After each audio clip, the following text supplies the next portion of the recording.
ಪುರುಷಃ ಪೂರ್ಣಾನಂದಾವ್ಯಯೋ ಯೋ ಗುರುರಪಿ ಪರಮಶ್ಚಿಂತಯೇತಂ ಮಹಂತಂ. ನಾರಾಯಣಂ ನಮಸ್ಕೃತ್ಯ ನರಂ ಚೈವ ನರೋತ್ತಮಂ ದೇವೀಂ ಸರಸ್ವತೀಂ ವ್ಯಾಸಂ ತತೋ ಗ್ರಂಥಮುದೀರಯೇ. ಅಶೇಷ ವಾಗ್ಜಾಡ್ಯಮಲಾಪಹಂತ್ರಿ ನವಂ ನವಂ ಸ್ಪಷ್ಟ ಸುವಾಕ್ಪ್ರದಾಯಿನಿ ಮಮೇಹ ಜಿಹ್ವಾಗ್ರ ಸುರಂಗ ನರ್ತಕೀ ಭವ ಪ್ರಸನ್ನಾವದನೆ ಚ ಮೇ ಶ್ರೀಃ. ಅಭ್ರಮಂ ಭಂಗರಹಿತಂ ಅಜಡಂ ವಿಮಲಂ ಸದಾ ಆನಂದತೀರ್ಥಮತುಲಂ ಭಜೆ ತಾಪತ್ರಯಾಪಹಂ. ವಾಣೀತೆ ಕರವಾಣ್ಯಂಬ ಚರಣೋ ಹೃದಯ ಸರ್ವದಾ ಮದ್ವಾಕ್ಯ ಸರಣಿರ್ಭೂಯಾತ್ ಶ್ರೀಮದಾಚಾರ್ಯ ಭಾವಗ. ಯಂ ಪ್ರೌರಜಂತಮನುಪೇತಮಪೇತಕೃತ್ಯಂ ದ್ವೈಪಾಯನೋ ವಿರಹಕಾತರಾ ಜುಹಾವ. ಪುತ್ರೇತಿ ತನ್ಮಯತಯಾ ತರಭೂಪಿ ನೇದುಃ ತಂ ಸರ್ವಭೂತಹೃದಯಂ ಮುನಿಮಾನತೋಸ್ಮಿ. ನಮೋಸ್ತು ತಾತ್ವಿಕಾ ದೇವಾ ವಿಷ್ಣುಭಕ್ತಿಪರಾಯಣಾಃ ಧರ್ಮಮಾರ್ಗೇ ಪ್ರೇರಯಂತು ಭವಂತಃ ಸರ್ವ ಏವ ಹಿ. ಟೀಕಾಕೃತ್ಪಾದಪರ್ಯಾನ್ ಶತಮತಿಮತವಿಸ್ತಾರಕಾನ್ ಸಂಯಮೀಂದ್ರಾನ್ ವಂದೇ ಸದ್ಭಾವಬೋಧಪ್ರವೃತ್ತಿಪರಿಮಳಗ್ರಂಥಕಾರಾನ್ ಗುರುಂಶ್ಚ. ಸದ್ಧರ್ಮಾಖ್ಯಾನ್ಯತೀಂದ್ರಾನ್ ಕವಿಕುಲತಿಲಕಾನ್ಯಸ್ತಗಂಗಾನ್ ಸತ್ಯಧ್ಯಾನಪ್ರಮೋದಾನ್ ಸಕಲಗುರುಪ್ರಭಾಕಾರ ಸತ್ಯಾತ್ಮತೀರ್ಥಾನ್. ವಿದ್ಯಾಪೀಠವಿಧಾಚಾರಂ ವಿದ್ಯಾವಾರಿಧಿಚಂದಿರಂ ವಿದ್ಯಾರ್ಥಿವತ್ಸಲಂ ವಂದೇ ಮಹಾಮಹಿಮ ಸದ್ಗುರುಂ. ಬುಧೈರಪಿ ಸುದುರ್ಬೋಧೆ ಗ್ರಂಥಯನ್ಮಮ ಸಾಹಸಂ ತತ್ಪಾರಯಂತು ನಿಪುಣಾಃ ಗುರುಪಾದರಚಕ್ಕಣಾಃ. ಸಮಾಶ್ರಯೇತ್ ಗುರುಂ ಭಕ್ತ್ಯಾ ಮಹಾವಿಶ್ವಾಸಪೂರ್ವಕಂ ನಿಕ್ಷಿಪೇತ್ ಸರ್ವಭಾರಾಂಶ್ಚ ಗುರೋ ಶ್ರೀಪಾದಪಂಕಜೇ. ಶ್ರೀಗುರುಭ್ಯೋ ನಮಃ. ಹರಿ ಓಂ. ಸ್ವಸ್ತ್ಯಸ್ತೋಷೇ ಸತಾಂ ಸನ್ಮಂಗಲಾನಿ ಭವಂತು. ಶ್ಲೋಕೈಕಶ್ರವಣಪಠನಮಾತ್ರೇಣ ಭಕ್ತುಶ್ಚ ಶ್ರೋತॄಣಾಂ ನಿಖಿಲಕಲಿತಕಲ್ಮಷಾಪನೋದಪಟತರೆ ಧರ್ಮಾದ್ಯಖಿಲಪುರುಷಾರ್ಥ ಸಾಧನೀಭೂತೆ ಶ್ರೀಮದ್ಭಾಗವತೆ ಏಕಾದಶ ಸ್ಕಂಧ್ಯಾದಿ ಕಿಂಚಿತ್ ಪೂರ್ವಕಥಾನುವಾದಃ. ಹರಿ ಓಂ. ಶ್ರೀ ಭಗವಾನುವಾಚ ಮಯೋದಿತೇಷ್ವಹಿತಸ್ವಧರ್ಮೇಷು ಮದಾಶ್ರಯಃ ವರ್ಣಾಶ್ರಮಕುಲಾಚಾರಂ ಅಕಾಮಾತ್ಮ ಸಮಾಚರೇತ್. ಕೃಷ್ಣ ಪರಮಾತ್ಮನ ಕೊನೆಯ ಅವತಾರದ ದಿನಗಳನ್ನು ನಾವು ನೋಡ್ತಾ ಇದ್ದೇವೆ. ಭಗವಂತನ ಅವತಾರದ ಕೊನೆಯ ದಿನಗಳನ್ನು ಕೆಲವರು ನಿಜವಾಗಿ ದೇವರ ಕೊನೆ ಅನ್ನೋ ಅರ್ಥದಲ್ಲಿ ಅದನ್ನು ಚಿಂತನೆ ಮಾಡಿದವರಿದ್ದಾರೆ, ಆ ಅರ್ಥದಲ್ಲಿ ಪುಸ್ತಕಗಳನ್ನು ಬರೆದವರಿದ್ದಾರೆ. ಬಹಳ ಶೋಕವಾಗ್ತದೆ. ಯಾಕೆಂದರೆ ವಿದ್ವಾಂಸರು ಭಾಗವತವನ್ನು ಚೆನ್ನಾಗಿ ತಿಳ್ಕೊಂಡವರಾಗಿರಬೇಕು. ವಿದ್ಯಾವತಾಂ ಭಾಗವತೆ ಪರೀಕ್ಷಾ ಅಂತ ಹೇಳೋದು ಅದಕ್ಕೆ. ಭಾಗವತ ತಿಳಿದವ ನಿಜವಾಗಿ ವಿದ್ವಾಂಸ ಅಂತ ಆಗ್ತಾನೆ. ಇಡಿಯಾದ ಭಾಗವತವನ್ನು ನಾವು ಪ್ರಾರಂಭದಿಂದ ಕೊನೆ ತನಕ ನೋಡಿದಾಗಲೂ ಕೂಡ ಭಗವಂತ ಜನ್ಮರಹಿತ, ನಾಶರಹಿತ, ಅವ್ಯಯ, ಅಜ ಇವೇ ಮಾತುಗಳನ್ನು ಎಲ್ಲರ ಪ್ರಾರ್ಥನೆಯಲ್ಲಿ ನೋಡಲಿಕ್ಕೆ ಸಿಗುತ್ತದೆ. ವಸುದೇವನ ಪ್ರಾರ್ಥನೆಯಲ್ಲೂ ನೋಡಿದ್ದೀರಿ, ಇನ್ನೆಲ್ಲರ ಪ್ರಾರ್ಥನೆಯಲ್ಲೂ ಈ ಮಾತುಗಳಿವೆ. ಹಾಗಾಗಿ ಭಗವಂತನ ಕೊನೆಯ ಅವತಾರದ ಕೊನೆಯ ಒಂದು ಪ್ರಸಂಗ ಅಂತನ್ನೋದಕ್ಕರ್ಥ ವ್ಯಕ್ತವಾಗಿ ತಾನು ಭೂಮಿಯ ಮೇಲಿದ್ದಂತಹ ರೂಪವನ್ನು ಅಂತರ್ಧಾನ ಮಾಡಿಕೊಂಡು ತಾನು ಮತ್ತೆ ವೈಕುಂಠವನ್ನು ಭಗವಂತ ಸೇರಿದ ಅನ್ನೋ ಅರ್ಥದಲ್ಲಿ ಹೊರತು ನಮ್ಮ ಮೃತ್ಯು ಇದ್ದಂತೆ ಭಗವಂತನ ಮೃತ್ಯು ಅಂತ ಅರ್ಥ ಮಾಡ್ಕೊಂಡ್ಬಿಟ್ರೆ ಅಂಧಂತಮಸ್ಸಿಗೆ ಹೋಗುವಂತಹ ಪ್ರಸಂಗ ಬರ್ತದೆ. ಹಾಗಾಗಿ ಅವನು ಯಾವಾಗಲೂ ಕೂಡ ನಾಶವಿಲ್ಲದ ಶಶ್ವದೇಕ ಪ್ರಕಾರನಾದಂತಹ ವ್ಯಕ್ತಿ. ಕೇವಲ ತಾನು ವ್ಯಕ್ತವಾಗಿ ಎಲ್ಲರಿಗೂ ಸ್ಪಷ್ಟವಾಗಿ ಕಾಣಿಸ್ತಾ ಇದ್ದ ತನ್ನ ರೂಪವನ್ನು ಭಗವಂತ ಮಾಯನಾದ ಅಂತರ್ಧಾನ ಮಾಡಿಕೊಂಡ ಅನ್ನೋ ಅರ್ಥದಲ್ಲಿ ಅವನ ಕೊನೆಯ ವರ್ಷಗಳ ಬಗ್ಗೆ ಭಾಗವತ ನಮಗೆ ತಿಳಿಸಿಕೊಡ್ತಾರೆ ಅಂತ ಮೊದಲಿಗೆ ಅದನ್ನು ನಾವು ಬಹಳ ಗಟ್ಟಿಯಾಗಿ ಈ ತತ್ವವನ್ನು ತಿಳ್ಕೊಳ್ಬೇಕು. ನಾರ್ಮಲ್ ಆದಂತಹ ಮನುಷ್ಯನಿಗೇನೆ ನಾಶ ಇಲ್ಲ, ಅವನ ಆತ್ಮಕ್ಕೆ ನಾಶ ಇಲ್ಲ. ಪರಮಾತ್ಮನಿಗಂತೂ ಅಪ್ರಾಕೃತ ಸ್ವರೂಪನಾದ್ದರಿಂದ ಅವನ ದೇಹಕ್ಕೂ ನಾಶ ಇಲ್ಲ. ಇದನ್ನು ತಿಳ್ಕೊಳ್ರಿ. ಭಗವಂತನಿಗೆ ಜೀವನಿಗೆ ವ್ಯತ್ಯಾಸ ಏನು ಅಂದರೆ, ಜೀವ ಅನಾದಿನಿತ್ಯನಾಗಿದ್ದಾನೆ, ಆತ್ಮ ಅನಾದಿನಿತ್ಯ, ಪರಮಾತ್ಮನೂ ಅನಾದಿನಿತ್ಯ. ಇದು ಸಿಮಿಲಾರಿಟಿ ಇದೆ. ಆದರೆ ಜೀವನ ದೇಹಕ್ಕೆ ಹುಟ್ಟು ಸಾವು ಎಲ್ಲ ಇದೆ. ಈ ದೇಹವನ್ನು ಬಿಡ್ತಾನೆ, ಮತ್ತೊಂದು ದೇಹವನ್ನು ಪಡೆದುಕೊಳ್ತಾನೆ, ಅದಕ್ಕೆ ಹುಟ್ಟೋದು ಅಂತಂತಾರೆ. ಆ ದೇಹವನ್ನು ಬಿಡೋದಕ್ಕೆ ಸಾಯೋದು ಅಂತಾರೆ. ಜೀವ ಸಾಯೋದಿಲ್ಲ, ಹುಟ್ಟೋದಿಲ್ಲ. ಆದರೆ ಅವನ ದೇಹಕ್ಕೆ ಸೃಷ್ಟಿ ನಾಶ ಎರಡೂ ಇದೆ. ಭಗವಂತನಿಗೆ ವ್ಯತ್ಯಾಸ ಏನು ಅಂತಂದರೆ, ಅವನ ದೇಹಕ್ಕೂ ಕೂಡ ಸೃಷ್ಟಿ ನಾಶ ಅನ್ನೋದಿಲ್ಲ. ಅವನ ದೇಹ ಇದು ಅಪ್ರಾಕೃತ ಸ್ವರೂಪ, ಸಚ್ಚಿದಾನಂದಮಯ. ಅಂದ್ರೇನ್ರಿ ಹಂಗಂದ್ರೆ ಅಂದರೆ ಆ ದೇಹಕ್ಕೂ ಕೂಡ ಅವನ ಆತ್ಮ ಬೇರೆ, ಮೇಲಿದ್ದಂತಹ ಈ ದೇಹ ಅಂತನ್ನೋ ಹೊದಿಕೆ ಬೇರೆ ಅಂತಿಲ್ಲ. ಅವನ ದೇಹವೇ ಅವನ ಆತ್ಮ, ಅವನ ಅಂಗಾಂಗಗಳೇ ಅವನ ದೇಹವೇ ಅವನ ಸಂಪೂರ್ಣವಾದ ಸ್ವರೂಪ. ಈ ಅರ್ಥದಲ್ಲಿ ಅವನಿಗೆ ಹುಟ್ಟು ಅನ್ನೋದು ಇಲ್ಲ. ಆ ದೇಹ ಹುಟ್ಟುತ್ತದೆ, ಆ ದೇಹ ಹೋಗ್ತದೆ ಅನ್ನೋದು ಇಲ್ವೇ ಇಲ್ಲ. ಅನಾದಿ ಕಾಲದಿಂದಲೂ ಅದೇ ದೇಹ, ಅನಂತ ಕಾಲದವರೆಗೂ ಅದೇ ನಿತ್ಯ ತರುಣವಾದಂತಹ ಸಚ್ಚಿದಾನಂದಾತ್ಮಕವಾದ ದೇಹವೇ ಭಗವಂತನಿಗೆ ಇರ್ತದೆ. ಹಾಗಾಗಿ ಅವತಾರಗಳಲ್ಲಿ ಭಗವಂತ ಬಂದಾಗಲೂ ಕೂಡ ಅದೇ ದೇಹವನ್ನೇ ತಗೊಂಡು ಬರ್ತಾನೆ ಅವನು. ನಾವೆಲ್ಲ ಬೇರೆ ಬೇರೆ ಅವತಾರಗಳಲ್ಲಿ ಹುಟ್ಟಬೇಕಾದಾಗ ನಮ್ಮ ತಂದೆ ತಾಯಿಗಳ ಜೀನ್ಸ್ ತಗೊಂಡು ನಾವು ಹುಟ್ಟುತ್ತಾ ಇರ್ತೀವಿ. ಆ ಅರ್ಥದಲ್ಲಿ ಭಗವಂತ ಹುಟ್ಟಿಲ್ಲ. ಅವನು ಯಾವ ತಂದೆ ತಾಯಿಗಳಿಂದಲೂ ಹುಟ್ಟಿಲ್ಲ, ಅದೇ ದೇಹವನ್ನೇ ಪ್ರಕಟ ಮಾಡಿಕೊಂಡು ಇಲ್ಲಿ ಬಂದಾನೆ, ಅದೇ ದೇಹದಿಂದ ಮತ್ತೆ ಮರಳಿ ಹೋಗ್ತಾನೆ. ಇಷ್ಟೇ ಸರಳವಾದಂತಹ ಒಂದು ಪ್ರಕ್ರಿಯೆ ಭಗವಂತನಲ್ಲಿದೆ ಅನ್ನೋದನ್ನು ತಿಳಿಸಿಕೊಡುತ್ತಾರೆ. ಅಂತಹ ಭಗವಂತ ಆ ಕೊನೆಯ ಪ್ರಸಂಗದಲ್ಲಿ ಯದುಕುಲಕ್ಕೆ ಶಾಪವಾಗಿದೆ, ಬ್ರಾಹ್ಮಣರ ಶಾಪ. ತಾನು ಯದುಗಳ ಭಾರವನ್ನು ತಾನು ಅಪನಯನ ಮಾಡಬೇಕು ಅನ್ನೋದಕ್ಕೆ ಬ್ರಾಹ್ಮಣರ ಶಾಪವನ್ನೇನೋ ಕೊಡಿಸಿದ. ಆದರೆ ಸರ್ವಸಮರ್ಥನಾದ ಭಗವಂತ ಆ ಶಾಪವನ್ನು ನನಗೆ ಸ್ವೀಕಾರ ಮಾಡದೆಯೂ ಇರಲಿಕ್ಕೆ ಬರ್ತದೆ ಅನ್ನೋದನ್ನು ತೋರಿಸ್ಲಿಕ್ಕಂತೆ ಉದ್ಧವನನ್ನ ಆ ಶಾಪದಿಂದ ಹೊರಗಿಟ್ಟಿದ್ದಾನೆ. ಯದುಗಳು ನಾಶ ಆಗಬೇಕು ಅಂತ ಶಾಪಿತ್ತು, ಉದ್ಧವನೂ ಒಬ್ಬ ಯದುವೆ, ಅವನದು ನಾಶ ಆಗಬೇಕಿತ್ತು ಆ ಯುದ್ಧದೊಳಗೆ. ಅವನನ್ನು ಮಾತ್ರ ಭಗವಂತ ಹೊರಗಿಟ್ಟ. ಯಾಕೆ? ಈ ಶಾಪವನ್ನ ನಲ್ ಆ್ಯಂಡ್ ವೈಡ್ ಅಂತೀವಲ್ಲ, ಅದನ್ನ ಏನೂ ಅಲ್ಲದಂಗೆ ಮಾಡಲಿಕ್ಕೆ ನನಗೆ ಸಾಧ್ಯ ಅದ.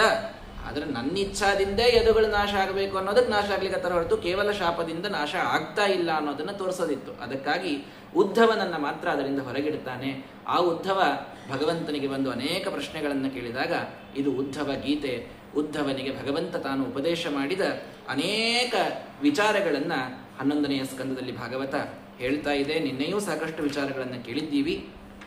ಇವತ್ತೂ ಕೂಡ ಕೆಲವು ವಿಚಾರಗಳು ಬಹಳ ವಿಸ್ತಾರವಾಗಿದೆ. ನಾನು ಹೇಳಿದ್ನಲ್ಲ, 11ನೇ ಸ್ಕಂದವನ್ನೇ ನಾವು ತಿಂಗಳು ಹೇಳಬಹುದು, ಅಷ್ಟು ವಿಸ್ತಾರವಾದದ್ದಿದೆ. 2 ದಿವಸದೊಳಗೆ ಅದನ್ನು ಹೇಳೋದು ಬಹಳ ಕಷ್ಟ.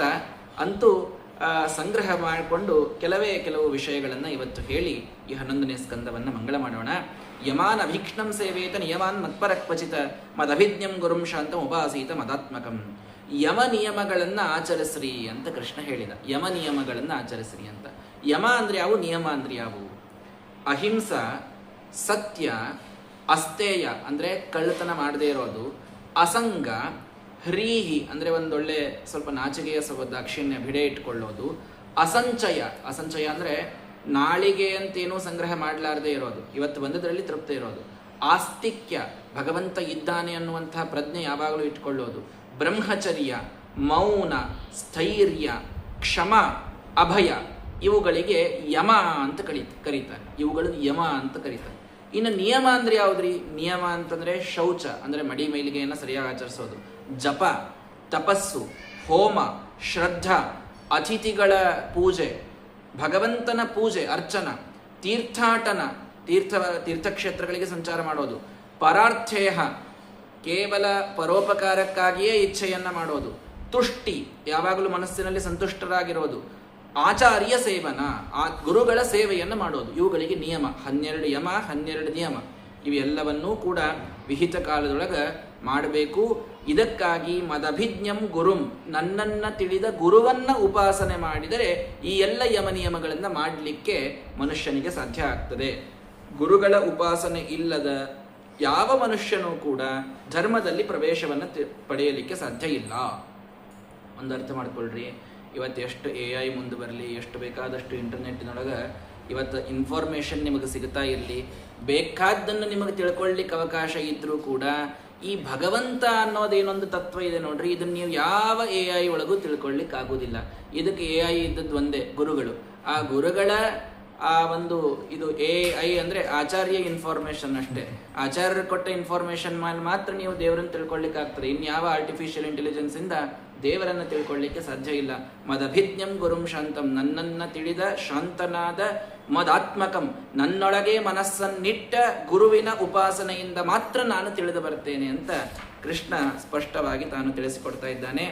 ಹಾಗಾಗಿ ವ್ಯಕ್ತಿ ಚೆನ್ನಾಗಿ ತಾನು ಗುರುಗಳನ್ನು ಹುಡುಕಿ ಅವರ ಸೇವೆಯನ್ನು ವಿಶೇಷವಾಗಿ ಮಾಡಬೇಕು.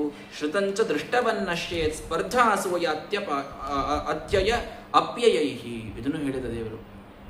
ಸಾಕಷ್ಟು ಗುರುಗಳಿಂದ ಕೇಳಿ ತಿಳ್ಕೊಳ್ತಾರೆ ಜನ. ಎಷ್ಟೋ ಜನ ಪಾಪ ಬಹಳ ಸೇವೆಯನ್ನು ಮಾಡಿ ಕೇಳಿ ತಿಳ್ಕೊಂಡಿರ್ತಾರೆ. ಅದು ಹೆಂಗೆ ಹೋಗ್ತದದು? ಯಾವಾಗ ವ್ಯರ್ಥ ಆಗ್ತದ? ಸ್ಪರ್ಧಾ, ಶಾಸ್ತ್ರಜ್ಞಾನವನ್ನ ಸ್ಪರ್ಧಾಕ್ಕೆ ಹಚ್ಚಿದ್ರಿ ಅಂದ್ರೆ ಅದು ವ್ಯರ್ಥ ಆಗೋಗ್ತದೆ. ಅಸೂಯ, ಪಡೆದ ಜ್ಞಾನದಿಂದ ಇನ್ನೊಬ್ಬನನ್ನು ನೋಡಿ ನೀವು ಅಸೂಯ ಪಟ್ರಿ ಅಂದ್ರೆ ಅದು ವ್ಯರ್ಥ ಆಗಿ ಹೋಗ್ತದೆ. ಅತ್ಯಯ, ಗುರುಗಳ ಆಜ್ಞೆಯನ್ನ ಮೀರಿದ್ರಿ ಅಂದ್ರೆ ಅದು ವ್ಯರ್ಥ ಆಗಿ ಹೋಗ್ತದೆ. ಈ ರೀತಿಯೊಳಗ ಸತ್ಸು ಸ್ಪರ್ಧೆಯ ಅಸೂಯೆಯ ಮಹತಾಂ ಅತ್ಯಯೇನ ಉನ್ಮಾದಾದಿ ನಿಮಿತ್ತಕ ವಿಚ್ಛೇದೇನ, 4 ರೀತಿಯಿಂದ ಈ ಕಲಿತ ವಿದ್ಯಾ, ಅಧ್ಯಾತ್ಮ ವಿದ್ಯಾ ಗುರುಗಳಿಂದ ಏನು ಕೇಳಿರ್ತೀರಿ, ಇವು ಹೋಗ್ಲಿಕ್ಕೆ 4 ದ್ವಾರಗಳವ. ಒಂದು ಸ್ಪರ್ಧಾ ಮಾಡಿದರೆ ಹೋಗ್ತದೆ, ಅಸೂಯ ಪಟ್ರೆ ಹೋಗ್ತದೆ, ಗುರುಗಳ ಅಥವಾ ಹಿರಿಯರ ಆಜ್ಞೆಯನ್ನು ಉಲ್ಲಂಘನೆ ಮಾಡಿದರೆ ಹೋಗ್ತದೆ, ಇನ್ನು ಉನ್ಮಾದದಿಂದ ಏನೋ ಜೀವನದೊಳಗೆ ಬಹಳ ದೊಡ್ಡ ತಪ್ಪು ಮಾಡಿಬಿಟ್ವಿ ಅಂದರೂ ಕೂಡ ಈ ವಿದ್ಯಾ ಅಂತ ಅನ್ನೋದು ಇದು ನಾಶವಾಗ್ತದೆ. ಹಾಗಾಗಿ ಅವುಗಳನ್ನು ಸರ್ವಥಾ ಮಾಡದೇನೆ ದೇವತೆಗಳನ್ನು ಭಜಿಸಿ ಭಗವಂತನನ್ನು ಭಜಿಸಬೇಕು. ತಾವತ್ ಪ್ರಮೋದತೆ ಸ್ವರ್ಗೆ ಯಾವತ್ ಪುಣ್ಯಂ ಸಮಾಪ್ಯತೆ. ನೋಡಿ, ನೀನೇನೋ ಒಂದು ಯಜ್ಞ ಯಾಗ ಮಾಡಿ ಸ್ವರ್ಗದ ತನಕ ಹೋಗಬಹುದು, ಆದರೆ ಕ್ಷೀಣ ಪುಣ್ಯ ಪತತ್ಯರವಾಗ ಅನಿಚ್ಛನ್ ಕಾಲಚಾಲಿತ. ಪುಣ್ಯದ ಕರೆನ್ಸಿ ಮುಗೀತು ಅಂತಂದ್ರೆ ಅವರಲ್ಲಿ ಇರ್ಲಿಕ್ಕೆ ಬಿಡಂಗಿಲ್ಲ, ನಿನ್ನನ್ನು ಸರಳ ಹೊರಗೆ ಹಾಕಿಬಿಡ್ತಾರೆ, ಮತ್ತೆ ಬಂದು ಇಲ್ಲೇ ಬೀಳೋದೇ ಆಗ್ತದೆ. ಹಿಂಗಾಗಿ ಸ್ವರ್ಗ ಏನೋ ಬಹಳ ದೊಡ್ಡದ ಅಂತ ಆ ಸ್ವರ್ಗವನ್ನು ನಂಬಿಕೊಂಡು ಕೂಡಬೇಡ. ಉದ್ಧವನಿಗೆ ಕೃಷ್ಣ ಹೇಳ್ತಾನೆ, ಸ್ವರ್ಗನೂ ಕೂಡ ಟೆಂಪರರಿ ಆದಂತಹ ಸ್ಥಾನವೇ. ಅಲ್ಲಿ ಪುಣ್ಯ ಮುಗೀತು ಅಂತಂದ್ರೆ ಮತ್ತೆ ಕೆಳಗೆ ಕಳಿಸ್ತಾರೆ, ಮತ್ತೆ ಸಾಧನ ಮಾಡ್ಕೊಂಡು ಏನು ಮೋಕ್ಷಕ್ಕೆ ಹೋಗ್ತೀಯಲ್ಲ ಅದು ಪರ್ಮನೆಂಟ್. ಅದಕ್ಕಾಗಿ ಪ್ರಯತ್ನವನ್ನು ಮಾಡಬೇಕು ಹೊರತು ಸ್ವರ್ಗಕ್ಕೆ ಪ್ರಯತ್ನವನ್ನು ಮಾಡಬೇಡ ಅಂತ ಭಗವಂತ ಹೇಳ್ತಾ, ಬದ್ಧ ಮುಕ್ತ ಇವೆಲ್ಲ ಏನವ ಇವು ಜೀವನಿಗೆ ಸಂಬಂಧಪಟ್ಟಂತಹ ಗುಣಗಳು ಅಂತ ದೇವರು ಹೇಳ್ತಾನೆ. ದೇವರಿಗೆ ಬಂಧನವೂ ಇಲ್ಲ, ಮೋಕ್ಷವೂ ಇಲ್ಲ, ಅವನು ನಿತ್ಯ ಮುಕ್ತ, ಎಲ್ಲ ಕಾಲಕ್ಕೂ ಅವನು ಮುಕ್ತನಾಗಿಯೇನೆ ಸ್ವತಂತ್ರನಾಗಿಯೇನೆ ಇರ್ತಾನೆ. ಜೀವ ಮಾತ್ರ ಸಂಸಾರದಲ್ಲಿ ಕೆಲವೊಮ್ಮೆ ಬಂಧಿತನಿರ್ತಾನೆ, ಮುಂದೊಂದು ಪ್ರಸಂಗಕ್ಕೆ ತಾನು ಮುಕ್ತ ಅಂತ ಆಗ್ತಾನೆ. ಹಾಗಾಗಿ ಈ ಒಂದು ಮುಕ್ತನಾಗುವುದಕ್ಕೆ ವ್ಯಕ್ತಿ ಇಂದ್ರಿಯೈರಿಂದ್ರಿಯಾರ್ಥೇಶು ಗುಣೈರಪಿ ಗುಣೇಶ್ಚ ಗ್ರಹ್ಯಮಾಣೇಶು ಅಹಂಕುರ್ಯಾತ್ ನವಿದ್ವಾನ್ಯಸ್ತು ಅವಿಕ್ರಿಯ. ನೋಡ್ರಿ, ಇಂದ್ರಿಯಗಳು ಆ ವಿಷಯಗಳ ಜೊತೆಗೆ ತಾವು ಭೋಗ ಮಾಡಲಿಕ್ಕೆ ಅಂತ ಹೋಗುವಾಗ ಅಲ್ಲಿ ನಾನೇ ಮಾಡ್ತಾ ಇದ್ದೇನೆ ಅಂತ ಯಾವನು ತಿಳ್ಕೊಳ್ತಾನೋ ಅವನು ವಿದ್ವಾಂಸ ಅಂತ ಆಗುವುದಿಲ್ಲ. ದೈವಾಧೀನೇ ಶರೀರೇಸ್ಮಿನ್ ಗುಣಭಾವ್ಯೇನ ಕರ್ಮಣ ವರ್ತಮಾನು ಅಬುಧಸ್ತತ್ರ ಕರ್ತಾಸ್ಮೀತಿ ನಿಬದ್ಧತೆ. ಈ ಶರೀರ ನಮ್ಮ ಅಧೀನಿಲ್ಲೇ ಇಲ್ಲಿದು. ವಿಚಾರ ಮಾಡ್ರಿ, ನಿಮ್ಮ ಅಧೀನೇ ಶರೀರ ಇತ್ತು ಅಂತಂದ್ರೆ ರೋಗ ಯಾಕೆ ಬರ್ತಿತ್ತು? ಯಾರೇ ನಮಗೆ ರೋಗ ಬರಬೇಕು ಅಂತ ವಿಚಾರ ಮಾಡ್ತೀರೇನು? ಇಲ್ಲ.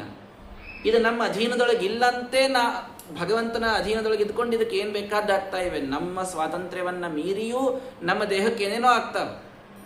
ಯಾಕೆ ಆಗ್ತಾವ? ನಾವು ಇಚ್ಛಾ ಪಡ್ಲಿಲ್ಲ ಅಂದ್ರೂ ಯಾಕೆ ಆಗ್ತಾವ್ರಿ?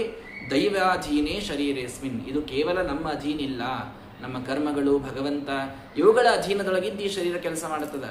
ಹಾಗಾಗಿ ಇದನ್ನು ಯಾವನು ನನ್ನ ಕೈಯೊಳಗೆ ಇದ್ದದ್ದು ಅಂತ ಯಾವನು ತಿಳ್ಕೊಳ್ತಾನೋ ಅವನು ಅಪಂಡಿತ ಅಂತಾಗ್ತಾನೆ. ಇದನ್ನು ಭಗವಂತನ ಅಧೀನದಲ್ಲಿ ಅಂತ ತಿಳ್ಕೊಂಡವ ಪಂಡಿತ ಅಂತಾಗ್ತಾನೆ.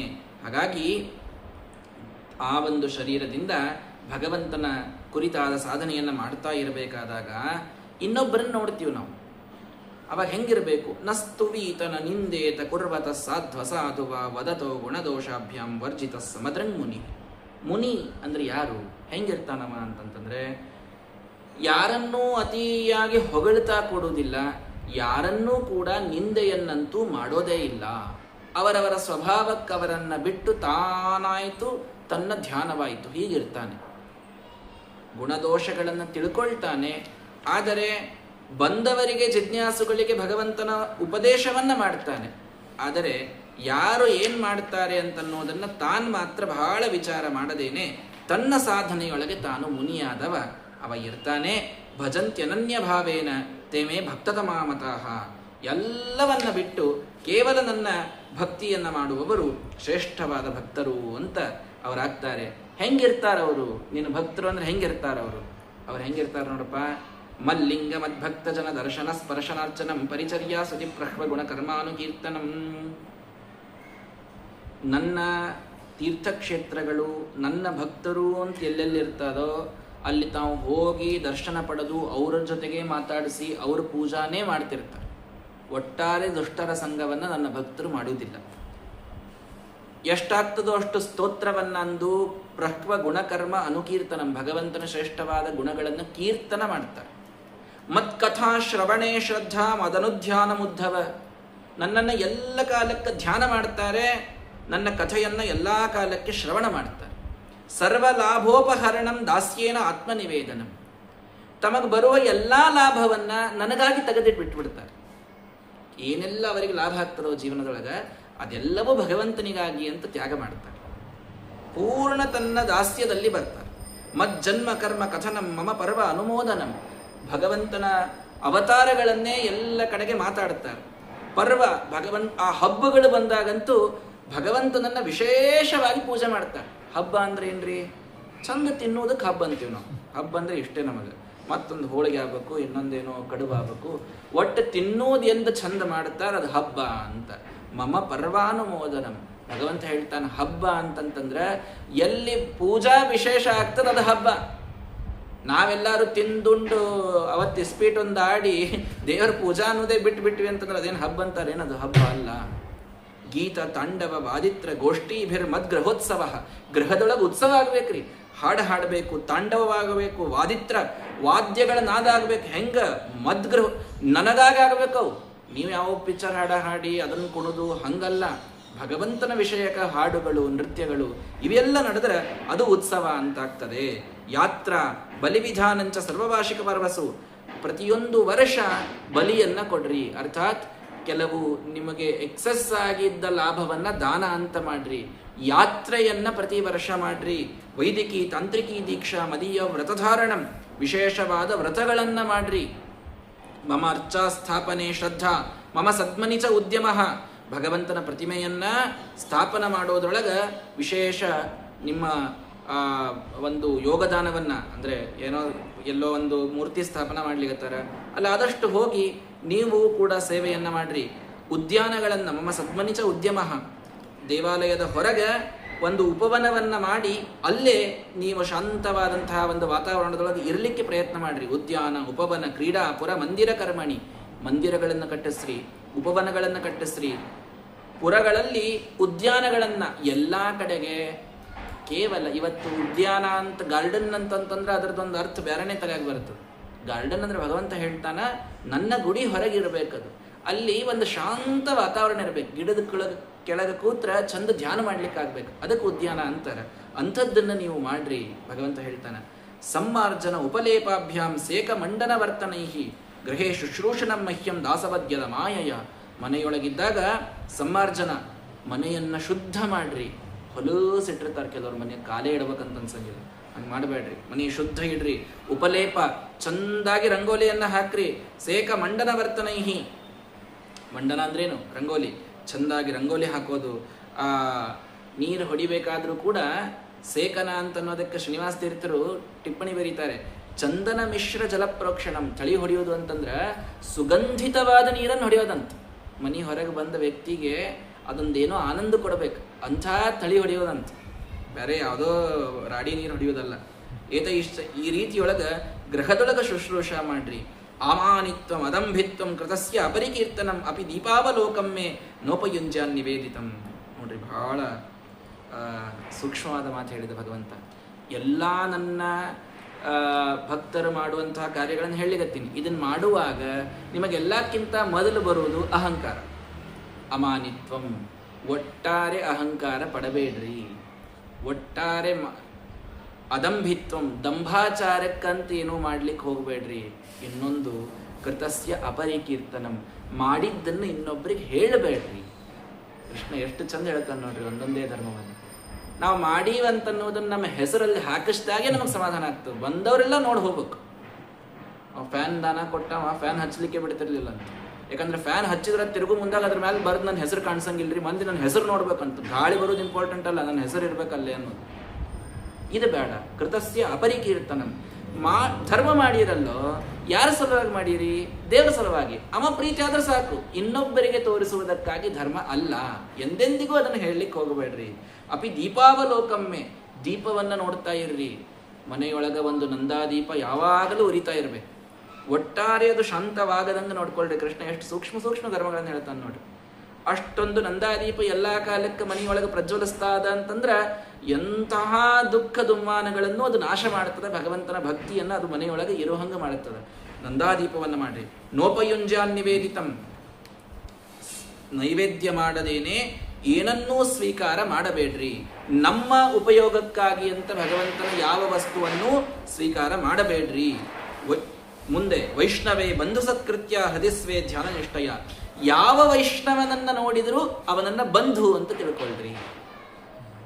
ಇದನ್ನ ಶುದ್ಧೇ ಭಾಗವತೆ ಧರ್ಮೇ ನಿರತೋಯ ನೃಪೋದರ ಅಂತ ಭೀಮಸೇನ ದೇವರ ಕಥೆಯನ್ನ ಹೇಳಬೇಕಾದಾಗ ತಾತ್ಪರ್ಯದಲ್ಲಿ ಶ್ರೀಮದಾಚಾರ್ಯ ಹೇಳ್ತಾರೆ. ದೊಡ್ಡ ಗುಣ ಇತ್ತಂತ ಭೀಮಸೇನ ದೇವರದು. ಏನು? ಯಾವ ವೈಷ್ಣವನ ವಿರೋಧವನ್ನೂ ಮಾಡಲಿಲ್ಲಂತ. ವಿಷ್ಣು ಭಕ್ತ ಅಂತ ಯಾರಿದ್ದಾರೋ ಅವ್ರು ಕೆಲವು ನಮಗೆ ಕೆಡಕ್ ಮಾಡಿದವ್ರು ಇರ್ಬಹುದು, ನಮಗೇನೋ ಅಂದವ್ರು ಇರ್ಬಹುದು, ಆಡಿದವ್ರು ಇರ್ಬಹುದು. ಅವರೊಳಗೆ ವಿಷ್ಣು ಭಕ್ತಿ ಅದಂದ್ರ ಅವ್ರು ನಮ್ಮ ಬಂಧುಗಳೇ.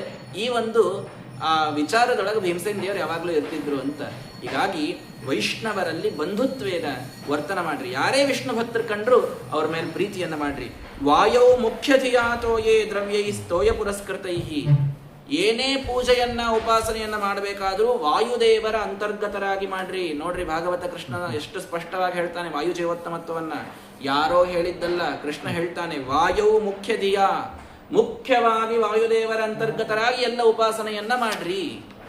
ವಾಯುದೇವ ಭಾರತೀಯ ರಮಣ ಮುಖ್ಯ ಪ್ರಾಣಾಂತರ್ಗತ ಅಂತ ಎಲ್ಲಿ ತನ ಅನ್ನಂಗಿಲ್ಲ, ಅಲ್ಲಿ ತನಕ ಕೃಷ್ಣಾರ್ಪಣ ಆಗಂಗಿಲ್ಲ. ಕೃಷ್ಣನಿಗೆ ಅರ್ಪಣ ಆಗಬೇಕು ಅಂದ್ರೆ ವಾಯುದೇವರ ದ್ವಾರಾನೇ ಹೋಗಬೇಕು. ಕೃಷ್ಣನೇ ಅದನ್ನು ಹೇಳ್ತಾ ಇದ್ದಾನೆ, ಇನ್ನೊಬ್ರು ಯಾರೋ ಹೇಳಿದ್ರೆ ಮಾತು ಬೇರೆ, ಕೃಷ್ಣ ಅದನ್ನು ಹೇಳ್ತಾನೆ. ಹಾಗಾಗಿ ಆ ರೀತಿಯೊಳಗೆ ಮಾಡಿದ ಕೆಲಸಗಳನ್ನೆಲ್ಲ ಭಗವಂತನಲ್ಲಿ ನೀವು ವಾಯುದೇವರ ದ್ವಾರ ಸಮರ್ಪಣ ಮಾಡ್ರಿ. ಸುಗೋಪ್ಯಮಪಿ ವಕ್ಷ್ಯಾಮಿ ತ್ವಮ್ಮೆ ಭೃತ್ಯ ಸುಹೃತ್ಸಖ. ಉದ್ಧವ, ನೀನ್ ನನ್ನ ಬಹಳ ಪ್ರೀತಿಯ ಸಖ, ನನ್ನ ಭಕ್ತ. ಹಾಗಾಗಿ ನಿನಗೆ ಕೆಲವು ಗೋಪ್ಯವಾದಂತಹ ವಿಚಾರಗಳನ್ನು ಹೇಳ್ತೀನಿ ನೋಡು. ತಮ್ ನಾಧೀತ ಶ್ರುತಿಗಣ ನೋಪಾಸಿತ ಮಹತ್ತಮ ಅವ್ರತ ತಪ್ತ ತಪಸಃ ಮತ್ಸಂಗಾನ್ ಮಾಮುಪಾಗತಃ. ನೋಡು, ಸುಗ್ರೀವ ಮೊದಲಾದಂಥ ವಾನರರು ಗೋಪಿಕಾ ಸ್ತ್ರೀಯರು ಯಾರೂ ಕೂಡ ಏನೋ ಬಹಳ ವ್ರತ ಮಾಡಿದವರಲ್ಲ. ಸುಗ್ರೀವ ವಿಷ್ಣು ಪಂಚಕ ಮಾಡಿದಂತ ಎಲ್ಲ ಬರ್ತದ್ರಪ್ಪ, ವಿಚಾರ ಮಾಡಿ ನೀವು. ಗೋಪಿಕಾ ಸ್ತ್ರೀಯರು ಬಹಳ ಧಾರಣಿ ಪಾರಣಿ ಮಾಡಿದ್ರು ಅಂತ ಎಲ್ಲದ. ಇವರು ಯಾರೂ ವ್ರತ ಮಾಡಿದವರಲ್ಲ, ಏನ್ ಬಹಳ ದೊಡ್ಡ ತಪಸ್ಸು ಅಂತ ಮಾಡಿದವರಲ್ಲ, ಯಾರು ಬಹಳ ಓದ್ಕೊಂಡವರು ಅಂತಲ್ಲಿ ಇಲ್ಲ. ಅವರೆಲ್ಲ ಜ್ಞಾನ ಇದ್ದೇ ಇತ್ತು ನಿಜ. ಆದ್ರೆ ಭಗವಂತ ಹೇಳಲಿಕ್ಕೆ ಹೊಂಟದ್ದೇನು ಅಂದ್ರೆ ಮತ್ ಸಂಗಾತ್ ಮಾಮುಪಾಗತಃ. ಇವರೊಳಗೆ ಬಹಳ ಜ್ಞಾನ ವ್ರತ ತಪಸ್ಸು ಅಂತಿಲ್ದಿದ್ರೂ ಕೂಡ ಎಲ್ಲಾ ಕಾಲಕ್ಕೂ ನನ್ನನ್ನೇ ಏನು ಆಶ್ರಯಿಸಿದ್ರಲ್ಲ, ಅದರಿಂದ ಇವ್ರು ನನ್ನ ಕಡೆಗೆ ಬಂದವರು. ಹೀಗಾಗಿ ಜ್ಞಾನ ವ್ರತ ನಿಯಮ ಮಡಿ ಮೈಲಿಗೆ ಇವೆಲ್ಲವೂ ಕೂಡ ಯಾಕೆ? ಭಗವಂತನ ಹತ್ತಿರ ಹೋಗ್ಲಿಕ್ಕೆ. ಇವರು ಸದಾ ಭಗವಂತನ ಹತ್ತಿರ ಇದ್ದವರು ಇವರೆಲ್ಲರೂ ಕೂಡ. ಅದೇ ಸಿಕ್ಕಾಗ ಅದರಿಂದಲೇನೆ ಎಷ್ಟು ನಾವು ಭಕ್ತಿಯಿಂದ ಭಗವಂತನಿಗೆ ಹತ್ರ ಆಗ್ತೀವೋ ಅಷ್ಟು ಇನ್ಯಾವುದರಿಂದಲೂ ಆಗುವುದಿಲ್ಲ. ಕೇವಲೇನ ಹಿ ಭಾವೇನ ಗೋಪ್ಯ ಗಾವಹ ಖಗಾಹ ಮೃಗಾಹ. ಕೃಷ್ಣ ಹೇಳ್ತಾನ, ಆ ಗೋವುಗಳು ನನ್ನನ್ನು ಪಡೆದಾವ, ಗೋಪಿಕಾ ಸ್ತ್ರೀಯರು ಪಡೆದಾರ. ಯಾವೋ ಆ ಜಟಾಯು ಅನ್ನೋ ಪಕ್ಷಿ ಪಡೆದದ, ಗಜೇಂದ್ರನೆಂಬ ಮೃಗ ಪಡೆದಾನ ನನ್ನನ್ನ. ಎದರಿಂದ ಪಡೆದಾನ? ಕೇವಲೇನ ಹಿ ಭಾವೇನ. ಭಾವ ಭಕ್ತಿ ಅಂತ ಶ್ರೀನಿವಾಸ ತೀರ್ಥರು ಅರ್ಥ ಮಾಡ್ತಾರೆ ಭಾವ ಶಬ್ದಕ್ಕೆ. ಭಕ್ತಿಯಿಂದ ನನ್ನನ್ನು ಪಡೆದವರು ಇವರೆಲ್ಲರೂ ಕೂಡ. ಹಾಗಾಗಿ ನೀವು ವ್ರತ ನಿಯಮ ಉಪವಾಸ ವನವಾಸ ಎಲ್ಲ ಮಾಡ್ರಿ, ಬೇಡಂತಲ್ಲ. ಆದ್ರೆ ಭಕ್ತಿಯಿಂದ ಅದನ್ನು ಮಾಡ್ರಿ. ಭಕ್ತಿ ಪ್ರಧಾನ. ಭಕ್ತಿ ಬಿಟ್ಟಿವೆ ಯಾವ ಮಾಡಿದ್ರ ಅದು ಉಪಯೋಗ ಇಲ್ಲ. ಹಾಗಾಗಿ ಮಾಂ ಏಕಮೇವ ಶರಣಮಾತ್ಮಾನಂ ಸರ್ವದೇಹಿನಾಂ ಯಾಗಿ ಸರ್ವಾತ್ಮ ಭಾವೇನ ಯಸ್ಮಿನ್ನಸ್ತ್ಯ ಕುತೋ ಭಯಂ. ನೋಡು, ಶ್ರೋತವ್ಯವಾದದ್ದನ್ನ ಕೇಳು, ವಕ್ತವ್ಯವಾದದ್ದನ್ನ ಹೇಳು, ಕಾರ್ಯವಾದದ್ದನ್ನ ಮಾಡು.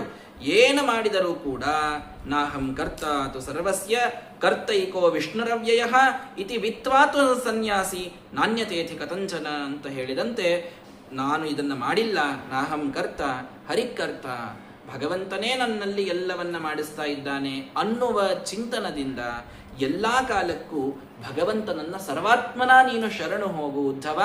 ಆವಾಗ ನಿನಗೆ ಎಲ್ಲ ಸಂಶಯಗಳ ನಿವರ್ತಿ ಇದೆಲ್ಲವೂ ಕೂಡ ಆಗ್ತದೆ, ಭಗವಂತನನ್ನ ಪಡೀಲಿಕ್ಕಾಗ್ತದೆ ಅಂತಂದಾಗ ಅವನು ಮತ್ತೆ ಅನೇಕ ಪ್ರಶ್ನೆಗಳನ್ನ ಉದ್ಧವ ಅಲ್ಲಿ ಕೇಳ್ತಾನೆ.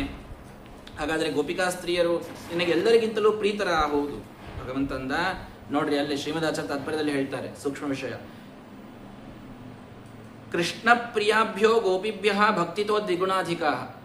ಗೋಕುಲದೊಳಗೆ ಏನೆಲ್ಲ ಗೋಪಿಕಾ ಸ್ತ್ರೀಯರಿದ್ರೋ ಅವರೆಲ್ಲರೂ ಭಗವಂತನಿಗೆ ಪ್ರೀತಿ ಪಾತ್ರರೇ. ಭಗವಂತ ಯಾರ ಜೊತೆಗೆ ರಾಸಕ್ರೀಡೆ ಆಡಿನಲ್ಲ ಅವರೆಲ್ಲರೂ ಪ್ರೀತಿ ಪಾತ್ರರೇ.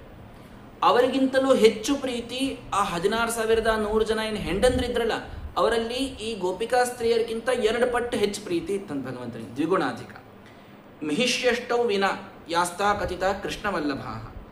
ಆದರೆ ಈ ಅಷ್ಟಮಹಿಷಿಯರು ಮತ್ತೆ ಬೇರೆ, ಅವ್ರು ಬೇರೆ ಕಕ್ಷಾದಾಗ ಬರ್ತಾರೆ. ಕೇವಲ ಹೆಂಡಂದ್ರು ಅಂತೇನು 16,100 ಮಂದಿ ಇದ್ರು, ಅವರಲ್ಲಿ ಗೋಪಿಕಾ ಸ್ತ್ರೀಯರು ಮಾಡಿದ್ದಕ್ಕಿಂತ 2 ಪಟ್ಟು ಹೆಚ್ಚು ಪ್ರೀತಿ ಭಗವಂತ ಮಾಡಿದ್ನಂತ. ತಾಭ್ಯ ಸಹಸ್ರ ಸಮೇತ ಯಶೋದಾ ನಂದಗೇಹಿನಿ. ಆ ಹೆಂಡಂದ್ರಿಗಿಂತೂ 100 ಪಟ್ಟು ಪ್ರೀತಿ ಯಶೋದೆಯಲ್ಲಿ ಮಾಡಿದಂತ ಭಗವಂತ. ಯಶೋದೆಯ ತಾರತಮ್ಯದೊಳಗೆ ಅಷ್ಟು ಮೇಲೆ ಹೋದ್ಲು ಅವರಿಗಿಂತಲೂ ಕೂಡ. ತಥೋಪ್ಯಭ್ಯಧಿಕಾ ದೇವಿ ದೇವಕೀ ಭಕ್ತಿತಸ್ತತಃ, ಯಶೋದಾಕ್ಕಿಂತಲೂ ಹೆಚ್ಚು ಪ್ರೀತಿಯನ್ನ ದೇವಕಿಯಲ್ಲಿ ಮಾಡ್ತಾನೆ. ಯಾಕೆ? ಭಕ್ತಿತಃ, ಭಕ್ತಿ ಯಶೋದಾಕ್ಕಿಂತ ದೇವಕಿ ಹೆಚ್ಚು ಮಾಡ್ಯಾಳಂತ. ಹಂಗಾಗಿ ಅವಳಲ್ಲಿ ಅನುಗ್ರಹ ಹೆಚ್ಚು ಮಾಡ್ಯಾನ ಭಗವಂತ. ವಸುದೇವಸ್ತತಃ, ದೇವಕಿಗಿಂತಲೂ ಹೆಚ್ಚಿನ ಪ್ರೀತಿ ವಸುದೇವನ ಮೇಲೆ. ತಥೋ ಜಿಷ್ಣು, ಆ ವಸುದೇವನಕ್ಕಿಂತಲೂ ಹೆಚ್ಚು ಪ್ರೀತಿ ಅರ್ಜುನನ ಮೇಲೆ ಮಾಡದಂತ. ತನ್ನ ತಂದೆಗಿಂತಲೂ ಹೆಚ್ಚು ಪ್ರೀತಿಯನ್ನ ಅರ್ಜುನನ ಮೇಲೆ ಮಾಡನ. ತಥೋ ರಾಮೋ ಮಹಾಬಲಃ, ಅವನಿಗಿಂತಲೂ ಹೆಚ್ಚು ಪ್ರೀತಿಯನ್ನ ಬಲರಾಮ ದೇವರ ಮೇಲೆ ಭಗವಂತ ಮಾಡ್ಯಾನೆ. ಈ ಮಧ್ಯದೊಳಗೆ ಪ್ರದ್ಯುಮ್ನಾದಿಗಳು ಬರ್ತಾರೆ ಅಂತ ಶ್ರೀಮದಾಚಾರ್ಯ ತಿಳಿಸ್ತಾರೆ. ನ ತಥೋಭ್ಯಧಿಕ ಕಶ್ಚಿತ್ ಭಕ್ತಿಯಾದವು ಪುರುಷೋತ್ತಮೇ, ಬಲರಾಮ ದೇವರಿಗಿಂತಲೂ ಕೂಡ ಅಲ್ಲಿ ಪ್ರೀತಿ ಪಾತ್ರರಾದವರು ಭೀಮಸೇನ ದ್ರೌಪದಿಯರನ್ನು ಬಿಟ್ಟರೆ ವಿನಾ ಬ್ರಹ್ಮಾಣ ವಿಶೇಷಂ, ಆ ಬ್ರಹ್ಮ ಸಮರಾದಂತಹ ಭೀಮ ಮತ್ತು ದ್ರೌಪದಿಯರನ್ನು ಬಿಟ್ಟರೆ ಭಗವಂತ ಅಧಿಕವಾದ ಪ್ರೀತಿಯನ್ನು ಬಲರಾಮ ದೇವರ ಮೇಲೆ ತಾನು ಮಾಡಿದ್ದಾನೆ. ಹಾಗಾಗಿ ಇಂತಹ ಒಂದು ತಾರತಮ್ಯವನ್ನು ಭಗವಂತ ಭಕ್ತಿಯ ಮೇಲೆ ಮಾಡಿದ್ದಾನೆ. ನೋಡ್ರಿ, ಅನುಗ್ರಹ ಮಾಡೋದಕ್ಕೆ ದೇವರು ಯಾಕೆ ತಾರತಮ್ಯ ಮಾಡಿದಾರೆ? ಯಾವ ರೀತಿ ಭಕ್ತಿಯೋ ಆ ರೀತಿಯೊಳಗೆ ಅನುಗ್ರಹವನ್ನು ನಾನು ಮಾಡುತ್ತೇನೆ ಅನ್ನೋ ಅರ್ಥವನ್ನು ಭಗವಂತ ಅಲ್ಲಿ ತಿಳಿಸ್ತಾನೆ. ಇನ್ನು ನಾವು ಈ ಎಲ್ಲ ಭಕ್ತಿ ಮಾಡಬೇಕಾದಾಗ ನಮಗೆ ಯಾವ್ಯಾವ ಫ್ಯಾಕ್ಟರ್ಸ್ ಇನ್ಫ್ಲೂಯೆನ್ಸ್ ಮಾಡ್ತವೆ, ಬಹಳ ಸೂಕ್ಷ್ಮವಾದ ವಿಷಯ. ಇದೆಲ್ಲ ಒಂದೊಂದೇ ದಿವಸ ಪ್ರತ್ಯೇಕ ಹೇಳಿದ್ರೆ ಬಹಳಷ್ಟು ಹೇಳಲಿಕ್ಕೆ ಆಗ್ತದೆ. ಅಂತೂ ಸ್ವಲ್ಪ ಲಕ್ಷ್ಯ ಕೊಟ್ಟು ಅದೇನು ಹೇಳಲಿಕ್ಕೆ ಹೊಂಟಾರೆ ಅನ್ನೋದನ್ನು ತಿಳ್ಕೊಳ್ಳಿಕ್ಕೆ ಪ್ರಯತ್ನ ಮಾಡ್ರಿ. ದಶೈತೆ ಗುಣಹೇತವ, ನಿಮ್ಮೊಳಗೆ ಭಕ್ತಿ ಬರಲಿ ಅಥವಾ ದ್ವೇಷ ಬರಲಿ, ಯಾವುದೋ ಒಂದು ಗುಣ ಬರಬೇಕು ಅಂದ್ರೆ 10 ಫ್ಯಾಕ್ಟರ್ ಅವು ಇನ್ಫ್ಲೂಯೆನ್ಸ್ ಮಾಡ್ತಾವೆ. ಒಂದು ಆಗಮ, ಅಂದ್ರೆ ಏನು ಕೇಳ್ತೀವಲ್ಲ ಅದ್ರ ಮೇಲೆ ನಮ್ಮ ಭಾವ ಸಿದ್ಧ ಆಗ್ತದೆ, ಆಗಮ. ಅರ್ಥ, ಅದರಿಂದ ಏನು ಪ್ರಯೋಜನ ಅದ ಅದ್ರ ಮೇಲೆ ಆಗ್ತದೆ. ಪ್ರಜಾ, ತಿಳಿತಾ? ಪ್ರಜಾ ಅಂದ್ರೆ ಸುತ್ತಲಿದ್ದಂತಹ ಜನರು ಹೆಂಗಿದ್ದಾರೆ ಅದರ ಮೇಲೆ ಆಗ್ತದೆ, ಅಂದ್ರೆ ದೇಶ. ಕಾಲ, ಕರ್ಮ, ನಾವು ಮಾಡಿದ ಕರ್ಮಗಳ ಮೇಲೆ ನಮ್ಮಲ್ಲಿ ಭಕ್ತಿ ಇತ್ಯಾದಿಗಳ ಒಂದು ವಿಶೇಷವಾದ ವರ್ಧನ ಆಗ್ತದೆ. ಜನ್ಮ ಚ, ಎಲ್ಲಿ ಹುಟ್ಟೀರಿ, ಯಾವ ಕುಲದೊಳಗೆ ಹುಟ್ಟೀರಿ ಅದರ ಮೇಲೆಯೂ ಕೂಡ ಎಷ್ಟೋ ನಮ್ಮ ಭಕ್ತಿ ದ್ವೇಷಗಳ ಒಂದು ನಿರ್ಣಯ ಆಗ್ತದೆ. ಧ್ಯಾನಂ, ನಿಮ್ಮ ವಿಚಾರಗಳ ಹೆಂಗವ, ಧ್ಯಾನ ನೀವು ದೇವರದ್ದು ಎಷ್ಟು ಮಾಡ್ತೀರಿ. ಮಂತ್ರ ಅಥ ಸಂಸ್ಕಾರ, ನಿಮಗೆ ತಂದೆ ತಾಯಿಗಳು ಕೊಟ್ಟಂತಹ ಸಂಸ್ಕಾರಗಳು ಹೆಂಗವ, ಈ ಎಲ್ಲದರ ಮೇಲೆ ನಮ್ಮ ಗುಣಗಳು ನಿಶ್ಚಿತವಾಗ್ತಾ ಇರ್ತವೆ. ಹಾಗಾಗಿ ಇದರೊಳಗೆ ಎಲ್ಲವೂ ಶುದ್ಧ ಇರೋದು ಬಹಳ ಮಹತ್ವದ್ದು. ಅದಿದ್ದಾಗ ನಮಗೆ ಭಗವಂತನಲ್ಲಿ ಭಕ್ತಿ ಅಂತ ಅನ್ನೋದು ಬರ್ತದೆ. ಹಾಗಾಗಿ ಭಗವಂತ ಹೇಳ್ತಾನೆ, ಸನಕಾದಿಗಳು ಕೂಡ ಈ ಪ್ರಶ್ನೆಯನ್ನ ಮಾಡಿದರೂ ಬ್ರಹ್ಮದೇವರಿಗೆ, ಅವಾಗ ಅವರು ಹಂಸನಾಮಕ ಭಗವಂತನ ಕಡೆಗೆ ಕರ್ಕೊಂಡು ಹೋಗ್ತಾರಂತ ಅವರನ್ನೆಲ್ಲರನ್ನೂ ಕೂಡ. ಹಂಸನಾಮಕ ಪರಮಾತ್ಮ ಸನಕಾದಿಗಳಿಗೆ ವಿಶೇಷವಾಗಿ ಸನ್ಯಾಸ ಯೋಗವನ್ನು ಉಪದೇಶ ಮಾಡುತ್ತಾನೆ. ಆ ಯೋಗವನ್ನು ಭಗವಂತ ಇಲ್ಲಿ ಸ್ವಲ್ಪ ಸಂಗ್ರಹಾತ್ಮಕವಾಗಿ ತಾನು ಹೇಳ್ತಾನೆ. ಸನ್ಯಾಸಿಗಳಾದಂಥವರು ಹೇಗಿರಬೇಕು, ಅಥವಾ ನಾವಂತೂ ಸನ್ಯಾಸಿ ಆಗ್ಲಿಕ್ಕತ್ತಿಲ್ರಿ, ನಾವ್ಯಾಕೆ ವಿಚಾರ ಮಾಡೋದು ಅಂತ. ಅಂತೂ ಒಂದು ಹಂತ ಜೀವನದಲ್ಲಿ ಬಂದಾಗ, ಸಂಸಾರದಲ್ಲಿ ನಾವು ವೈರಾಗ್ಯವನ್ನು ತಾಳ್ತೀವಲ್ಲ, ಆ ಕಾಲದಲ್ಲಿ ಮನುಷ್ಯ ಹೇಗಿರಬೇಕು ಅನ್ನೋದನ್ನ ತಿಳಿಸಿಕೊಡ್ತಾರೆ. ಅಹಂಕಾರ ಕೃತಂ ಬಂಧಂ ಆತ್ಮನೋ ಅರ್ಥ ವಿಪರ್ಯಯಂ ವಿದ್ವಾನ್ ನಿರ್ವಿದ್ಯ ಸಂಸಾರ ಚಿಂತಾಂ ತುರ್ಯೇ ಸ್ಥಿತಸ್ತ್ಯ ಚೇತ್. ತಾನು ಸನ್ಯಾಸವನ್ನು ಯಾವಾಗ ಸ್ವೀಕಾರ ಮಾಡ್ತಾನೋ, ಅಥವಾ ಒಟ್ಟಾರೆ ನನಗಿದು ಸಾಕು ಸಂಸಾರ ಅಂತ ಅವನಿಗೆ ಯಾವಾಗ ವಿಚಾರ ಬರ್ತದೋ, ಆವಾಗ ಅವನು ಮೊದಲು ಈ ಬಂಧ ನನ್ನ ಅಹಂಕಾರದಿಂದಿದೆ. ಅಹಂಕಾರ ಅಂದ್ರೆ ಸೊಕ್ಕು ಅಂತ ಅರ್ಥ ಅಷ್ಟೇ ಮಾಡಬೇಡ್ರಿ. ಅಹಂಕಾರ ಅಂದ್ರೆ ಇದು ನನ್ನದು, ಇಲ್ಲಿ ನಾನು ಈ ಭಾವನೆ ಅದ ನೋಡ್ರಿ. ಈ ಮನಿ ನನ್ನದು, ಈ ಹೊಲ ನನ್ನದು, ಈ ಸಂಪತ್ತು ನನ್ನದು, ಈ ನನ್ನದು ನಾನು ಅನ್ನುವಂತಹ ಭಾವನೆ ಅದಲ್ಲ, ಇದೆಲ್ಲ ಅಹಂಕಾರನೇ. ಇದರಿಂದ ನಿನಗೆ ಬಂಧನ ಆಗ್ಯದ. ನನ್ನ ಮಕ್ಕಳು ಅನ್ನೋದಕ್ಕೆ ಮಕ್ಕಳ ಜೊತೆಗೆ ಬಂಧನ ಅದ, ನನ್ನ ಹೆಂಡತಿ ಅನ್ನೋದಕ್ಕೆ ಹೆಂಡತಿ ಜೊತೆಗೆ ಬಂಧನ, ನನ್ನ ಮನೆ, ನನ್ನ ಹೊಲ, ಈ ಬಂಧನಕ್ಕೆ ಕಾರಣ ನಾನು ಅನ್ನುವಂಥದ್ದು. ಇದನ್ನ ತಾನು ಬಿಡ್ತಾ ಹೋಗ್ತಾನೆ ವಿದ್ವಾಂಸನಾದವ. ತಾನು ಯಾವಾಗ ವೈರಾಗ್ಯವನ್ನು ಪಡಿತಾನೋ ಅದನ್ನು ಬಿಡ್ತಾ ಯಾವನ್ ನಾನಾರ್ಥದಿ ಪುಂಸೋ ನನಿವರ್ತೇತ ಯುಕ್ತಿಭಿ ಜಾಗೃತ್ಯಪಿ ಸ್ವಪನ್ನಜ್ಞ ಸ್ವಪ್ನೆ ಜಾಗರಣಂ ಯಥ. ಸ್ವಪ್ನದಲ್ಲಿ ಜಾಗರಣದಲ್ಲಿ ಸ್ವಪ್ನ ಅವನಿಗೆ ಬರ್ತದೆ. ಯಾನಿಶಾ ಸರ್ವಭೂತೇಷು ತೇಷಾಂ ಜಾಗರ್ತಿ ಸಂಯಮಿ. ಕೃಷ್ಣ ಗೀತೆಯಲ್ಲಿ ಹೇಳ್ತಾನೆ, ಭಕ್ತರು ಹೆಂಗಿರ್ತಾರೆ ಗೊತ್ತೇನಪ್ಪ ವಿದ್ವಾಂಸರು, ಎಲ್ಲಾರು ಮಲ್ಕೊಂಡಾಗ ಎಚ್ಚರ ಇರ್ತಾರೆ, ಎಲ್ಲಾರು ಎಚ್ಚರಿದ್ದಾಗ ಮಲ್ಕೊತಾರೆ. ನಾವು ಹಂಗ ಮಾಡ್ತೀವ್ರಿ, ಕೈಯಾಗ ಒಂದು ಮೊಬೈಲ್ ಇರ್ತದ, ಎಲ್ಲಾರು ಮಲ್ಕೊಂಡಾಗ ನಾವು ಎಚ್ಚರ ಇರ್ತೀವಿ, ಎಲ್ಲಾರು 7 ಟೈಮಿಗೆ ಮಲ್ಕೊಂಡ್ಬಿಡ್ತೀವಿ, ನಾವು ಹಂಗೆ ಮಾಡ್ತೀವಲ್ಲ ಅಂತ. ಆ ಅರ್ಥದಲ್ಲಲ್ಲ. ಯಾನಿಶಾ ಸರ್ವಭೂತಾನಾಂ ತೇಷಾಂ ಜಾಗರ್ತಿ ಸಂಯಮಿ ಅಂತಂದ್ರೆ, ಎಲ್ಲಿ ಉಳಿದವರೆಲ್ಲರಿಗೂ ಕತ್ತಲೆ ಇದೆಯೋ ಆ ವಿಷಯದಲ್ಲಿ, ಅಂದ್ರೆ ದೇವರ ವಿಷಯಕ್ಕೆ ಅಜ್ಞಾನ ಅನ್ನೋದಲ್ರಿ, ಅದು ಕತ್ಲಿ. ಆ ವಿಷಯದಲ್ಲಿ ಭಕ್ತ ತಾನು ಜಾಗೃತಿ ಎಚ್ಚರ ಇರ್ತಾನೆ. ಯಾಕಂದ್ರೆ ಅವನಿಗೆ ಎಲ್ಲ ವಿಷಯಗಳು ಗೊತ್ತಿರ್ತವೆ. ಇನ್ನು ಎಲ್ಲರಿಗೂ ಗೊತ್ತಿರೋ ವಿಷಯ ಏನವಲ್ಲ ಲೌಕಿಕ ವಿಷಯಗಳು, ಅಲ್ಲಿ ಅವನಿಗೆ ನಿದ್ರಾ ಇರ್ತದೆ. ಅಂದ್ರೆ ಅವನಿಗೆ ಅದರ ಏನು ಅದರದ್ದು ಪರಿವೇ ಇರುವುದಿಲ್ಲ, ಅದರ ಬಗ್ಗೆ ಬಹಳ ಅವನು ಚಿಂತಾನೂ ಮಾಡುವುದಿಲ್ಲ. ಆ ಅರ್ಥದಲ್ಲಿ ವಿದ್ವಾಂಸ ಸ್ವಪ್ನದಲ್ಲಿ ಜಾಗರಣವನ್ನ, ಜಾಗರಣದಲ್ಲಿ ಸ್ವಪ್ನವನ್ನ ತಾನು ತಾಳಬೇಕು ಅಂತ ಕೃಷ್ಣ ಹೇಳ್ತಾನೆ. ಅಂತೂ ಲೌಕಿಕ ವಿಷಯಗಳಲ್ಲಿ ತಾನು ಮೌನವಾಗಿರಬೇಕು, ಭಗವಂತನ ವಿಷಯದಲ್ಲಿ ತಾನು ಜಾಗೃತವಾಗಿರಬೇಕು. ಯೋ ಜಾಗರೇ ಬಹುವಿಧಾನ್ ಕ್ಷಣಧರ್ಮೇಣ ಅರ್ಥಾನ್ ಭುಂಕ್ತೆ ಸಮಸ್ತ ಕರಣೋ ಯದಿ ತತ್ ಹೃದಿ ತತ್ ಸದೃಕ್ಷಾನ್. ಜಾಗರಾವಸ್ಥೆಯೊಳಗೆ ತಾನು ಏನೆಲ್ಲ ತಾನು ಆ ವಿಷಯಗಳ ಭೋಗವನ್ನು ಮಾಡ್ತಾನೋ ಅವನಿಗೇನು ಅನಿಸ್ಬೇಕು, ಇದೆಲ್ಲ ಒಂದು ಸ್ವಪ್ನ, ಇದ್ಯಾವುದೂ ಕೂಡ ನಿಜವಾಗಿ ನನಗೆ ಭೋಗವನ್ನು ಕೊಡುವಂಥದ್ದಲ್ಲ. ಭಗವಂತ ನನ್ನಿಂದ ಮಾಡಿಸ್ತಾ ಇದ್ದಾನಷ್ಟೇ, ಇಮ್ಯಾಜಿನರಿ ಅಲ್ಲ, ರಿಯಲ್ಲೇ ಇದೆ. ಆದರೆ ಇದು ಸ್ವಪ್ನದಂತೆ ನನಗೆ ಇದು ಹೋಗುವಂಥದ್ದು, ವ್ಯರ್ಥ ಇದು ನನಗಿದು. ನೀ ಸ್ವಪ್ನದೊಳಗೆ ಏನೋ ಭಾರಿ ದೊಡ್ಡ ರಾಜ ಅಂತ ಕಾಣ್ತಿ, ಎಚ್ಚರ ಆದ್ಮೇಲೆ ಮತ್ತಲ್ಲೇ ಮಲ್ಕೊಂಡಿರ್ತಿ, ಏನು ಮತ್ತದೇ ಮುಂಜಾನೆ ಬಯಸ್ಕೊಳ್ಳೋದೆ. ಮತ್ತು ಹಂಗಿದ್ದಾಗ ನೀ ರಾಜ ಅಲ್ಲಲ್ಲ, ಖರೆ ನೀ ರಾಜ ಇದ್ದಾಗೂ ಕೂಡ ಇದೇ ಭಾವನಾ ಇಟ್ಕೋ ಅಂತ ಕೃಷ್ಣ ಹೇಳ್ತಾನೆ. ಈ ರಾಜ ಅಂತೇನಿದ್ದಿ ಇದು 4 ದಿವಸಕ್ಕೆ ಇರ್ತಿ, ನಾಡ್ದು ನಿನ್ನ ಮತ್ತೆ ಪಟ್ಟ ಬಿಟ್ಟು ಇಳಿಸ್ತಾರೆ, ನೀ ಮುಂದಿರಂಗಿಲ್ಲ. ಈ ಅರ್ಥದಲ್ಲಿ ಜಾಗೃತ ಅವಸ್ಥೆಯನ್ನು ಕೂಡ ಸ್ವಪ್ನದಂತೆ ಕಾಣು ಅಂತ ಹಿಂಗೆ ಹೇಳಿದ್ರಪ್ಪ. ಜಾಗೃತ ಅವಸ್ಥೆಯನ್ನೇ ಸ್ವಪ್ನ ಅಂತ ಕಂಡು ಮಾಯಾ ಅಂತ ತಿಳ್ಕೊಳ್ರಿ ಅಂತ ಹೇಳಿದ್ದಲ್ಲ. ಶ್ರೀಮದ್ ಆಚಾರ್ಯ ಸ್ಪಷ್ಟ ಮಾಡ್ತಾರೆ ಅದನ್ನ. ಯಾಕೆ ಎಲ್ಲ ಅವಸ್ಥೆಗಳಿಗೆ ಪ್ರವರ್ತಕ ಭಗವಂತ.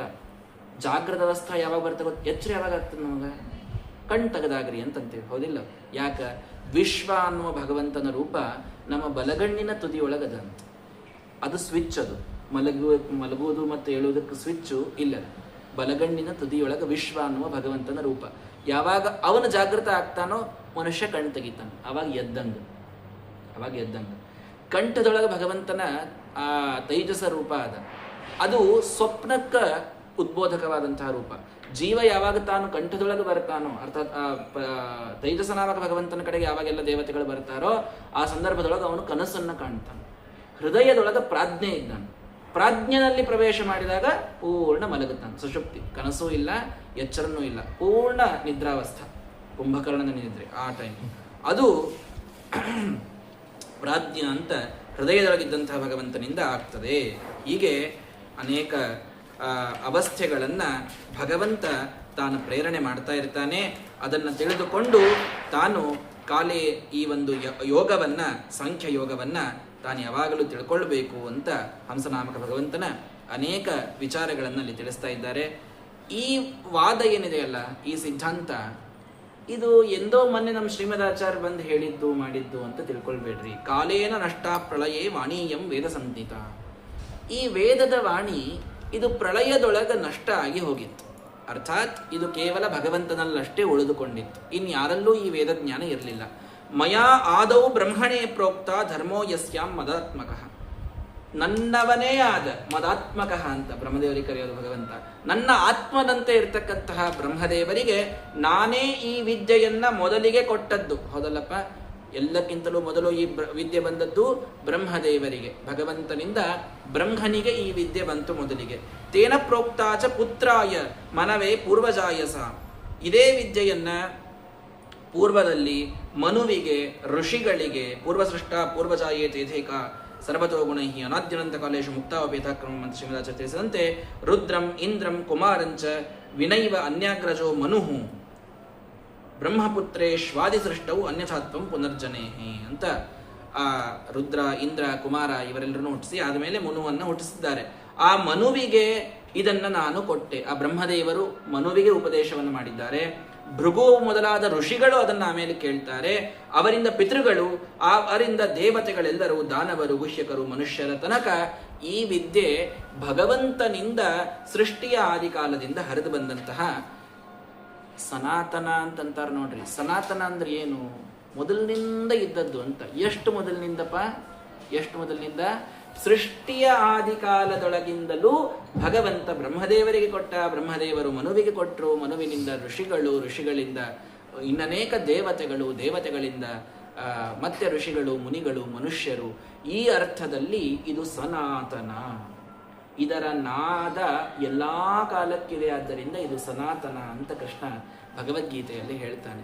ಇಂಥ ಒಂದು ವೇದವಾಣಿ ಇದು ಅತ್ಯಂತ ಪ್ರಾಚೀನವಾದದ್ದು. ಉಳಿದ ಕಡೆಗೆ ಯಾವಾಗ ಇನ್ನೂ ಸಿವಿಲೈಸೇಷನ್ಸು ಇರಲಿಲ್ಲ, ಮನುಷ್ಯ ನಾಗರಿಕನೂ ಯಾವಾಗ ಆಗಿರಲಿಲ್ಲ, ಸಭ್ಯತೆ ಬಟ್ಟೆ ಹಾಕ್ಕೊಳ್ಬೇಕನ್ನೋ ಜ್ಞಾನವೂ ಯಾವಾಗ ಇನ್ನು ಉಳಿದ ದೇಶಗಳಲ್ಲಿ ಇರಲಿಲ್ವೋ ಆವಾಗಿನಿಂದಲೂ ಕೂಡ ಈ ಭಾರತದಲ್ಲಿ ಅನಾದಿಯಾದಂತಹ ಈ ತತ್ವಜ್ಞಾನ ತಾನು ಮನುಷ್ಯರಿಗೆ ಬೋಧನೆ ಮಾಡಲಿಕ್ಕೆ ಅಂತ ಇತ್ತು ಅನ್ನೋದು ನಮ್ಮ ಸಂಸ್ಕೃತಿಯ ಹೆಮ್ಮೆ ಅಂತ ಅನ್ನೋದನ್ನು ನಾವು ತಿಳಿದುಕೊಳ್ಳಬೇಕು. ಹಾಗಾಗಿ ಈ ಒಂದು ಭಗವಂತನ ವಾಣಿ ಅದು ಮೊದಲಿನಿಂದ ಬರ್ತಾ ಇದೆ. ನ ತಥಾ ಮೇ ಪ್ರಿಯತಮಃ ಆತ್ಮಯೋಜನ ನ ಶಂಕರ ನ ಚ ಸಂಕರ್ಷಣೋ ನ ಶ್ರೀಹಿ ನವ ಆತ್ಮ ಚ ಯಥಾ ಭವಾನ್. ಕೃಷ್ಣ ಹೇಳ್ತಾನೆ, ಉದ್ಧವ, ನನಗ ಶಂಕರ, ಬ್ರಹ್ಮ, ಬಲರಾಮ, ಸಾಕ್ಷಾತ್ ಲಕ್ಷ್ಮಿಯು ನಿನ್ನಷ್ಟು ಪ್ರೀತಿ ಪಾತ್ರರಲ್ಲ ಅಂದ್ಬಿಟ್ಟ ಉದ್ಧವನಿಗೆ. ಅಂದ್ರೆ ಭಕ್ತರನ್ನ ಭಗವಂತ ಎಷ್ಟು ಹತ್ತಿರದಿಂದ ನೋಡ್ತಾನಂತ. ಇವರೆಲ್ಲರೂ ಅವನಿಗೆ ಮುಖ್ಯ ಪ್ರೀತಿ ಪಾತ್ರರೇ, ಇಲ್ಲ ಅಂತಲ್ಲ. ಆದ್ರೆ ಒಬ್ಬ ಸಾಮಾನ್ಯ ಭಕ್ತನನ್ನು ಕೂಡ ಭಗವಂತ ಎಷ್ಟು ಹತ್ತಿರದಿಂದ ನೋಡ್ತಾನಂದ್ರೆ ನನಗೆ ಲಕ್ಷ್ಮಿಯೂ ಏನಲ್ಲ ನಿನ್ನ ಮುಂದ ಅನ್ನುವಷ್ಟರ ಮಟ್ಟಿಗೆ ಪ್ರೀತಿಯಿಂದ ಭಗವಂತ ತಾನು ಕಾಣ್ತಾನೆ ಅನ್ನೋದನ್ನು ಶ್ರೀಮದಾಚಾರ್ಯರು ತಾತ್ಪರ್ಯದಲ್ಲಿ ತಿಳಿಸ್ತಾರೆ. ಅಷ್ಟು ನನ್ನ ಭಕ್ತನಾಗಿ ನೀ ಇದ್ದೀಯಪ್ಪ. ನನ್ನ ಭಕ್ತರು ಯಾವಾಗಲೂ ನಿಷ್ಕಿಂಚನಾಹ, ಬಡವರಾಗಿರ್ತಾರೆ. ಮೈ ಅನುರಕ್ತ ಚೇತಸಃ, ತನ್ನೊಳಗೆ ಮನಸ್ಸಿಟ್ಟಿರ್ತಾರೆ. ಶಾಂತಾಹ ಮಹಾಂತಹ ಅಖಿಲ ಜೀವ ವತ್ಸಲಾಹ, ಶಾಂತರಿರ್ತಾರೆ. ಒಳಗೆ ವಿಚಾರಗಳು ಮಾತ್ರ ಮಹಾಂತವಾದ ವಿಚಾರಗಳಿರ್ತವೆ. ಜೀವಿಗಳನ್ನ ಕಂಡ್ರೆ ಪ್ರೀತಿಸ್ತಿರ್ತಾರೆ. ಅವರಿಗೊಂದು ಬೆಕ್ಕು ಕಂಡ್ರೂ ಪ್ರೀತಿ ಇರ್ತದೆ, ಒಂದು ಗೋವು ಕಂಡ್ರೂ ಪ್ರೀತಿ ಇರ್ತದೆ, ಒಂದು ನಾಯಿ ಕಂಡ್ರೂ ಪ್ರೀತಿ ಇರ್ತದೆ. ಮನುಷ್ಯರೊಳಗೆ ಯಾರನ್ನು ಕಂಡ್ರೂ ಕೂಡ ಪ್ರೀತಿ ಮಾಡ್ತಾರೆ. ಕಾಮೈರನಾಲಬ್ಧಧಿಯೋ ಅಜುಷಶ್ಚತೆ ನೈರಪೇಕ್ಷಂ ಹಿ ವಿದುಸ್ಸುಖಂ ಮಮ. ಅವರಿಗೆ ಏನೂ ಬೇಡ ಅನ್ನೋದ್ರೊಳಗೆ ಸುಖ ಇರ್ತದೆ. ತಿಂತೀಯ ಒಲ್ಲೆ, ಉಣ್ತೀಯ ಒಲ್ಲೆ, ಮಲಗುತ್ತೀಯ ಒಲ್ಲೆ. ವಿಷಯಗಳು ಎಷ್ಟು ಹತ್ತಿರ ಬರ್ತದೋ ಅಷ್ಟವರಿಗೆ ಒಲ್ಲೆ ಅನ್ನೋದ್ರೊಳಗೆ ಸುಖ ಇರ್ತದಂತ. ಅಂಥವರು ನನ್ನ ಭಕ್ತರು ಅಂತ ಆಗ್ತಾರೆ. ಬಾಧ್ಯಮಾನೋಪಿ ಮದ್ಭಕ್ತೋ ವಿಷಯ ಜಿತೇಂದ್ರಿಯ ಪ್ರಶಸ್ತಯಾಪಿ ಮದ್ಭಕ್ತಿಯ ವಿಷಯ ನಾಭಿಭೂಯತೆ.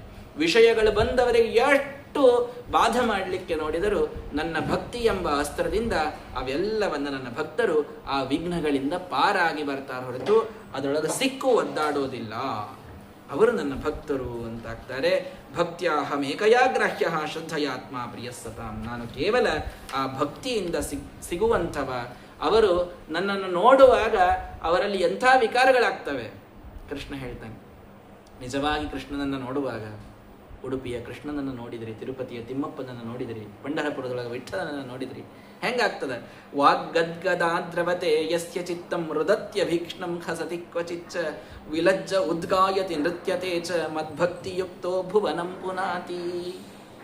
ನನ್ನ ಭಕ್ತಿ ಉಳ್ಳವ ಕಂಠವನದು ಬಿಗದು ಹೋಗ್ತದೆ, ಕಣ್ಣಲ್ಲಿ ನೀರು ಸುರಿತಿರ್ತದೆ, ಆವಾಗೂ ನಗತಿರ್ತಾನೆ, ವಿಲಜ್ಜನಾಗಿ ಹಾಡುತ್ತಾನೆ, ಕುಣಿತಾನೆ, ಇಡಿಯಾದ ಭುವನವನ್ನ ಪಾವನಗೊಳಿಸ್ತಾನೆ.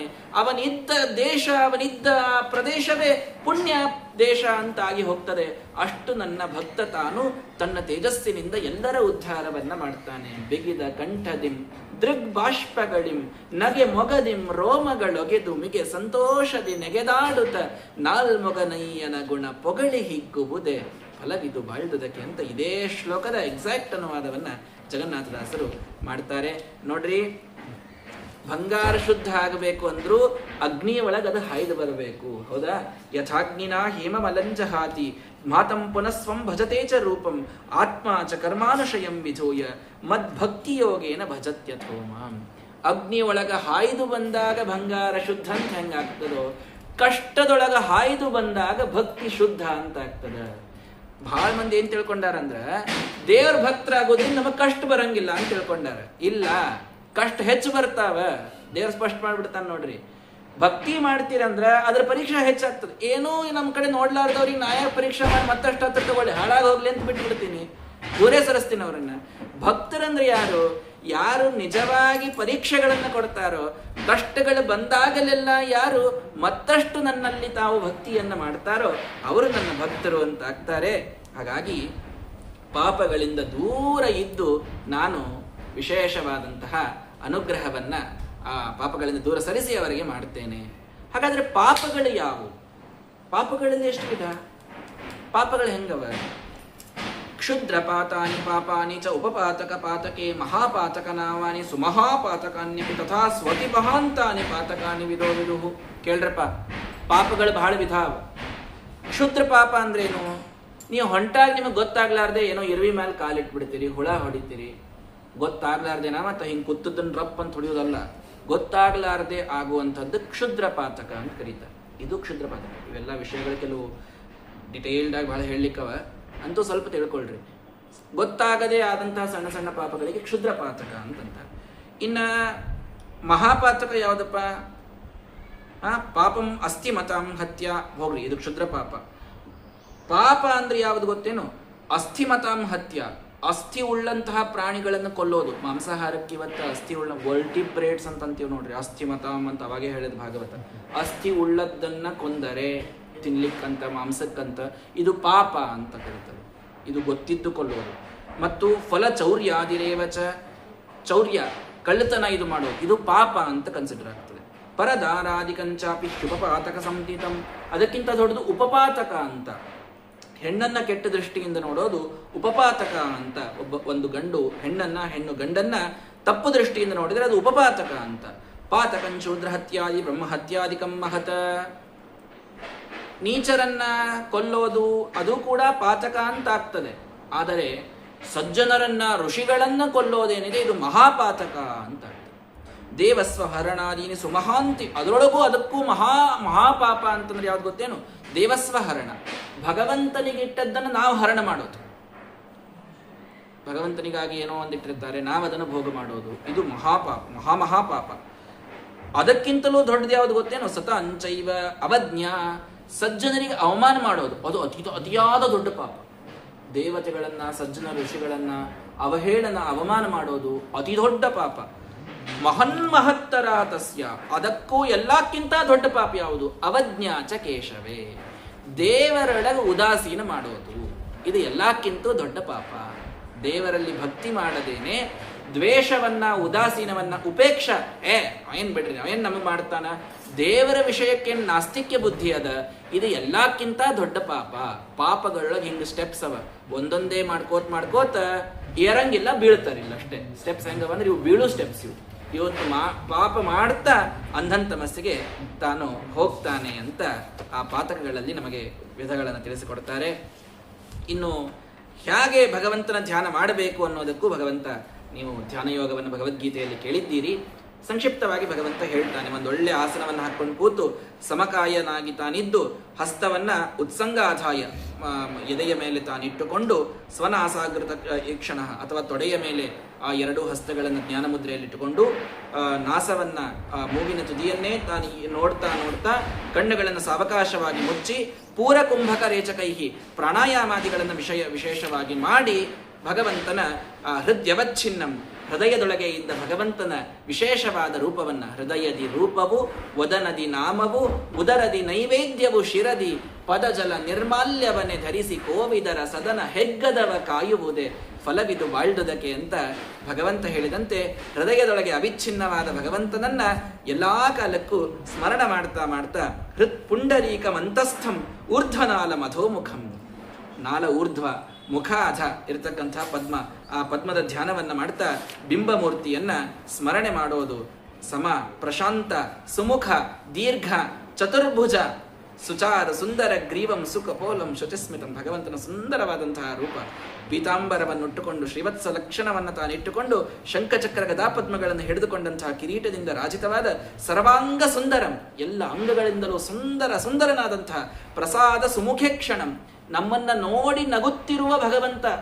ನೋಡ್ರಿ, ನೀವು ಧ್ಯಾನ ಮಾಡಬೇಕಾದಾಗ ದೇವರು ನನ್ನ ನೋಡಿ ತಾನು ಮಂದಹಾಸವನ್ನ, ಅನುಗ್ರಹದ ಹಾಸವನ್ನ ಬೀರ್ತಾನೆ ಅಂತ ಧ್ಯಾನ ಮಾಡಬೇಕಂತ. ಅದು ಬಹಳ ಇಂಪಾರ್ಟೆಂಟ್. ನಮ್ಮನ್ನ ಭಗವಂತ ನೋಡ್ತಾನೆ.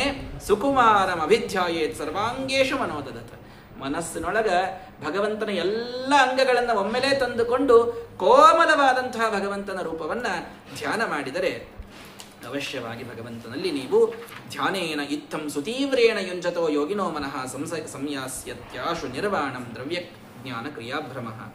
ಈ ಸಂಸಾರದ ಭ್ರಮ ಹೋಗ್ಲಿಕ್ಕೆ ಆ ಧ್ಯಾನದಿಂದ ಭಗವಂತನನ್ನ ಯೋಗಿಗಳು ತಾವು ನೋಡ್ತಾರೆ.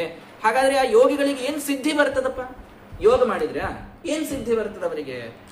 ಅಣಿಮಾ ಮಹಿಮಾ ಮೂರ್ತೆರ್ ಲಘಿಮಾ ಪ್ರಾಪ್ತಿರಿಂದ್ರಿಯ ಪ್ರಾಕಾಶ್ಯಂ ಶತದೃಷ್ಟೇಶು ಶಕ್ತಿರಪ್ರೇಣ ಶಕ್ತಿ ಪ್ರೇರಣಮೀಶಿತ ಗುಣೇಶ್ವಸಂಗೋ ವಶಿತ ಯತ್ ಕಾಮಸ್ತದವಾಪ್ಸ್ಯತಿ ಏತಾಮೇ ಸಿದ್ಧಯ ಸೌಮ್ಯ ಅಷ್ಟೌ ಔತ್ಪತ್ತಿ ಕಾಮತ. ಇಂಪಾರ್ಟೆಂಟ್ ಆಗಿ 8 ಸಿದ್ಧಿ, ಹಂಗಿನ್ನ 28 ಸಿದ್ಧಿ ಅವಂತ.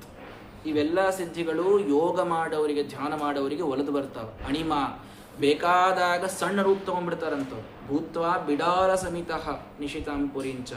ದೊಡ್ಡ ಸಮುದ್ರದ ಮೇಲೆ ಹಾರ ಬರುವಂತಹ ಹನುಮಂತ ದೇವರು ಲಂಕಾ ಬಂದ್ಕೊಳ್ಳಿ ಸಣ್ಣ ಬಿಡಾಲ ಬೆಕ್ಕಿನಷ್ಟು ಆಗ್ಬಿಟ್ರಂತ. ಅಣಿಮ ಮಹಿಮಾ ದೊಡ್ಡ ಗಾತ್ರವನ್ನು ತಗೊಳ್ಳೋದು, ದೊಡ್ಡ ಗಾತ್ರ ಮಹಿಮಾ. ಲಘಿಮ ಬೇಗ ವೇಟ್ ಕುಸಿದ್ಕೊಂಡು ಬಿಡೋದು. ನಾರ್ಷ್ಯ ಅನ್ನೋ ಕ್ಷೇತ್ರದೊಳಗೆ ಶ್ರೀಮದಾಚಾರ್ಯರು ವಟುಮಧಿರುಹ್ಯ ಮಂದಹಾಸಿ ಅಂತ 16ನೇ ಸರ್ಗ ತಿಳಿಸ್ತದೆ. ಒಬ್ಬ ಸಣ್ಣ ವಟುವಿನ ಆ ಹೆಗಲ ಮೇಲೆ ಕೂತು ಎಲ್ಲ ಪ್ರದಕ್ಷಿಣೆ ಹಾಕ್ಸಿದ್ರಂತ. ನೀವು ತಾವೇ ಒಳಗೆ ತಮ್ಮನ್ನು ತಾವು ಹೊತ್ತಿದ್ರು ಅಂತ ಹೇಳ್ತದ ಸ್ಮದ್ಧ ವಿಷಯ.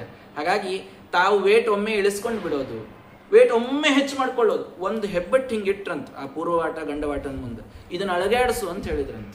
ಒಂದು ಹೆಬ್ಬಟ್ಟು ಅಳಗಾಡಿಸ್ಲಿಕ್ಕೆ ಆಗ್ಲಿಲ್ಲ, ಅವು ಜಗಜಟ್ಟಿದ್ದು. ಅವು 30 ಮಂದಿ ಹೊರು ಕಂಬ ಒಬ್ಬನೇ ತರ್ತಿದ್ನಂತವ ಗಂಡವಾಟ. ಅಂಥವಂಗ ಶ್ರೀಮದ್ ಆಚಾರ್ಯ ಬಟ್ಟು ಅಳಗಾಡಿಸ್ಲಿಕ್ಕೆ ಆಗ್ಲಿಲ್ಲ. ಗರಿಮಾ ಅದೊಂದು ಸಿದ್ಧಿ. ವಿಚಿತ್ರವಾದಂತಹ ಸಿದ್ಧಿಗಳಿರ್ತಾವೆ. ಪ್ರಾಕಾಶ್ಯಂ ಶ್ರುತದೃಷ್ಟೇಶು ಶಕ್ತಿ ಪ್ರೇರಣಂ ಈಶಿತ. ಕಾಣ್ಲಾರ್ದನ್ನ ಕೇಳಲಾರ್ದನ್ನ ತಿಳ್ಕೊಂಬಿಡೋದು, ಇದು ಅವ್ರಿಗೆ ಸಿದ್ಧಿ ಇರ್ತದೆ. ಕಾಣಿಸ್ತಿರಂಗೇ ಇಲ್ಲ, ಎಲ್ಲೋ ಕೂತಿರ್ತಾರ, ಎಲ್ಲೋ ನಡೆದಿದ್ದನ್ನು ಇಲ್ಲಿಂದ ಹೇಳ್ತಿರ್ತಾರೆ. ನೀ ಅವ್ರ ಮುಂದೆ ಬಂದು ನಿಂದ ಏನೋ ಹೇಳಿರಂಗಿಲ್ಲ, ನಿನ್ನ ಮುಖ ನೋಡ್ಕೊಂಡು ತಿಳ್ಕೊಂಡ್ಬಿಡ್ತಿರ್ತಾರೆ. ಇಂಥವಾಗ್ತಿರ್ತಾವೆ. ಶಕ್ತಿ ಪ್ರೇರಣಂ, ಇನ್ನೊಬ್ಬರಲ್ಲಿ ಶಕ್ತಿ ಕೊಟ್ಟು ಮಾಡಿಸೋದು. ಅವ್ರಿಗೆ ಶಕ್ತಿ ಇರಂಗಿಲ್ಲ ಮಾಡಲಿಕ್ಕೆ, ಇವ್ರ ಒಳಗೆ ಶಕ್ತಿ ತುಂಬಿ ಅದನ್ನು ಮಾಡಿಸ್ತಿರ್ತಾರೆ. ಈಶಿತ ಎಲ್ಲವನ್ನ ತಮ್ಮ ವಶದೊಳಗೆ ಇಟ್ಕೊಳ್ತಿರ್ತಾರೆ. ಮಳೆ ಇವ್ರಿಗೆ ಬೇಕಾದಾಗ ಆಗ್ತದೆ, ಬೇಕಾದಾಗ ಬಿಸಿಲು ಬಿದ್ದು ಬಿಡುತ್ತದೆ.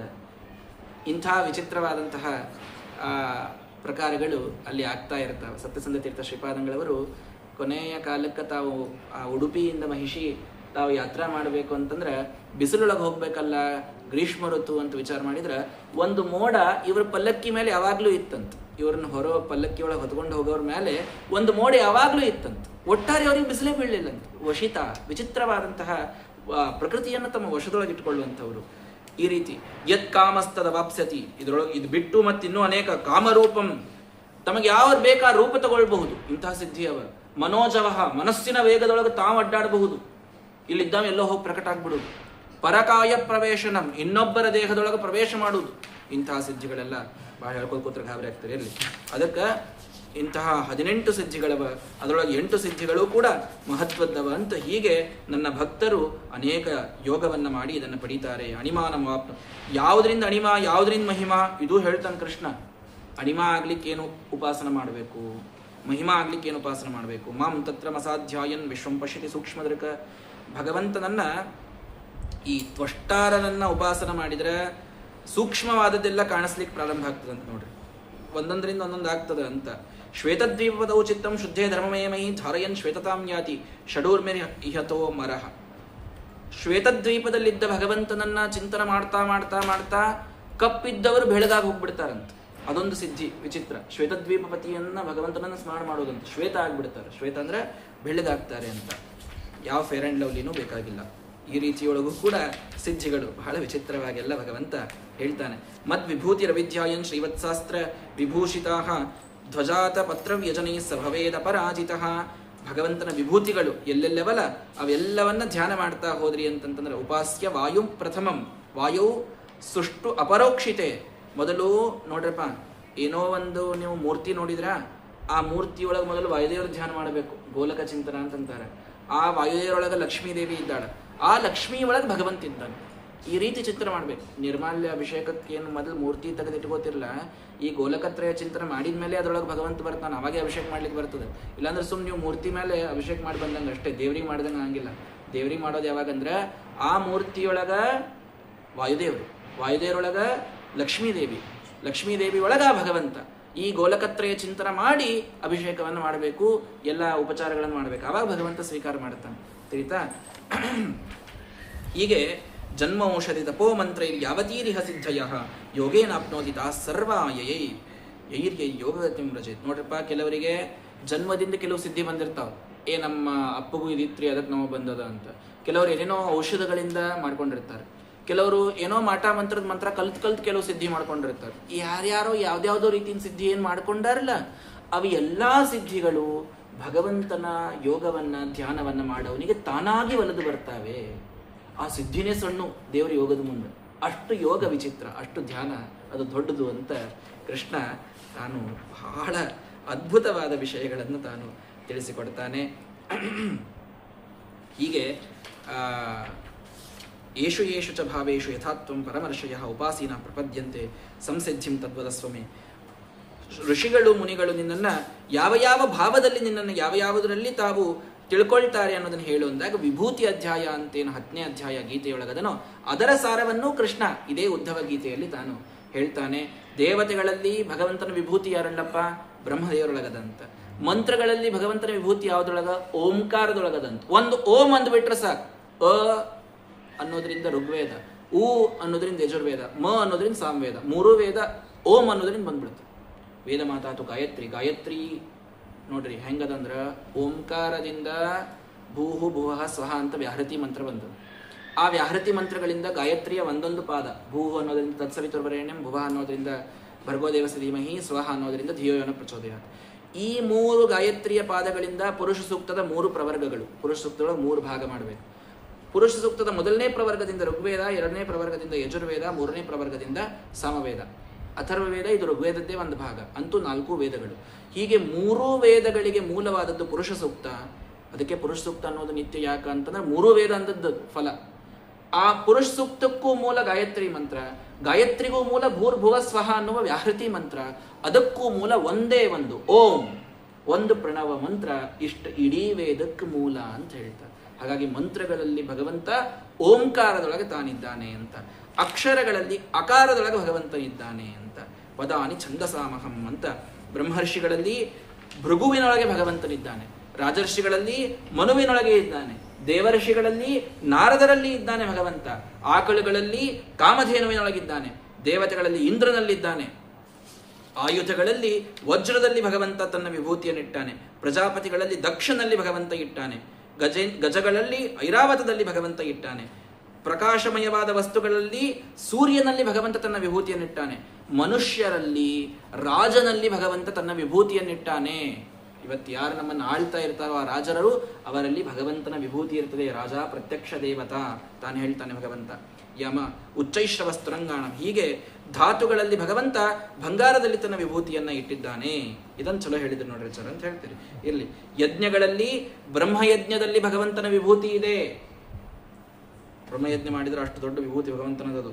ವ್ರತಗಳಲ್ಲಿ ಯಾವ ವ್ರತ ಮಾಡಿದ್ರೆ ಬಹಳ ಶ್ರೇಷ್ಠಿ, ಬಹಳ ಚಂದ ಹೇಳ್ತಾನೆ ಕೃಷ್ಣ. ಯಾವ ವ್ರತದೊಳಗೆ ಭಗವಂತನ ವಿಭೂತಿ ಅದಪ್ಪ? ಯಾರಿಗೂ ಹಿಂಸಾ ಮಾಡ್ಲಾರ್ದು ಒಂದು ವ್ರತ ತೊಟ್ರಿ ಅಂದ್ರೆ ಅದರೊಳಗೆ ನನ್ನ ವಿಭೂತಿ ಅದ ಅಂತ ಹೇಳ್ತಾನೆ. ಮನಸ್ಸಿನಿಂದ ಮಾತಿನಿಂದ ಯಾರಿಗೂ ನೀವು ಹಿಂಸಾ ಮಾಡಲಿಲ್ಲ ಅಂತಂದ್ರೆ ಅದರೊಳಗೆ ಭಗವಂತನ ವಿಭೂತಿ. ಅದಕ್ಕಿಂತ ದೊಡ್ಡ ವ್ರತಾನೇ ಯಾವುದು ಅಲ್ಲ ಅಂತ. ಎಲ್ಲರನ್ನ ಪ್ರೀತಿಯಿಂದ ನೋಡ್ಕೊಳ್ಳೋದು, ಏನೂ ಹಿಂಸಾ ಮಾಡ್ಲಾರ್ದೆ ಇರೋದೇನದಲ್ಲ, ಇದು ಎಲ್ಲಕ್ಕಿಂತ ದೊಡ್ಡ ವ್ರತ. ಇದರೊಳಗೆ ನನ್ನ ವಿಭೂತಿ ಅದ ಅಂತ ಕೃಷ್ಣ ಹೇಳ್ತಾನೆ.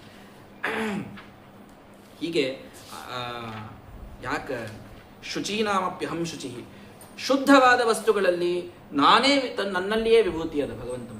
ವಿಷ್ಣು ವೈಷ್ಣವ ವಾಕ್ಯೇನ ಹಾನಿ ಸ್ಯಾತ್ ಪಾಪಕರ್ಮಣ ಅಂತ ಮಹಾಭಾರತದ ಮಾತನ್ನು ಶ್ರೀನಿವಾಸ ತೀರ್ಥರು ಹೇಳ್ತಾರೆ. ಶುದ್ಧಿ ಅದರಿಂದ, ಮುಂದೂ ಅದು ಸ್ಪಷ್ಟವಾಗಿ ಮುಂದೆ ಬರ್ತದೆ. ಶುದ್ಧಿ ಅದರಿಂದ ಕೇವಲ ಮಹಾನುಭಾವರ ವಾಕ್ಯಗಳಿಂದಲೂ ಕೂಡ ವಸ್ತು ಇದು ಶುದ್ಧವಾಗ್ತದೆ. ಹೀಗೆ ಅನೇಕ ವಿಭೂತಿಗಳಲ್ಲಿ ತೇಜ, ಶ್ರೀ, ಕಾಂತಿ, ಐಶ್ವರ್ಯ ಇವೆಲ್ಲವೂ ನನ್ನ ಅಂಶಗಳಿಂದಲೇ ಇವು ಮನುಷ್ಯನಲ್ಲಿ ಬರ್ತವೆ. ನನ್ನ ವಿಭೂತಿ ಇದ್ದಲ್ಲಿ ಇವು ಬರ್ತವೆ ಅಂತ. ಯದ್ಯದ್ ವಿಭೂತಿ ಮತ್ಸತ್ವಂ ಶ್ರೀಮದೂರ್ಜಿತಮೇವ ತತ್ತದೇವ ಅಪಗಚ್ಚತ್ವಂ ಮಮ ತೇಜೋಂಶ ಸಂಭವಂ ಅಂತ ಕೃಷ್ಣ ಗೀತೆಯಲ್ಲಿ ಹೇಳಿದ ಮಾತನ್ನ ಇಲ್ಲಿಯೂ ಹೇಳ್ತಾ ಇದ್ದಾರೆ.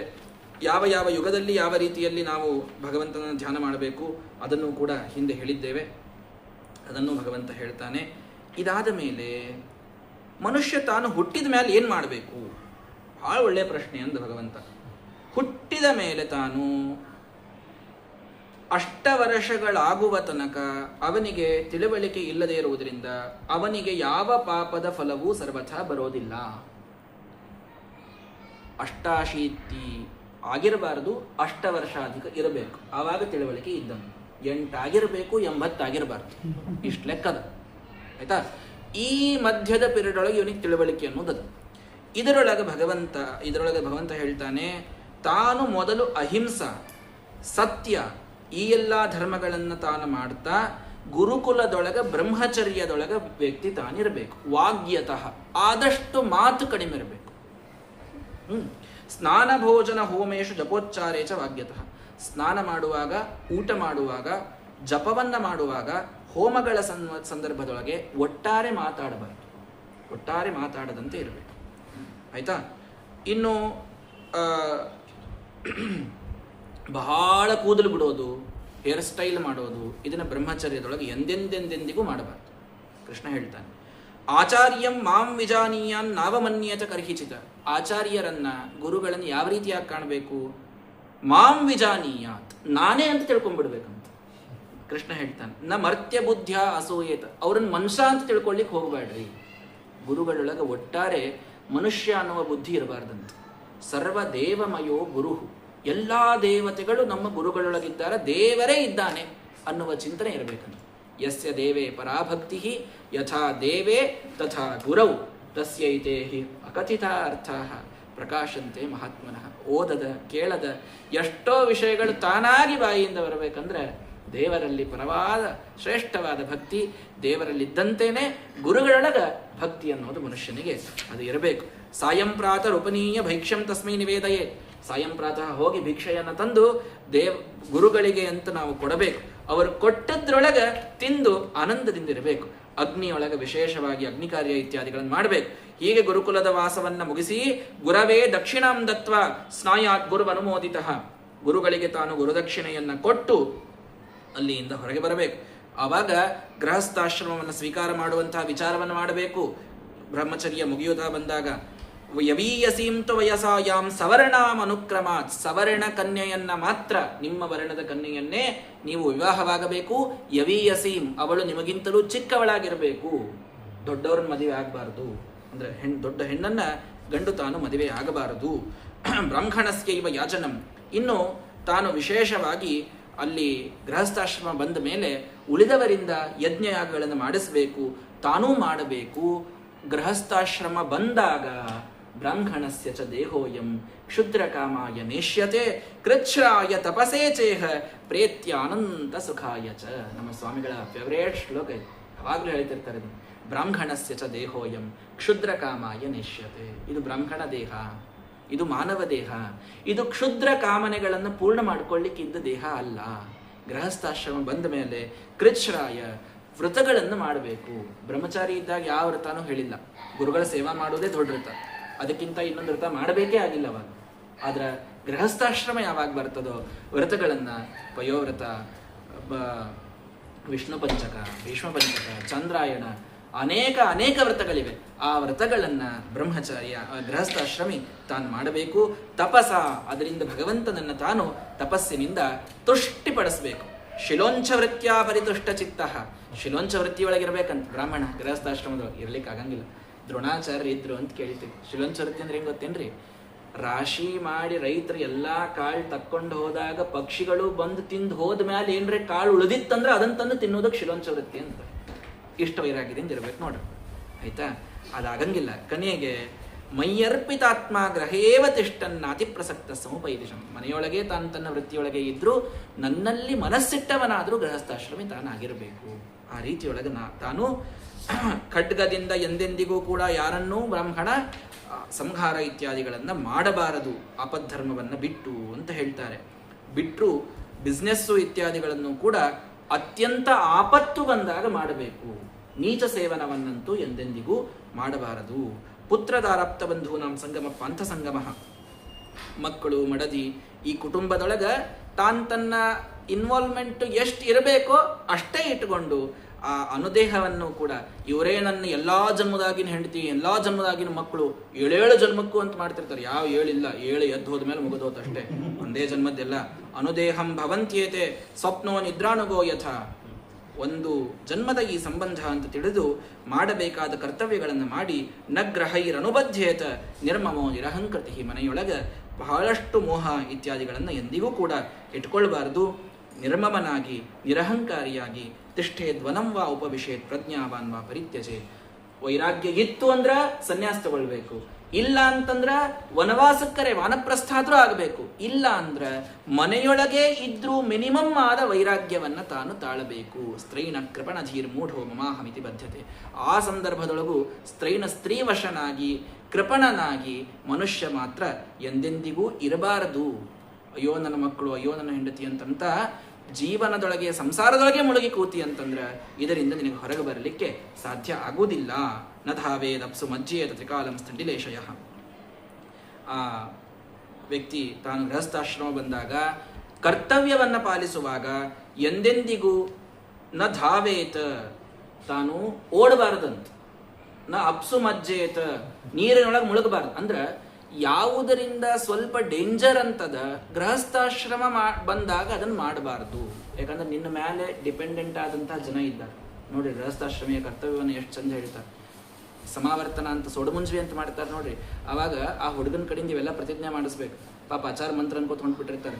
ಇವಾಗ ಕಾಶಿ ಯಾತ್ರಾಕ್ ಹೋಗೋದು ಒಂದೇ ತಲೆಯಾಗಿರುತ್ತೆ. ನನ್ನ ಕಡೆಗೆ ಹಚ್ಚ್ರಿ, ನನ್ನ ಕಿರೀಟ ಹಾಕ್ರಿ ಅಂತ ಕೂತಿರ್ತಾನೆ. ಇವಾಗ ಬೇರೆ ಏನು ಗೊತ್ತಿರಂಗಿಲ್ಲ. ಇವೆಲ್ಲ ಆ ಮಂತ್ರಗಳಲ್ಲಿ ಬರ್ತಾವ ಅವೆಲ್ಲ. ಆಯ್ತಾ? ಗ್ರೀಷ್ಮೆ ತಪ್ಪಿಯೇತ ಪಂಚಾಗ್ನಿ. ಗ್ರೀಷ್ಮದೊಳಗ ಪಂಚಾಗ್ನಿ ತಪಸ್ ಮಾಡ್ಬೇಕ್ರಪ್ಪ ನೀವೆಲ್ಲ. ಗೃಹಸ್ಥಾಶ್ರಮ ನಾವು ಮಾಡ್ಬೇಕಂತ ಹೇಳಿದ್ರು. ಆಸಾರಷಾಟ್ ಜಲೆ, ಜಲದೊಳಗ ಮಳೆ ಬರಬೇಕಾದಾಗ ಕಂಠಮಗ್ನನಾಗಿ ನದಿಯೊಳಗೆ ನಿಂತು ತಾನು ತಪಸ್ಸು ಮಾಡಬೇಕು. ಶಿಶಿರ ಏವಂ ವೃತ್ತಃ ತಪಶ್ಚರೇತ್. ಈ ರೀತಿ ಗೃಹಸ್ಥಾಶ್ರಮಿ ತಾನು ತಪಸ್ಸನ್ನು ಮಾಡಬೇಕು. ಅಗ್ನಿಹೋತ್ರವನ್ನ ಇಟ್ಕೊಳ್ಬೇಕು. ಚಾತುರ್ಮಾಸ್ಯ ವ್ರತವನ್ನ ಕಂಪಲ್ಸರಿಯಾಗಿ ಮಾಡಬೇಕು ಗೃಹಸ್ಥಾಶ್ರಮದಲ್ಲಿ. ಯದಾ ಧರ್ಮ ವಿಪಾಕೇಶು ಲೋಕೇಶು ನರಯಾತ್ಮಸು ವಿರಾಗೋ ಜಾಯತೆ ಸಮ್ಯಕ್ ನ್ಯಸ್ತಾಗ್ನಿ ಪ್ರವ್ರಜೇತ್ತತಃ. ಪೂರ್ಣ ತನಕ ವಿಪಾಕವಾಗಿ ವೈರಾಗ್ಯ ಬಂತು ಅಂದ್ರೆ ನಿರಪೇಕ್ಷ ಪರಿವ್ರಜೇತ್, ಸನ್ಯಾಸವನ್ನ ತಾನು ಸ್ವೀಕಾರ ಮಾಡಬೇಕು. ಈ ರೀತಿಯಲ್ಲಿ ಮನುಷ್ಯ ತನ್ನ ಜೀವನವನ್ನ ತಾನು ಸಾಗಿಸ್ತಾ ಇರಬೇಕು. ತಾನಿಗೇನು ಬರ್ತದೋ ಅದನ್ನು 4 ಭಾಗ ಮಾಡಿ ಅದರಲ್ಲಿ 1 ಭಾಗವನ್ನಷ್ಟೇ ತನಗಾಗಿ ತಾನು ಭೋಗ ಮಾಡಬೇಕು. ವಿಭಜ್ಯ ಯಾಚಿತಂ ಶೇಷಂ ಭುಂಜೀತ ಅಶೇಷಂ ಆಹೃತಂ ಅಂತ ಎಲ್ಲ ವಿಭಾಗ ಮಾಡಿದ ಮೇಲೆ ಏನು ಉಳಿತದೋ ಅದನ್ನಷ್ಟೇ ತಾನು ಸ್ವೀಕಾರ ಮಾಡಬೇಕು. ಬಾಲಕನಂತೆ ತಾನು ಯಾವುದನ್ನೂ ಮನಸ್ಸಿಗೆ ಹಚ್ಕೊಳ್ದೇನೆ ನಿರ್ಲಿಪ್ತನಾಗಿ ಮನುಷ್ಯ ತಾನಿರಬೇಕು. ನೋದ್ವಿಜೇತ ಜನಾಧೀರ, ಯಾರನ್ನು ಕಂಡ್ರೂ ಅಂಜಬಾರದು, ಯಾರಿಗೂ ಅಂಜಿಸಬಾರದು. ಈ ರೀತಿಯೊಳಗೆ ಮನುಷ್ಯ ತಾನು ಜೀವನವನ್ನ ಮಾಡಬೇಕು. ಅಲಬ್ಧ್ವಾನ ವಿಷೀದೇತ, ಸಿಗಲಿಲ್ಲ ಅಂತಂದ್ರೆ ದುಃಖ ಪಡಬಾರದು. ಎಷ್ಟು ನೋಡ್ರಿ ಜೀವನದ ಧರ್ಮಗಳು ಬಹಳಷ್ಟವ ಹೇಳಿ. ಕೃಷ್ಣನ ಮಾತಿವೆಲ್ಲ ಒಂದೊಂದು ಶ್ಲೋಕ ದೊಡ್ಡ ಸಂದೇಶ ನಮ್ಮ ಜೀವನಕ್ಕೆ. ಅಲಬ್ಧ್ವಾನ ವಿಷೀದೇತ ಕಾಲೇ ಕಾಲೇ ಅಶನಂಕೋಚಿತ. ಏನೋ ಒಮ್ಮೆ ನೀವು ಇಚ್ಛಾಪಟ್ಟಕ್ಕೆ ಸಿಗಂಗಿಲ್ಲ, ಅವಾಗ ಒಟ್ಟಾರೆ ಮನಸ್ಸು ಕೆಡಿಸ್ಕೋಬಾರ್ದು. ಭಗವಂತನ ಇಚ್ಛಾಕ್ಕಿಲ್ಲ, ಸಿಕ್ಕಿಲ್ಲ ಅಷ್ಟೇ. ತೇನ ತ್ಯಕ್ತೇನ ಭುಂಜೀತ ಮಾಗೃತ ಕಸ್ಯ ಸ್ವಿಧನ. ನಿನಗಲ್ಲ ಇಲ್ಲಿ ಅಧಿಕಾರ, ನಿನಗಿಲ್ಲ ಇಲ್ಲಿ ಸ್ವಾತಂತ್ರ್ಯ. ಅವನೇನು ಕೊಡ್ತಾನೋ ಅದರೊಳಗೆ ನೀನು ಸಂತೋಷದಿಂದ ಇರಬೇಕಷ್ಟೆ. ಲಬ್ಧ್ವಾ, ಸಿಕ್ತಂದ್ರ ನ ಹೃಷ್ಯೇತ, ಜಿಗದಾಡಬಾರ್ದು. ಅತಿಯಾಗಿ ನೆಗದಾಡಿ ಇನ್ನೇನು ಹಂಗಿಲ್ಲ. ಧೃತಿಮಾನುಭಯಂ ದೇವತಂತ್ರಿತಂ, ಒಂದು ಇರಬೇಕು. ಉಭಯಂ ದೇವತಂತ್ರಿತಂ, ಎರಡೂ ದೇವರ ವಶದೊಳಗದ. ಸಿಕ್ಕದಂದ್ರೂ ದೇವರಿಂದ ಸಿಕ್ಕದ, ಸಿಕ್ಕಿಲ್ಲ ಅಂದ್ರೂ ದೇವರಿಗೆ ಬೇಡಾಗದಂತ ಸಿಕ್ಕಿಲ್ಲ. ಇಷ್ಟೇ ಇರಬೇಕು. ಎರಡನ್ನೂ ತಾನು ಸಮ ದುಃಖ ಸುಖಂ ಧೀರಂ ಸೋಮೃತತ್ವಾಯ ಕಲ್ಪತೆ ಅಂತ, ಸುಖ ಇರಲಿ ದುಃಖ ಇರಲಿ ಏನು ಬಂದರೂ ಕೂಡ ಸಮಾನವಾಗಿ ಆ ಲಾಭವು ಜಯ ಜಯವು. ಸುಖ ದುಃಖೇ ಸಮೇ ಕೃತ್ವ ಲಾಭವು ಜಯ ಜಯವು. ಸುಖ ದುಃಖ ಲಾಭ ಅಲಾಭ ಜಯ ಅಪಜಯ ಎಲ್ಲವನ್ನೂ ಕೂಡ ಸಮಾನವಾಗಿ ತಾನು ಸ್ವೀಕಾರ ಮಾಡಬೇಕು. ಆಹಾರಾರ್ಥಂ ಸಮೀಹೇತ ಯುಕ್ತಂ ತತ್ ಪ್ರಾಣಧಾರಣಂ. ಪ್ರಾಣವನ್ನು ಎದಕ್ಕೆ ಇಟ್ಕೋಬೇಕು ಮನುಷ್ಯ? ಆಹಾರಕ್ರಿಯೆ, ಉಣ್ಲಿಕ್ಕೆ ಅಲ್ಲ. ಆಹಾರಾರ್ಥಂ ಸಮೀಹೇತ ಯುಕ್ತಂ. ಆಹಾರವನ್ನು ಪ್ರಾಣ ಇರ್ಲಿಕ್ಕಂತ ತಗೊಳ್ರಿ, ತಿನ್ಲಿಕ್ಕೆ ಜೀವಿಸ್ಬೇಡ್ರಿ. ಜೀವಂತಿರ್ಲಿಕ್ಕೆ ತಿನ್ರಿ. ಕೃಷ್ಣ ಬಹಳ ಚಂದ ಹೇಳ್ತಾನೆ, ತತ್ವಂ ವಿಮರ್ಶ್ಯತೆ ತೇನ ತದ್ವಿಜ್ಞಾಯ ಮುಚ್ಚತೆ. ಯಾಕೆ ಜೀವಂತಿರ್ಬೇಕಪ್ಪ? ಜೀವಂತರ ಯಾಕಿರ್ಬೇಕ್ರಿ ನಾವು? ತತ್ವಂ ವಿಮರ್ಶ್ಯತೆ ತೇನ. ಜೀವಂತಿದ್ರೆ ತತ್ವಜ್ಞಾನ ತಗೊಳ್ಳಿಕ್ಕೆ ಬರ್ತದ್ರಿ, ಅದಕ್ಕೆ ಜೀವಂತಿರ್ರಿ. ಇನ್ಯಾವುದಕ್ಕೂ ಜೀವಂತಿರ್ಲಿಕ್ಕೆ ಹೋಗ್ಬೇಡ್ರಿ. ಜೀವನ ಅನ್ನೋದು ವ್ಯರ್ಥ. ಅದಕ್ಕೆ ತತ್ವಜ್ಞಾನದ ಅಂದ್ರ ಜಿಜ್ಞಾಸ ನಡೆದದ ತತ್ವಜ್ಞಾನವನ್ನು ಪಡೀಲಿಕ್ಕತ್ತೀರಿ ಅಂದ್ರ ಅದಕ್ಕೆ ಜೀವಂತಿರ್ರಿ. ಆ ಜೀವಂತಿರ್ಲಿಕ್ಕೆ ಏನು ತಿನ್ಬೇಕು ಅಷ್ಟು ತಿನ್ರಿ, ಸಾಕು. ಇನ್ನು ಅದಕ್ಕಿಂತ ಹೆಚ್ಚಿನ ಭೋಗ ಸರ್ವಥಾ ಮಾಡುವ ಕಾರಣವಿಲ್ಲ. ಶೌಚಂ ಆಚಮನಂ ಸ್ನಾನಂ ಅಂತೂ ಚೋದನಯಾಚರೇತ್. ನೋಡ್ರಿ, ಬಹಳ ಚಂದ ಹೇಳ್ತಾನೆ ದೇವರು. ಒಂದೊಂದು ಬಹಳ ಇಲ್ಲ. ಇವತ್ತು ಸ್ವಲ್ಪ ಸಮಯ ತಗೊಂಡು ಇದನ್ನು 11ನೇ ಸ್ಕಂದವನ್ನು ಪೂರ್ಣ ಹೇಳ್ತೇನೆ. ನತು ಹೇಳಿಸ್ಕೊಳ್ಳಾರ್ದೆ ಮಾಡಬೇಕಾದದ್ದು ಯಾವು? ಬಹಳ ಇಂಪಾರ್ಟೆಂಟ್. ಹೇಳಿಸ್ಕೊಳ್ಳಾರ್ದೆ ಮಾಡಬೇಕಾದದ್ದು ಒಂದನೇದ್ದು ಸ್ನಾನ. ಮಾಡೋ ನೀರು ಬಿಟ್ಟು ಬಂದೀನಿ, ಹೋಗು ಸ್ನಾನ ಮಾಡು, ಹೇಳಿಸ್ಕೊಂಡ ಮೇಲೆ ಮಾಡಬಾರ್ದು. ಅದನ್ನು ಹೇಳಿಸ್ಕೊಳ್ಳಾರ್ದೆ ಮಾಡಬೇಕಾದದ್ದು ಮೊದಲನೇದ್ದು ಸ್ನಾನ, ಎರಡನೇದ್ದು ಆಚಮನ ಅರ್ಥಾತ್ ಸಂಧ್ಯಾವಂದನ. ಇದನ್ನು ಹೇಳಿಸ್ಕೊಳ್ಳಾರ್ದೆ ಮಾಡಬೇಕು. ಎಲ್ಲ ಮಾಡಿ ಅವ್ರ ಪಾಪ ತಂದೆ ತಾಯಿ ಏನೋ ಒಂದು ಮಾಡ್ತೀನಂತ ಕೊಟ್ಟ ಮ್ಯಾಲೆ ಇವ ಸಂಧ್ಯಾವಂದನೆ ಮಾಡ್ತಿರ್ತಾನೆ.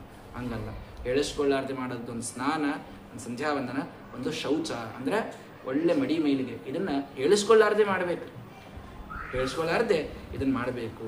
ಇನ್ನುಳಿದ ನಿಯಮಗಳನ್ನು ತಿಳ್ಕೊಂಡು ಗುರುಗಳಿಗೆ ಕೇಳಿ ಮಾಡಿ ತಾನು ಮಾಡಬೇಕು. ಇದನ್ನಂತೂ ಯಾವಾಗಲೂ ಮಾಡ್ತಾ ಇರಬೇಕು. ಹೀಗೆ ವರ್ಣಾಶ್ರಮದ ಅನೇಕ ಧರ್ಮಗಳಿವೆ ಅಂತ ಭಗವಂತ ಹೇಳ್ತಾನೆ.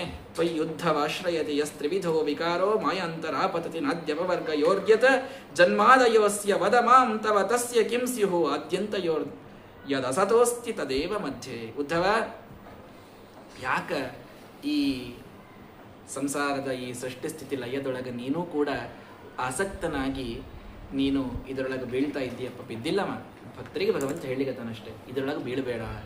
ತಪಸ್ತೀರ್ಥಂ ಜಪೋ ದಾನಂ ಪವಿತ್ರಾಣೀತರಾಣಿ ಚ. ನೋಡು, ತಪಸ್ಸು ಪವಿತ್ರ, ತೀರ್ಥಕ್ಷೇತ್ರಗಳು ಪವಿತ್ರ, ಜಪ ದಾನ ಎಲ್ಲಾನೂ ಪವಿತ್ರ. ಆದರೆ ನಾಲಂ ಕುರ್ವಂತಿ ತಾಂ ಶುದ್ಧಿಂ ಯಾ ಜ್ಞಾನ ಕಲಯಾಕೃತ.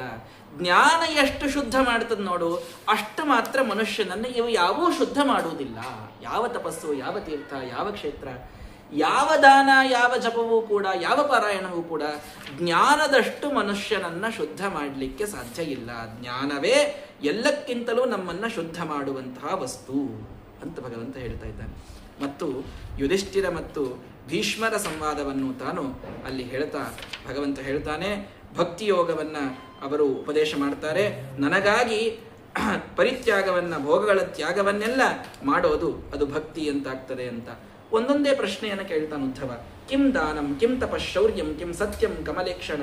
ದಾನ ಅಂದ್ರೇನು, ತಪ ಅಂದ್ರೇನು, ಶೌರ್ಯ ಅಂದ್ರೇನು, ತ್ಯಾಗ ಅಂದ್ರೇನು, ಧನ ಅಂದ್ರೇನು, ಯಜ್ಞ ಅಂದ್ರೇನು, ದಕ್ಷಿಣ ಅಂದ್ರೇನು, ಪಂಡಿತ ಅಂದ್ರೆ ಯಾರು, ಇವೆಲ್ಲ ನಮಗೆ ಹೇಳುವಂತ ಬಹಳ ಸುಂದರವಾದಂಥ ಪ್ರಸಂಗಗಳು ಸಾಕಷ್ಟಿವೆ. ಇರಲಿ. ಶಮೋ ಮನ್ನಿಷ್ಠತಾ ಬುದ್ಧಿ ದಮ ಇಂದ್ರಿಯ ಸಂಯಮ. ನನ್ನಲ್ಲಿ ಮನಸ್ಸಿಡುವುದೇ ಅದು ಶಾಂತಿ. ಶಾಂತಿ ಅಂದ್ರೇನು? ಶಾಂತಿ ಅಂದ್ರೆ ಮಲಗಿಬಿಡುವುದಲ್ಲ ಶಾಂತಿ, ದೇವರಲ್ಲಿ ಮನಸ್ಸಿಡೋದು, ಇದು ಶಾಂತಿ ಏನ್ರಪ್ಪ. ತಿತಿಕ್ಷಾ ದುಃಖ. ತಿತಿಕ್ಷಾ ಅಂದ್ರೇನು?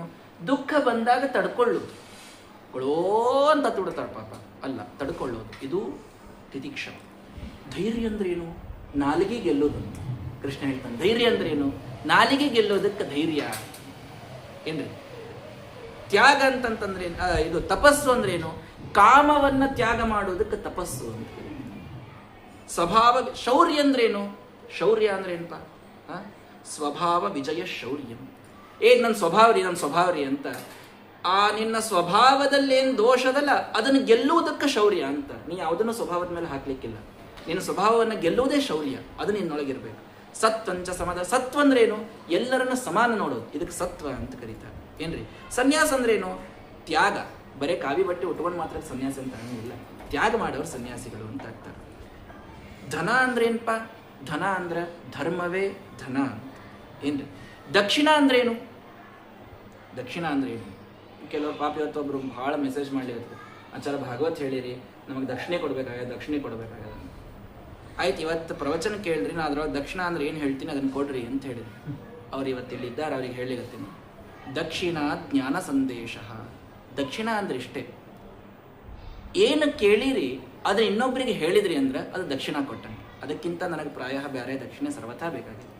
ದಕ್ಷಿಣ ಅಂದ್ರೆ ಇಷ್ಟೇ, ಜ್ಞಾನ ಸಂದೇಶ. ಏನನ್ನ ಗುರುಗಳಿಂದ ಕೇಳ್ತೀವೋ ಅದನ್ನ ಇನ್ನೊಬ್ಬರಿಗೆ ಅದನ್ನ ನೀವು ಸಂದೇಶವಾಗಿ ಕೊಟ್ರಿ ಅಂತಂದ್ರೆ ಅದು ದೊಡ್ಡ ದಕ್ಷಿಣ ಅಂತ ಆಗ್ತದೆ ಏನ್ರಿ. ಬಲ ಅಂದ್ರೇನು? ಪ್ರಾಣಾಯಾಮ ಪರಂಬಲಂ. ಪ್ರಾಣಾಯಾಮ ಮಾಡೋದು ದೊಡ್ಡ ಬಲ ಅಂತ. ಎಲ್ಲರಿಗೂ ಮಾಡ್ಲಿಕ್ಕೆ ಆಗಂಗಿಲ್ಲ, ಮಾಡ್ಲಿಕ್ಕೆ ಕೊಡ್ರಿ 2 ನಿಮಿಷನಾಗ ಚಕ್ರ ಬಂದು ಬೀಳ್ತಾರೆ. ಖರೆ ಮಾಡೋರ ಅದನ್ನು ಅಷ್ಟು ಕರೆಕ್ಟಾಗಿ ಮಾಡೋದು. ವಿದ್ಯಾ ಅಂದ್ರೇನು? ಆತ್ಮನಿ ಬಿಧಾಬೋಧ. ನಾನು ಭಗವಂತ ಭಿನ್ನ ಅಂತ ತಿಳ್ಕೊಳ್ಳೋದು ವಿದ್ಯಾ. ಕೃಷ್ಣ ಹೇಳೋಣ ವಿದ್ಯಾ ಆತ್ಮನಿ ಭಿದಾಬೋಧ. ಜುಗುಪ್ಸ ಅಂತಂದ್ರೇನು? ಹ್ರೀರ್ ವಿಕರ್ಮಸು. ಜುಗುಪ್ಸ ಅಂದ್ರೆ ಕೆಟ್ಟ ಕರ್ಮ ಮಾಡಬೇಕಾದಾಗ ಏನು ನಾಚಿಕೆ ಬರ್ತದಲ್ಲ, ಅದು ಜುಗುಪ್ಸ, ಅದಿರಬೇಕು ಮನುಷ್ಯನಿಗೆ. ಆಯ್ತಾ? ಇನ್ನು ಗುಣ ಅಂದ್ರೇನು? ನೈರಪೇಕ್ಷ. ಏನೂ ಅಪೇಕ್ಷೆ ಮಾಡಲಾರ, ಇದು ಗುಣ ಅಂತ ಕರೀತಾರೆ. ಪಂಡಿತ ಅಂದ್ರೆ ಯಾರು? ಬಂಧ ಮೋಕ್ಷವಿತ.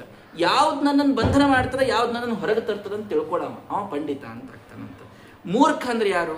ಈ ದೇಹನೇ ನಾನು ಅಂತ ಯಾವ ತಿಳ್ಕೊತಾನ ನೋಡ್ರಿ, ಅವ ಮೂರ್ಖ, ಶತಮೂರ್ಖಮ ಏನ್ರಿ. ಪಂಥ ದಾರಿ ಅಂದ್ರೆ ಯಾವುದು? ಮನ್ನಿಗಮಃ. ನಾ ಹೇಳಿದ್ದೇ ದಾರಿ. ಕೃಷ್ಣ ಹೇಳ್ತಾನೆ ನಾ ಏನು ಹೇಳಿದ್ ನೋಡ್ರಿ ಅದು ದಾರಿ ಅಷ್ಟೇ. ಅದು ಸ್ವರ್ಗ ಅಂದ್ರೇನು? ಯಾವಾಗಲೂ ಸತ್ವಗುಣ ನಿನ್ನೊಳಗೆ ಉದಯ ಆಗ್ತಿತ್ತಂದ್ರೆ ಅದೇ ಸ್ವರ್ಗ, ಇನ್ನೆಲ್ಲೋ ಸ್ವರ್ಗ ಇಲ್ಲ, ಇಲ್ಲೇ ಅದ ಸ್ವರ್ಗ. ಸತ್ವಗುಣ ಉದಯ ಆಯಿತು ಅಂದ್ರೆ ಅದು ಸ್ವರ್ಗ ಅಂತ ಆಗ್ತದೆ.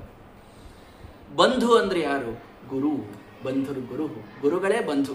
ಇನ್ನೆಲ್ಲರೂ ಬಂದು ಹೋದು ಅಷ್ಟೇ. ಬಂಧು ಅಂತಿದ್ದದ್ದು ಗುರು ಒಬ್ಬನೇ. ಅಹಂ ಸಖ. ಸಖ ಅಂದ್ರೆ ಯಾರು? ನಾನೇ ಅಂದ ಕೃಷ್ಣ. ನನ್ನ ಬಿಟ್ಟು ಇನ್ಯಾರನೇನು ಸಖ ಅನ್ನೋರಿಲ್ಲ. ಸಖ ನಾನೇ. ಸುಖವಾಗಲಿ ಬಹು ದುಃಖವಾಗಲಿ ಸಖ ನೀನಾಗಿರು ಪಾಂಡುರಂಗ ಅಂತ ದಾಸರು ಅದಕ್ಕೆ ಹೇಳಿದ್ರು. ಸಖ ನಾನೇ ಅಂತ ಹೇಳಿದ್ರು. ಗ್ರಹ ಅಂದ್ರೆ ಯಾವ್ದಪ್ಪ? ನಾವು ಕಟ್ಸ್ಕೊಂಡೀವಿ ನೋಡ್ರಿ ದೊಡ್ಡ ಮನಿ ಅಲ್ಲ, ನಿನ್ನ ಶರೀರ ಅಷ್ಟೇ ನಿನಗಿದ್ದ ಮನಿ. ಅದು ಬಿಟ್ಟರೆ ಇನ್ಯಾವ ಮನಿ ಇಲ್ಲ. ಈ ಮನಿನೇ ಬಿಟ್ಟು ಹೋಗೋದದ, ಇನ್ನು ಆ ಮನಿ ಅಂತೂ ಇಲ್ಲೇ ಇಲ್ಲ. ತಿಳಿತಾ? ಹೀಗಾಗಿ ಇಂಥವೆಲ್ಲವನ್ನ ನೀನು ತಿಳ್ಕೊಂಡು ಧರ್ಮವನ್ನ ಆಚರಿಸಪ್ಪ ಅಂತ ಅಲ್ಲಿ ಹೇಳ್ತಾ ಇದ್ದಾನೆ. ತಾವತ್ ಕರ್ಮಾಣಿ ಕುರ್ವೀತನ ನಿರ್ವಿದ್ಯೇತ ಯಾವತ. ಎಲ್ಲಿತನ ನಿನಗೆ ವೈರಾಗ್ಯ ಇಲ್ವೋ ಅಲ್ಲಿತನ ಕರ್ಮಗಳನ್ನು ಮಾಡು. ವೈರಾಗ್ಯ ಬಂತು ಅಂದ್ರೆ ಕೇವಲ ಜ್ಞಾನೋಪಾಸನೆಯನ್ನು ನೀನು ಮಾಡ್ತಾ ಹೋಗು. ನಿನಗೆ ಎಲ್ಲೆಲ್ಲಿ ಅಧಿಕಾರವೋ ಅದನ್ನು ತಿಳಿತಾ ಹೋಗು. ಶುದ್ಧಿ ಯಾವುದರಿಂದ ಅಂತ ನೀನು ತಿಳಿ. ದ್ರವ್ಯದ ಕಾಲದಿಂದ ಶುದ್ಧಿ ಅದ, ನೀರಿನಿಂದ ಶುದ್ಧಿ ಅದ, ಯಾವ್ದ್ಯಾವ್ದ್ರಿಂದ ಶುದ್ಧಿ ಆಗ್ತದ ಅಂತ ತಿಳಿತಾ ಎಲ್ಲಕ್ಕಿಂತ ದೊಡ್ಡ ಶುದ್ಧಿ ಗುರುಗಳ ವಾಕ್ಯದಿಂದ ಆಗ್ತದ ಅಂತ ತಿಳ್ಕೋ. ಯಾವುದೋ ಮುಂದೊಂದು ವಸ್ತು ತಂದಿಟ್ಟಿರಿ, ಇದು ಮಡಿನೋ ಮೈಲ್ಗೆನೋ ಅಂತ ಏನೋ ಕೇಳಿದೆ. ಗುರುಗಳು ಬಂದಿದ್ದು ಮಡಿ ಅಂತಂದ್ರು, ಅದು ಪರಮ ಮೈಲ್ಗಿದ್ರು ಅದು ಮಡಿ ಆಗ್ತದೆ. ವಿಷ್ಣು ವೈಷ್ಣವ ವಾಕ್ಯನ ಸದಾ ಸಂಶೋಧನಂ ಭವೇತ್. ಯಾರೋ ಹೇಳಿದ್ದಲ್ಲ, ಕೃಷ್ಣ ಹೇಳ್ತಾನಲ್ಲೇ, ವೈಷ್ಣವರ ಮಾತಿನಿಂದ ಶುದ್ಧಿ ಆಗ್ತದ. ಯಾಕಂದ್ರೆ ಅವರ ಮಾತಿನೊಳಗ ಆ ಬಲ ಭಗವಂತ ತಂದಿಟ್ಟಿರ್ತಾನೆ. ಭಗವಂತನ ಬಾಯಿಂದೇ ಬಂದಂಗದು, ಭಗವಂತನ ಭಕ್ತರ ಬಾಯಿಂದ ಬಂದದಂದು. ಅದರಿಂದ ತಾನೇ ಈ ಸ್ಥಳ ಶುದ್ಧ ಏನ್ರಿ ಅಂತಂದಾಗ ಯಾರೋ ಒಬ್ರು ಒಳ್ಳೆಯ ಋಷಿಗಳು, ಯಾರೋ ಒಬ್ಬ ಜ್ಞಾನಿಗಳು ಬಂದಿದ್ದು. ಶುದ್ಧ ಅಂದ್ರೆ ಅದು ಶುದ್ಧ, ಆ ವಸ್ತು ಶುದ್ಧ, ಆ ವ್ಯಕ್ತಿ ಶುದ್ಧ. ಬ್ರಹ್ಮಹತ್ಯೆ ಮಾಡಿದ್ದ ವ್ಯಕ್ತಿ ರಾಯರ ಮುಂದೆ ಬಂದು ನಿಂತ, ಭಾಳ ಪಶ್ಚಾತ್ತಾಪ ಆಗ್ಯದ ಸ್ವಾಮಿ, ಸ್ವೀಕಾರ ಮಾಡ್ರಿ. ತೀರ್ಥ ಪ್ರೋಕ್ಷಣ ಶಂಕೋದಕ ಪ್ರೋಕ್ಷಣ ಮಾಡಿದ್ರು. ನೀನು ಶುದ್ಧ ಆದಿ ಅಂದ್ಬಿಟ್ಟು ಉಳಿದವರೆಲ್ಲರೂ ಅದೇಂಗ್ರಿ ಶುದ್ಧ ಆಗ್ತದೆ? ಏನು ನೀವು ನೀರು ಸಿಡಿಸಿದ್ರೆ ಶುದ್ಧ ಆಗ್ತದೆ? ಇದು ಶ್ರೀಪಾದರಾಯರ ಕಥೆಯೊಳಗೂ ಆಗ್ಯದ, ಅಕ್ಷೋಭ್ಯ ತೀರ್ಥರ ಕಥೆಯೊಳಗೂ ಆಗ್ಯದ. ರಾಯರ ಜೀವನ ಚರಿತ್ರೆಯೊಳಗೂ ಇದನ್ನು ನೋಡ್ತೀವಿ ನಾವು. ಅವನನ್ನು ಸಹಪಂಕ್ತಿ ಭೋಜನವನ್ನು ಅವನಿಗೆ ಕೊಡ್ತಾರಂತ. ಎಲ್ಲರೂ ವಿರೋಧ ಮಾಡಿದ್ರು. ಆವಾಗ ಅನೇಕ ಮಠೀಯ ಸನ್ಯಾಸಿಗಳು ಅದನ್ನು ವಿರೋಧ ತಾವು ಮಾಡಿದಾಗ ಆವಾಗ ವೇದನಿಧಿ ತೀರ್ಥರು ಅವರಿರ್ತಾರೆ. ವೇದನಿಧಿ ತೀರ್ಥರಿಗೂ ರಾಯಸವನ್ನು ಬರೆದು ಕಳಿಸ್ತಾರೆ ಅನೇಕ ಜನ. ರಾಯರು ಇಂಥ ಬ್ರಹ್ಮಹತ್ಯೆ ಮಾಡಿದವನು ಶುದ್ಧ ಅಂತ ತಿಳ್ಕೊಂಡು ಸಹಪಂಕ್ತಿ ಕೊಟ್ಟಾರ, ಅವ್ರನ್ನ ಸ್ವೀಕಾರ ಮಾಡಬೇಡ್ರಿ ಅಂತ. ರಾಯರ ಮಹತ್ವ ಏನು ಅಂತ ನನಗೆ ಗೊತ್ತದ, ನಾ ಅವಶ್ಯ ಸ್ವೀಕಾರ ಮಾಡ್ತೀನಿ ಅವರನ್ನು ಅಂತ ವೇದನಿಧಿ ತೀರ್ಥರು. ಒಬ್ಬ ತಪಸ್ವಿಗೆ ಇನ್ನೊಬ್ಬ ತಪಸ್ವಿಯ ಮಹಾತ್ಮೆ ಗೊತ್ತಿರ್ತದೆ, ಇಲ್ಲವರಿಗೆ ಗೊತ್ತಿರಂಗಿಲ್ಲ. ಹಿಂಗಾಗಿ ನಾನು ಅವರನ್ನು ಸ್ವೀಕಾರ ಮಾಡ್ತೀನಿ ಅಂತ ಅವ್ರು ಹೇಳಿದ್ರಂತೆ. ಆ ಕಾಲಕ್ಕೆ ರಾಯರಿಗೆ ಬಹಳ ಒಂದು ಅನುಬಂಧ ಅದು ಬೆಳೆದು, ಒಂದು ಸೌಹಾರ್ದ ಬೆಳೆದು, ವೇದನಿಧಿ ತೀರ್ಥರು ಮತ್ತು ರಾಯರು ಅನೇಕ ಕಾಲ ಅವರು ಕೂಡಿ ಸಂಚಾರವನ್ನು ಮಾಡಿದ್ದು ಇತಿಹಾಸದೊಳಗೆ ನಾವು ಉಲ್ಲೇಖವನ್ನು ನೋಡ್ತೀವಿ. ಕೇವಲ ರಾಯರು ಶುದ್ಧ ಇದ್ದಿ ಅನ್ನೋದದ್ದು ಮಾತ್ರಕ್ಕೆ ಆ ವ್ಯಕ್ತಿ ಶುದ್ಧ ಆಗಿ ಹೋಗ್ತಾನೆ. ಅಂಥ ಮಾತಿನ ಸಾಮರ್ಥ್ಯ ಆ ಋಷಿಗಳಲ್ಲಿ, ತಪಸ್ವಿಗಳಲ್ಲಿ ಅದಿರ್ತದೆ ಅಂತ ಈ ರೀತಿ ಶುದ್ಧಿಯನ್ನು ಪಡೀತಾ ಗುರುಗಳ ಮಾತಿನಿಂದ ನೀನೇನು ಮಾಡಬೇಕು? ಭಕ್ತಿ ಯೋಗದಿಂದ ನನ್ನನ್ನ ಭಜನ ಮಾಡ್ತಾ ಇದ್ದಿ ಅಂದ್ರೆ ಕಾಮ ಹೃದಯಸ್ಥ ನಶ್ಯಂತಿ ಸರ್ವೇ ಮೈ ಹೃದಯಸ್ಥಿತೆ. ನಾನು ಯಾವಾಗ ಬಂದ ಹೃದಯದೊಳಗೆ ನಿಲ್ತೀನಿ, ನಿನಗೆ ಅಪರೋಕ್ಷವಾಗಿ ಕಾಣಿಸ್ತೀನಿ ನೋಡು, ಎಲ್ಲಾ ಕಾಮನೆಗಳು ಹೋಗ್ಬಿಡ್ತಾವ. ನನ್ನನ್ನು ನೋಡುವಂತಹದ್ದೇ ದೊಡ್ಡ ಕಾಮನೆ, ಅದೇ ಪೂರ್ಣವಾಗಿಬಿಡ್ತದೆ. ಏನಾಗ್ತದೆ ಅವಾಗ? ಭಿದ್ಯತೆ ಹೃದಯ ಗ್ರಂಥಿ ಛಿದ್ಯಂತೆ ಸರ್ವ ಸಂಶಯ ಕ್ಷೀಯಂತೆ ಚಾಸ್ಯ ಕರ್ಮಾಣಿ ಮೈ ದೃಷ್ಟೇ ಅಖಿಲಾತ್ಮನಿ. ಅಖಿಲಾತ್ಮನಾದ ನಾನು ನಿನ್ನ ಅಂತರಾತ್ಮದಲ್ಲಿ ಕಂಡೆ ಅಂತಂದ್ರೆ ಎಲ್ಲ ನಿನ್ನ ಹೃದಯದ ಬಂಧನಗಳು ಬಿಚ್ಚಿ ಹೋಗ್ತಾವೆ, ಸಂಶಯಗಳು ನಶಿಸಿ ಹೋಗ್ತಾವೆ. ಅಷ್ಟೇ ಯಾಕೆ, ಕರ್ಮಗಳು ಕೂಡ ಅವು ಪೂರ್ಣವಾಗಿ ನಾಶವಾಗ್ತಾವೆ. ಪ್ರಾರಬ್ಧ ಒಂದೇ ಉಳಿತದೆ. ಅದರ ಭೋಗದ ನಂತರದಲ್ಲಿ ನನ್ನನ್ನೇ ನೀನು ಪಡೆದುಕೊಳ್ಳಲಿಕ್ಕಾಗ್ತದೆ. ಅಂಥ ಶ್ರೇಷ್ಠವಾದಂತಹ ಒಂದು ಭಾವ ನಿನಗೆ ಅಪರೋಕ್ಷ ಜ್ಞಾನದಿಂದ ಬರ್ತದೆ. ಅದನ್ನು ನೀನು ತಿಳಿದುಕೋ ಅಂತ ಉದ್ಧವನಿಗೆ ಭಗವಂತ ವಿಶೇಷವಾಗಿ ತಾನು ಉಪದೇಶವನ್ನು ಮಾಡ್ತಾ ಅನೇಕ ಇನ್ನೂ ಉದ್ಧವ ಪತ್ತ ಪರವೃತ್ತದಿಯ, ನಿನ್ನಿಂದ ದೂರ ಆದವರಿಗೆ ಏನಾಗ್ತದೆ? ಪೂರ್ಣ ನಾಶ ಅಂತನ್ನೋದು ಅವರಿಗೆ ಆಗ್ತದೆ ಅಂತ ಕೃಷ್ಣ ಹೇಳ್ತಾನೆ. ಕ್ಷಿಪ್ತೋ ಅವಮಾನಿತೋ ಸದ್ಭಿಃ ಪ್ರಲಬ್ಧ ಶಾಪಿತೋಪಿವ ತಾಡಿತ ಸನ್ನಿರುದ್ಧೋವ ವೃತ್ಯಾವ ಪರಿಹಾಪಿತಃ. ನೋಡ್ರಿ, ಏನಾದರೂ ಕೂಡ ಉದ್ಧವ, ಏನೇ ಆದರೂ ಮನಸ್ಸಿಗೆ ಗಾಯ ಮಾಡ್ಕೊಳ್ಬೇಡ. ಕ್ಷಿಪ್ತ, ಯಾರೋ ನಿನ್ನನ್ನು ಬಿಟ್ಟು ಹೋದ್ರು, ಅವಮಾನಿತ, ಯಾರೋ ಬಂದು ನಿನ್ನ ಅವಮಾನ ಮಾಡಿದ್ರು, ಯಾರೋ ನಿನಗ ಕೆಟ್ಟ ಮಾತಾಡಿದ್ರು, ಶಾಪ ಕೊಟ್ಟಂಗತ್ರು, ಹೊಡೆದ್ರು ಬಡಿದ್ರು ಕೂಡ ಕೃಷ್ಣ ಹೇಳ್ತಾನೆ, ಅಗ್ನಿರ್ ಬಹುಧೈವಂ ಪ್ರಕಂಪಿತ. ಎಷ್ಟೋ ರೀತಿಯಲ್ಲಿ ಅದ್ಯರು ನಿನಗೆ ಕಾಡ್ತಾರೆ. ಯಾವಾಗೂ ಕೂಡ ನೀನು ಆತ್ಮನ ಉದ್ಧಾರೆ, ನಿನ್ನಿಂದ ನಿನ್ನ ಉದ್ಧಾರ ಅಂತ ತಿಳ್ಕೊಂಡು, ಅವರಿಂದ ನಿನಗೆ ಏನೂ ಆಗಬೇಕಾಗಿದ್ದಿಲ್ಲ ಅಂತ ಅರಿತುಕೊಂಡು ನೀನು ಮಾತ್ರ ನಿನ್ನ ಸಾಧನೆಯನ್ನ ಮುಂದೆವರಿಸು. ಭಿಕ್ಷು ತಾನು ಮಾಡಿದಂತಹ ಭಿಕ್ಷು ಗೀತೆಯನ್ನ ಕೃಷ್ಣ ಅಲ್ಲಿ ಹೇಳ್ತಾನೆ. ಎಷ್ಟೋ ಜನ ಅವನಿಗೆ ಎಷ್ಟೋ ರೀತಿಯಿಂದ ಅವರು ಕಾಟ ಕೊಡ್ತಾರಂತ. ಅವ ತಿನ್ನುವುದರೊಳಗೆ ಬಂದು ಹೊಲಸು ಒಗೆದು ಹೋಗ್ಬಿಡ್ತಿರ್ತಾರಂತ. ಏನ್ ಮಾಡಿದ್ರು ಅವನಿಗೆ ಸಿಟ್ಟೆ ಬರಲಿಲ್ಲಂತ, ಒಟ್ಟಾರೆ ಸಿಟ್ಟು ಬರಲಿಲ್ಲಂತ. ಅವನು ಉದ್ಧಾರವಾಗಿ ಹೋದ ಅಂತ ಭಗವಂತ ಹೇಳ್ತಾನೆ. ನಾಯಂ ಜನೋಮೇ ಸುಖ ದುಃಖ ಹೇತು ನ ದೇವತಾತ್ಮ ಗ್ರಹ ಕರ್ಮ ಕಾಲ. ಭಿಕ್ಷು ಹೇಳ್ತಾನಂತ, ಈ ಜನ ನನ್ನ ಸುಖ ದುಃಖಕ್ಕೆ ಕಾರಣರಲ್ಲ, ಮನಃಪರಂ ಕಾರಣ ಮಾಮನಂತಿ ಸಂಸಾರ ಚಕ್ರಂ ಪರಿವರ್ತಯೇದ್ಯತ. ನನ್ನ ಮನಸ್ಸು ಕಾರಣ. ನಾನಿದನ್ನು ದುಃಖ ಮಾಡ್ಕೊಂಡೆ ಅಂದ್ರೆ ಇದೇ ದುಃಖಕ್ಕೆ ಕಾರಣ ಆಗ್ತದೆ. ಇದರಿಂದ ನಾನು ಸುಖ ಪಟ್ಟೆ ಅಂದ್ರೆ ನನ್ನ ಸುಖಕ್ಕೆ ಕಾರಣ ಆಗ್ತದೆ ಅಷ್ಟೇ. ಒಬ್ಬ ಸಾಧು ಇದ್ರಂತ. ಆ ಸಾಧು ಪಾಪ ಗಂಗಾ ನದಿ ಸ್ನಾನ ಮಾಡಿ ಬಂದವರಿಗೆ ಅವ ವ್ಯಕ್ತಿ ತಾನು ಅವನಿಗೆ ಕಾಡಬೇಕಂತೆ ಇಚ್ಛಾ ಇತ್ತು. ಬಂದು ಮುಟ್ಟುದು ಹೆಂಗ, ಅಷ್ಟು ಗಟ್ಟಿ ಕಾಲು ಹಿಡಿದು ನಮಸ್ಕಾರ ಮಾಡಿದೆ. ನಿಮ್ಗೆ ನಮಸ್ಕಾರ ಮಾಡ್ಲಿಕ್ಕೆ ಬಂದಿನಿ, ಬೈದಿರಬಾರ್ದಲ್ಲ. ಪಾಪ ನಮಸ್ಕಾರ ಮಾಡಿದ. ಹೌದಾ, ಒಳ್ಳೇದಾಗ್ಲಿಪ್ಪ, ನಿನ್ನ ಜೀವನದೊಳಗೆ ಎಲ್ಲ ಮಂಗಳಾಗ್ಲಿ ಅಂತ ಹೋಗಿ ಸ್ನಾನ ಮಾಡಿ ಪಾಪ ತಾವು ಅಷ್ಟೇ ಶಾಂತಾಗಿ ಬಂದರು. ಮತ್ತೂ ಮುಟ್ಟಿದ. ತಪ್ಪಿ ನನ್ಗೆ ಗೊತ್ತಾಗ್ಲಿಲ್ರಿ ಸ್ನಾನ ಮಾಡಿದ್ದು. 4-5 ಸಲ ಆದ್ರೂ ಈ ವ್ಯಕ್ತಿ ತಾನು ಮುಟ್ಟುವಾಗ ಪ್ರತಿ ಸಲ ಅವನ ಅಹಂಕಾರ ಹೆಚ್ಕೊಳ್ತಾ ಹೋಯ್ತು. ಹೆಂಗ್ ಮುಟ್ತೀನಿ ನೋಡು ಅಂತ 4 ಜನರಿಗೆ ಹೇಳ್ತಾ ಇದ್ದ. ಅವರಿಗೆ ಅವಮಾನ ಮಾಡ್ಲಿಕ್ಕೆ ಮುಟ್ಲಿಗತ್ತ. ಮುಟ್ಟಿದರೆ ಮತ್ತೆ ಸ್ನಾನ ಮಾಡ್ತಾರಂತ ಗೊತ್ತಿತ್ತು, ಅಂದ್ರೂ ಮುಟ್ಲಿಗತ್ತ. 10 ಸಲ ಮುಟ್ಟಿದ. 10 ಸಲ ಸ್ನಾನ ಮಾಡಿ ಬಂದ್ರು ಅವರು ಸಾಧುಗಳು. 10 ಸಲ ಸ್ನಾನ ಮಾಡಿ ಬಂದ್ಮೇಲೆ ತಾನು ಕೊನೆಗೆ ಹೇಳಿದ, ದೂರದಿಂದ ನಮಸ್ಕಾರ ಮಾಡಿದ. ಸ್ವಾಮಿ ಕ್ಷಮಾ ಮಾಡ್ರಿ, ಇಷ್ಟು ಸಲ ನಾನು ನಿಮ್ಮನ್ನು ಮುಟ್ಟಿದ ನಿಮಗೆ ಸಿಟ್ಟೇ ಬರಲಿಲ್ಲಲ್ಲ ಅಂತಂದ. ಏನನ್ಬೇಕ್ರಿ ಅವ್ರ ಸಾಧುಗಳು. ನೀ ಮುಟ್ಟಿದ್ದಕ್ಕೆ ನಾನು ಗಂಗಾ ನದಿಗೆ ಹೋಗಿ ಸ್ನಾನ ಮಾಡ್ಲಿಕ್ಕತ್ತಿದ್ದೆ. ಪ್ರತಿ ಸಲ ದಿವಸ ಒಂದೇ ಸಲ ಸ್ನಾನ ಮಾಡ್ತಿದ್ದೆ. ಇವತ್ತು ನೀ ಮುಟ್ಟಿ ಅಂತೂ ಒಂದು ದಿವಸನಾಗ 10 ಸಲ ಗಂಗಾ ಸ್ನಾನ ಮಾಡಿದೆ. ನೀನು ಎಂಥ ನನಗೆ ಪುಣ್ಯ ತಂದು ಕೊಟ್ಟೆಪ್ಪ ಅಂತ ಹೇಳಿದ್ರಂತ. ಅವನಿಗೆ ಸಿಟ್ಟು ಬರಲಿಲ್ಲ ಅವರಿಗೆ. 10 ಸಲ ನಿನ್ನಿಂದ ನನಗೆ 10 ಸಲ ಗಂಗಾ ಸ್ನಾನ ಆಯ್ತಲ್ಪ ಅಂತಂದ್ರಂತ. ಹೀಗೆ ಸಾಧುವಾದವ ಮನಃಪರಂ ಕಾರಣ ಮಾಮನ, ತನ್ನ ಮನಸ್ಸನ್ನು ತನ್ನ ವಶದೊಳಗೆ ಇಟ್ಕೊಂಡಿರ್ತಾನೆ. ಹಿಂಗಾಗಿ ಅವ ಯಾರಿಗೆ ಬೈಯಂಗಿಲ್ಲ, ಅನ್ನಂಗಿಲ್ಲ, ಯಾವುದ್ರ ಮೇಲೆ ಸಿಟ್ಟಿಗೆ ಬರಂಗಿಲ್ಲ. ತನ್ನ ಧರ್ಮ, ತನ್ನ ನಿಯಮವನ್ನು ತಾನು ಪಾಲಿಸ್ತಾ, ಯಾರೇನು ಅದಕ್ಕೆ ವಿರೋಧ ಮಾಡಿದರೂ ತಾನು ಮಾತ್ರ ಶಾಂತನಾಗಿ ಅವನು ಇರ್ತಾನೆ ಅಂತನ್ನುವ ಭಿಕ್ಷು ಗೀತೆ ಇನ್ನೂ ಬಹಳ ವಿಶಿಷ್ಟವಾದ ವಿಸ್ತಾರವಾದ ಭಗವಂತ ಆ ಭಿಕ್ಷು ಗೀತೆಯನ್ನ ತಾನು ಹೇಳ್ತಾನೆ. ಈ ಭಿಕ್ಷು ಗೀತೆಯನ್ನು ಕೇಳಿದರೆ ಧಾರಯನ್ ಶ್ರಾವಯನ್ ಶೃಣ್ವನ್ ದ್ವಂದ್ವೈರ್ನೈವ ವಿಭೂಯತೆ. ತನಗಾದ ಅಹಿತದಿಂದ ಎಂದಿಗೂ ಮನುಷ್ಯ ಮನಸ್ಸು ಸೋಲಂಗಿಲ್ಲ ಅಂತನ್ನೋದು ಇದಕ್ಕೆ ಫಲ ಅಂತ ನಮಗೆ ತಿಳಿಸಿಕೊಡ್ತಾರೆ. ಈ ರೀತಿ ಭಗವಂತ ತಾನು ಸರ್ಗ ಪ್ರವರ್ತತೆ ತಾವತ್ ಪೌರ್ವಾಪರ್ಯಣ ನಿತ್ಯಶಃ ಮಹಾನ್ ಗುಣವಿಸರ್ಗೋರ್ಥ ಸ್ಥೀಯಂತೋ ಯಾವ ದೀಕ್ಷಣಂ. ನಿನ್ನ ಕಣ್ಣಿಗೆ ಎಲ್ಲಿ ತನಕ ಕಾಣಿಸ್ತದೋ ಅಲ್ಲಿ ತನಕ ಇದಿದ್ದಂತಿರ್ತದೆ. ಯಾವಾಗ ನಾನು ಕಾಣಿಸ್ತೀನೋ ಇದೆಲ್ಲವೂ ನಶ್ವರ ಅಂತ ಗೊತ್ತಾಗ್ತದಂತ. ಇದೆಲ್ಲ ಸುಳ್ಳು ಅಂತ ಗೊತ್ತಾಗ್ತಂದಿಲ್ಲ ಕೃಷ್ಣ, ಇದೆಲ್ಲ ನಶ್ವರ ಅಂತ ನಿನಗೆ ಗೊತ್ತಾಗ್ತದೆ. ಹಾಗಾಗಿ ನನ್ನನ್ನು ಕಾಣುವ ಪ್ರಯತ್ನವನ್ನ ನೀನು ಎಲ್ಲ ಕಡೆಗೂ ಮಾಡ್ತಾ ಇರು. ಮೇಲೆ ಮೇಲೆ ಹೋಗ್ತೀಯ, ಈ ಉಳಿದವರು ಕೆಳಗೆ ಕೆಳಗೆ ತಾವು ಹೋಗುವಂತಹ ಪ್ರಸಂಗ ಬರ್ತದೆ. ಹಾಗಾಗಿ ನೋಡು, ಕರ್ಮ ಅಂದ್ರೆ ಯಾವುದು ನಿಜವಾಗಿ? ಮದರ್ಪಣಂ ನಿಷ್ಫಲಂ ವಾ ಸಾತ್ವಿಕಂ ನಿಜ ಕರ್ಮತತ.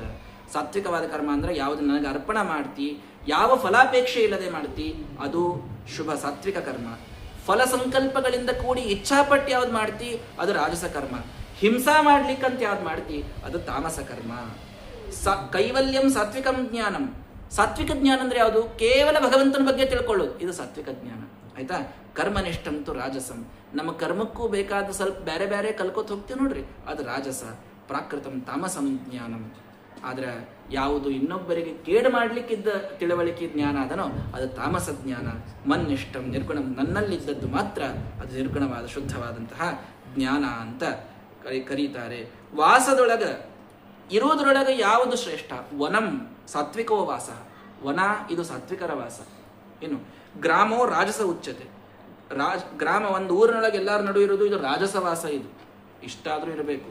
ತಾಮಸಂ ದ್ಯೂತ ಸದನಂ. ದ್ಯೂತ ಆಡುವಲ್ಲೇ, ಗ್ಯಾಂಬ್ಲಿಂಗ್ ನಡೆಯುವಲ್ಲಿ ಹೋಗೋದು, ಇಸ್ಪೆಟ್ ನಾನು ಆಡಿಬಿಡೋದು, ಇವೆಲ್ಲ ತಾಮಸವಾಸ. ಮನ್ನಿಕೇತಂತು ನಿರ್ಗುಣಂ. ಇನ್ನು ಸಾತ್ವಿಕ ಕಾರಕೋ ಅಸಂಗಿ. ಸಾತ್ವಿಕ ವ್ಯಕ್ತಿ ಕರ್ತ ಹೆಂಗಿರ್ತಾನ? ಅಸಂಗಿ. ಅವನಿಗೆ ಯಾವುದ್ರದ್ದು ಸಂಘ ಇರಂಗಿಲ್ಲ. ರಾಗಾಂಧನಾದವ ರಾಜಸ. ಸ್ಮೃತಿ ವಿಭ್ರಷ್ಟ ಅವ ತಾಮಸ ಅಂತ ಹೇಳ್ತಾರೆ. ಇನ್ನು ಶ್ರದ್ಧಾದೊಳಗ ಕೇವಲ ಭಗವಂತನಲ್ಲಿ ಮಾತ್ರ ಶ್ರದ್ಧಾ ಇಟ್ರ ಸಾತ್ವಿಕಿ ಶ್ರದ್ಧಾ, ಕರ್ಮಗಳಲ್ಲೂ ಶ್ರದ್ಧಾ ಇಟ್ರ ರಾಜಸಿ ಶ್ರದ್ಧಾ, ಅಧರ್ಮದಲ್ಲಿ ಶ್ರದ್ಧಾ ಇಟ್ರ ತಾಮಸಿ ಶ್ರದ್ಧಾ ಅಂತ ಅದಕ್ಕೆ ಕರೀತಾರೆ ಅಂತ. ಹೀಗೆ ಸಾತ್ವಿಕ ರಾಜಸ ತಾಮಸ ಭಾವಗಳನ್ನು ಭಗವಂತ ವಿಸ್ತಾರ ಮಾಡಿ ತಾನು ಹೇಳ್ತಾನೆ. ಅಹಂ ಮೇ ಆತ್ಮಸಮೋಹ ಏನಾತ್ಮ ಯೋಷಿತಾ ಹೃತಃ. ಆ ಐಲ ಪುರೂರವನ ಕಥೆಯನ್ನು ಹೇಳ್ತಾನೆ ಭಗವಂತ. ಪುರೂರವ ಅಂತ ಬುಧನಿಂದ ಹುಟ್ಟಿರ್ತಾನೆ ನೋಡ್ರಿ. ಊರ್ವಶಿ ಒಳಗೆ ತಾನು ಅನುರಕ್ತನಾಗಿ ತನ್ನ ಸಾಧನವನ್ನು ತಾನು ಕಳ್ಕೊಳ್ತಾನೆ. ಕೊನೆಗೆ ಅಂತಾನಂತೆ, ಕ್ರೀಡಾಮೃಗ ಚಕ್ರವರ್ತಿ ನರದೇವ ಶಿಖ. ಚಕ್ರವರ್ತಿ ಆಗಿದ್ದೆ, ಆ ಊರ್ವಶಿಯ ಕೈಯೊಳಗೆ ಆಟಿಗೆ ಗೊಂಬೆಯಾಗಿ ನಾನು ಕೂತು ಬಿಟ್ಟೆ, ನನ್ನ ಇಡೀ ಸಾಧನವನ್ನು ನಾಶ ಮಾಡಿಕೊಂಡೆ. ಕಿಂ ವಿದ್ಯೆಯ ಕಿಂ ತಪಸ ಕಿಂ ತ್ಯಾಗೇನು ಶ್ರೇಯ. ಏನು ವಿದ್ಯಾ, ಏನು ತಪಸ್ಸು, ಏನು ನಾ ಕಲಿತ್ರೇನು. ಸ್ತ್ರೀಭಿರ್ಯಸ್ಯ ಮನೋಹೃತಂ. ಸ್ತ್ರೀಯಿಂದ ನನ್ನ ಮನಸ್ಸು ಅದು ಎಲ್ಲವನ್ನು ಕಳೆದುಕೊಂಡಿತು ಅಂತ ತಾನು ಪಶ್ಚಾತ್ತಾಪ ಪಡ್ತಾನೆ ಪುರೂರವ. ಹಾಗಾಗಿ ಆ ರೀತಿಯೊಳಗೆ ನೀನಾಗಬೇಡ. ನೀನು ಮುಕ್ತ ಸಂಗನಾಗಿ ಭಗವಂತನಲ್ಲಿ ನೀನು ಸಂಘವನ್ನು ಮಾಡ್ತಾ ಭಗವಂತನ ಪೂಜೆಯನ್ನ ಮಾಡು. ಪೂರ್ವಂ ಸ್ನಾನಂ ಪ್ರಕುರ್ವೀತ ಧೌತದಂತೋ ಅಂಗಶುದ್ಧಯೇ. ಎಲ್ಲವನ್ನ ಹೇಳ್ತಾನೆ ಭಗವಂತ. ಪೂಜಾ ಮಾಡಬೇಕು ಅಂದ್ರೆ ಮೊದಲು ಹಲ್ ತಿಕ್ಕೋರಿ, ಧೌತದಂತಹ. ಸ್ನಾನಂ ಪ್ರಕುರ್ವೀತ, ಸ್ನಾನ ಮಾಡ್ರಿ. ಮಂತ್ರ ಸ್ನಾನ ಮೃತ್ ಸ್ನಾನ ಎರಡನ್ನೂ ಮಾಡ್ರಿ. ಧ್ಯಾನ ಸ್ನಾನವನ್ನು ಮಾಡಬೇಕು, ನೀರಿನ ಸ್ನಾನವನ್ನು ಮಾಡಬೇಕು. ಆಮೇಲೆ ಸಂಧ್ಯೋಪಸ್ತ್ಯಾದಿ ಕರ್ಮಾಣಿ, ಸಂಧ್ಯಾವಂದನವನ್ನು ಮಾಡ್ರಿ. ಇದೆಲ್ಲ ಮಾಡಿ ದೇವರ ಪೂಜೆಯನ್ನ ತಂತ್ರೋಕ್ತವಾಗಿ ನೀವು ಮಾಡ್ತಾ ಇರಬೇಕಾದಾಗ ಅದು ಶೈಲದ ಮೂರ್ತಿ, ಕಟ್ಟಿಗೆಯ ಮೂರ್ತಿ, ಲೋಹದ ಮೂರ್ತಿ, ಸಿಕತ ಮಣ್ಣಿನ ಮೂರ್ತಿ ಇರಬಹುದು, ಮನೋಮಯಿ ನಿಮ್ಮ ಮನಸ್ಸಿನೊಳಗೋ ಒಂದು ಮೂರ್ತಿ ಇರಬಹುದು, ಅದನ್ನೂ ನೀವು ಪೂಜೆ ಮಾಡಬಹುದಂತ. ತಮರಣ ಮಣಿವರ್ಣಂ ದಿವ್ಯ ದೇಹಾಖ್ಯಗೇಹೆ. ಸುಮತ ವಿಷಯ ಶ್ರೀಮದಾಚಾರ್ಯರ ಪೂಜಾ ವೈಭವವನ್ನು ಹೇಳ್ತಾರೆ. ಮನಸ್ಸಿನೊಳಗೊಂದು ಮಂದಿರ ಕಟ್ತಿದ್ರಂತ. ಅದರೊಳಗೆ ಗರ್ಭಗುಡಿಯೊಳಗೆ ಭಗವಂತನನ್ನ ಸಾಕ್ಷಾತ್ತಾಗಿ ತಂದು ಪ್ರತ್ಯಕ್ಷವಾಗಿ ಇಡ್ತಿದ್ರಂತ. ತಮ್ಮ ಬಿಂಬಮೂರ್ತಿಯನ್ನು ಇಟ್ಟು ತಮ್ಮ ಶ್ರದ್ಧೆಯ ನೀರಿನ ಅಭಿಷೇಕವನ್ನು ಮಾಡ್ತಿದ್ರಂತ. ಅಷ್ಟಭಿರ್ಭಾವಪುಷ್ಪೈಹಿ, ಅಷ್ಟ ಭಾವಪುಷ್ಪಗಳನ್ನು ಸಮರ್ಪಣೆ ಮಾಡ್ತಿದ್ರಂತ. ಮನೋಮಯವಾದಂತಹ ಭಗವಂತನಿಗೆ ಪೂಜೆಯನ್ನ ಶ್ರೀಮದಾಚಾರ್ಯ ಮಾಡ್ತಿದ್ರು. ಎಷ್ಟು ಅದ್ಭುತ ರೀ. ಇದನ್ನ ದೇವ್ರ ಪೂಜೆ ಮಾಡಂತ ಹೇಳ್ಯಾರ. ಇಷ್ಟರಾಗೆ ಎಲ್ಲ ಪೂಜೆ ಬಂತಂತ ಹೇಳಿಲ್ಲ. ದೇವ್ರ ಪೂಜಾ ಮೊದಲು ಮಾಡಬೇಕು, ಅದಾದ್ಮೇಲೆ ಈ ಮನೋಮಯವಾದ ಪೂಜೆಯನ್ನು. ಸತ್ಯಧರ್ಮತೀರ್ಥ ಶ್ರೀಪಾದಂಗಳವರು ಬೇಕಾದಷ್ಟು ಪೂಜೆ ಎಲ್ಲ ಮಾಡಿ ಮುಗಿದ ಮೇಲೆ ಪೆಟಗಿ ಕಟ್ಟಿಟ್ಟು ಮೂಲರಾಮದೇವರನ್ನು ತಮ್ಮ ಹೃದಯದೊಳಗೆ ಆಹ್ವಾನ ಮಾಡಿಕೊಂಡಾಗ ಅನೇಕ ತಮ್ಮ ಕಲ್ಪನೆಯ ಮಣಿಮಯವಾದ ರತ್ನಗಳ ಹಾರವನ್ನು ಏರಿಸ್ತಿದ್ರಂತೆ. ನಿತ್ಯ ಮನಸ್ಸಿನೊಳಗೆ ಏರಿಸ್ತಿದ್ರಂತೆ. ಅಂತಹ ಪೂಜೆಯನ್ನ ಚಲಾಚಲೇತಿ ದ್ವಿವಿಧ ಪ್ರತಿಷ್ಠಾ ಜೀವ ಮಂದಿರಂ. ಚಲ ಪ್ರತಿಮಾ ಅಚಲ ಪ್ರತಿಮಾ ಎರಡೂ ಕಡೆಗೆ ನೀವು ಪೂಜೆಯನ್ನು ಮಾಡಬೇಕು. ಗಂಧ ಧೂಪ ಸುಮನಸೋ ದೀಪೋ ಅನ್ನಾದ್ಯಂಚ ಇವೆಲ್ಲ ಇಟ್ಟೆ ಮಾಡಬೇಕ್ರಿ. ಶುಚಿ ವ್ರತ ಸಂಭಾರ, ಬೇಕಾದಷ್ಟು ನೀನು ಮೊದಲು ಸಂಭಾರಗಳನ್ನು ತಯಾರಿ ಇಟ್ಟುಕೊಂಡು ಪೂಜೆಯನ್ನು ಮಾಡಬೇಕು. ತದದ್ಭಿರ್ ದೇವಯಚನಂ, ನೀರಿನಿಂದ ಪೂಜೆಯನ್ನು ಮಾಡಬೇಕು. ಗಂಧದಿಂದ ಎಲ್ಲದರಿಂದ ಪೂಜೆಯನ್ನು ನೀನು ಮಾಡ್ತಾ ಭಗವಂತನನ್ನು ಅಲಂಕುರ್ವೀತ ಸಪ್ರೇಮ, ಅಲಂಕಾರ ಮಾಡಬೇಕಾದ ಪ್ರೀತಿಯಿಂದ ಅಲಂಕಾರ ಮಾಡಬೇಕು. ಮಡಿ ಉಡಿಸೋ ಮುಂದಾಗ ಅದು ಹೆಂಗೆಂಗೋ ನಾವು ಉಟ್ಕೊಂಡಂಗೆ ಮಡಿ ದೇವರಿಗೆ ಉಡಿಸ್ಬಾರ್ದು ಏನ್ರಿ. ಮದ್ಭಕ್ತೋ ಮಾಂ ಯಥೋಚಿತೈಹಿ, ಯಥೋಚಿತವಾಗಿ ಭಕ್ತಿಯಿಂದ ಪೂಜೆಯನ್ನ. ಗುಡ ಪಾಯಸ ಸರ್ಪೀರ್ಷಿ, ಪಾಯಸವನ್ನ ವಿಶೇಷವಾಗಿ ನೈವೇದ್ಯ ಮಾಡಬೇಕು. ತುಪ್ಪವನ್ನಿಲ್ಲಾರ್ದೆ ಎಂದೆಂದಿಗೂ ನೈವೇದ್ಯ ಮಾಡಬಾರದು. ಕೃಷ್ಣ ಹೇಳ್ತಾನೆ, ಜುಹುಯಾನ್ ಮೂಲ ಮಂತ್ರೇಣ ಓಂ ನಮೋ ನಾರಾಯಣಾಯ ಅನ್ನುವ ಮಂತ್ರದಿಂದಲೇನೆ ಷೋಡಶ ಉಪಚಾರಗಳನ್ನು ಸಮರ್ಪಣೆ ಮಾಡಬೇಕು. ಅದಾದ್ಮೇಲೆ ಅಭ್ಯರ್ಚಾಗ್ನಿ, ಅಗ್ನಿಯಲ್ಲಿ ವೈಶ್ವದೇವಾದಿಗಳನ್ನು ಮಾಡಬೇಕು. ಬಲಿಹರಣವನ್ನು ಮಾಡಬೇಕು. ತಾನು ಉಳಿದವರಿಗೆ ದಾನವನ್ನು ಮಾಡಿ ತಾನು ಸ್ವಲ್ಪ ತನ್ನ ದೇಹಕ್ಕಂತ ತಾನು ಊಟವನ್ನು ಮಾಡಬೇಕು. ತಾನು ಇದು ನಿತ್ಯದಲ್ಲಿ ಮಾಡಬೇಕಾದದ್ದು. ಜೀವನದಲ್ಲಿ ಒಮ್ಮಾದರೂ ಕೂಡ ಮಂದಿರಂ ಕಾರಯೇ ದೃಢಂ, ಒಂದು ಮಂದಿರವನ್ನು ತಾನು ಮಾಡಿಸಬೇಕು. ಮಂದಿರದಲ್ಲಿ ವಿಶೇಷವಾಗಿ ಪೂಜಾ, ಅದಕ್ಕೆ ಪುಷ್ಪ ಉದ್ಯಾನಗಳು, ರಮ್ಯವಾದಂತಹ ಪೂಜೆಯ ಕ್ರಮವನ್ನು ನೀನು ಮಾಡಿಸ್ಬೇಕು. ಅದನ್ನು ಮಾಡಿದರೆ ಸಾರ್ವಭೌಮ ಪದವಿಯನ್ನು ವ್ಯಕ್ತಿ ತಾನು ಪಡಿತಾನೆ ಅಂತ ಹೇಳ್ತಾ ಇದ್ದಾರೆ. ನಮಗಾಗಂಗಿಲ್ಲಲ್ರಿ, ಏನು ಮಾಡೋದು? ಏನು ಮಾಡಬೇಕು? ಗಂಗ ಮಂಗಲ ತರಂಗ ಭಂಗದ ಪ್ರಾಂತ ಸುಶ್ರೀ ಹರಿವೇಶ್ಮಕೃತ್ ಸಮಃ. ಗಂಗೆಯ ದಂಡಿಗೆ ತಾನಾಗಿ ಗಂಗಾ ನೀರು ಬಂದು ಆ ಮೂರ್ತಿ ಪಾದಕ್ಕೆ ಬಡಿಯೋ ಹಂಗ ಒಂದು ಮಂದಿರ ಕಟ್ಟಿಸಿದ್ರೆ ಎಷ್ಟು ಪುಣ್ಯ ಬರ್ತದೆ ನೋಡ್ರಿ. ಯದ್ಗತೈಕತಮ ವರ್ಣಲೇಖಕ ಸತ್ಯತೀರ್ಥ ಇಹ ಭಾಷ್ಯ ಮಾಲಿಖತ. ಶ್ರೀಮದಾಚಾರ್ಯರ ಭಾಷ್ಯದ ಒಂದಕ್ಷರದ ಪಾರಾಯಣದಿಂದ ಆ ಗುಡಿ ಕಟ್ಟಿದ ಪುಣ್ಯ ಬರ್ತದಂತೆ. ಶ್ರೀಮದಾಚಾರ್ಯರ ಭಾಷ್ಯ ಎಂಥದ್ದು ಅಂತ ತಿಳ್ಕೊಳ್ಳಿ. ಮಹಾನಂದ ತೀರ್ಥಸ್ಯೇ ಭಾಷ್ಯ ಭಾವಂ ಮನೋವಾಗ್ಭಿರಾವರ್ತಯಂತೆ ಸ್ವಶಕ್ತಿ. ನಮ್ಮ ಶಕ್ತಿ ಇದ್ದಷ್ಟು ಶ್ರೀಮದಾಚಾರ್ಯರ ಶಾಸ್ತ್ರ ಓದಿದ್ರೆ ಒಂದು ಶಬ್ದಕ್ಕೆ ಒಂದು ಮಂದಿರ ಕಟ್ಟಿದ ಪುಣ್ಯ ಅದಂತ. ಒಂದು ಮಂದಿರ ಕಟ್ಟಿದ ಪುಣ್ಯ. ವಿದ್ಯಾ ಎಷ್ಟು ದೊಡ್ಡ ಸಂಪತ್ತು ಅನ್ನೋದನ್ನು ಅರ್ಥ ಮಾಡಿಕೊಳ್ಳ್ರಿ. ಗುರುಗಳಿಂದ ಒಂದು 4 ಮಾತು ಕೇಳ್ತೀರಿ ಅಂದರೆ ನಿಮ್ಮ ಯೋಗ್ಯತಾ ಅಲ್ಲ, ನಮ್ಮ ಯೋಗ್ಯತಾ ಅಲ್ಲ, ನಾವು ಕೇಳ್ತೀವಿ ಅಂತ ಅನ್ನೋದು ಅದು ಭಗವಂತ ನಮಗೆ ಮಾಡಿದಂತಹ ದೊಡ್ಡ ಅನುಗ್ರಹ ಅಂತ ನಾವು ಎಲ್ಲ ಕಾಲಕ್ಕೂ ಕೂಡ ತಿಳ್ಕೊಳ್ಬೇಕು. ಅದರೊಳಗೆ ನಾವು ಜೀವನವನ್ನು ನಡೆಸುವಂತಹ ಪ್ರಯತ್ನವನ್ನು ಎಲ್ಲ ಕಾಲಕ್ಕೂ ಮಾಡಬೇಕು ಅಂತ ಭಗವಂತ ತಾನು ತಿಳಿಸಿಕೊಡ್ತಾನೆ. ತಿಷ್ಟಂತಂ ಆಸೀನಂ ನಿಂತ್ರ ಕೂತ್ರ ಮಲಗಿದ್ರ ಎಲ್ಲ ಕಾಲಕ್ಕೆ ಭಗವಂತನ ಧ್ಯಾನವನ್ನು ವ್ಯಕ್ತಿ ತಾನು ಮಾಡಬೇಕು. ಅಕ್ರೂರನಾಗಿ, ನಮಗೆ ಕ್ರೂರಿದ್ದವರ ಮೇಲೂ ಅತ್ಯಂತ ಪ್ರೀತಿಯಿಂದಲೇನೆ ತಾನಿರಬೇಕು.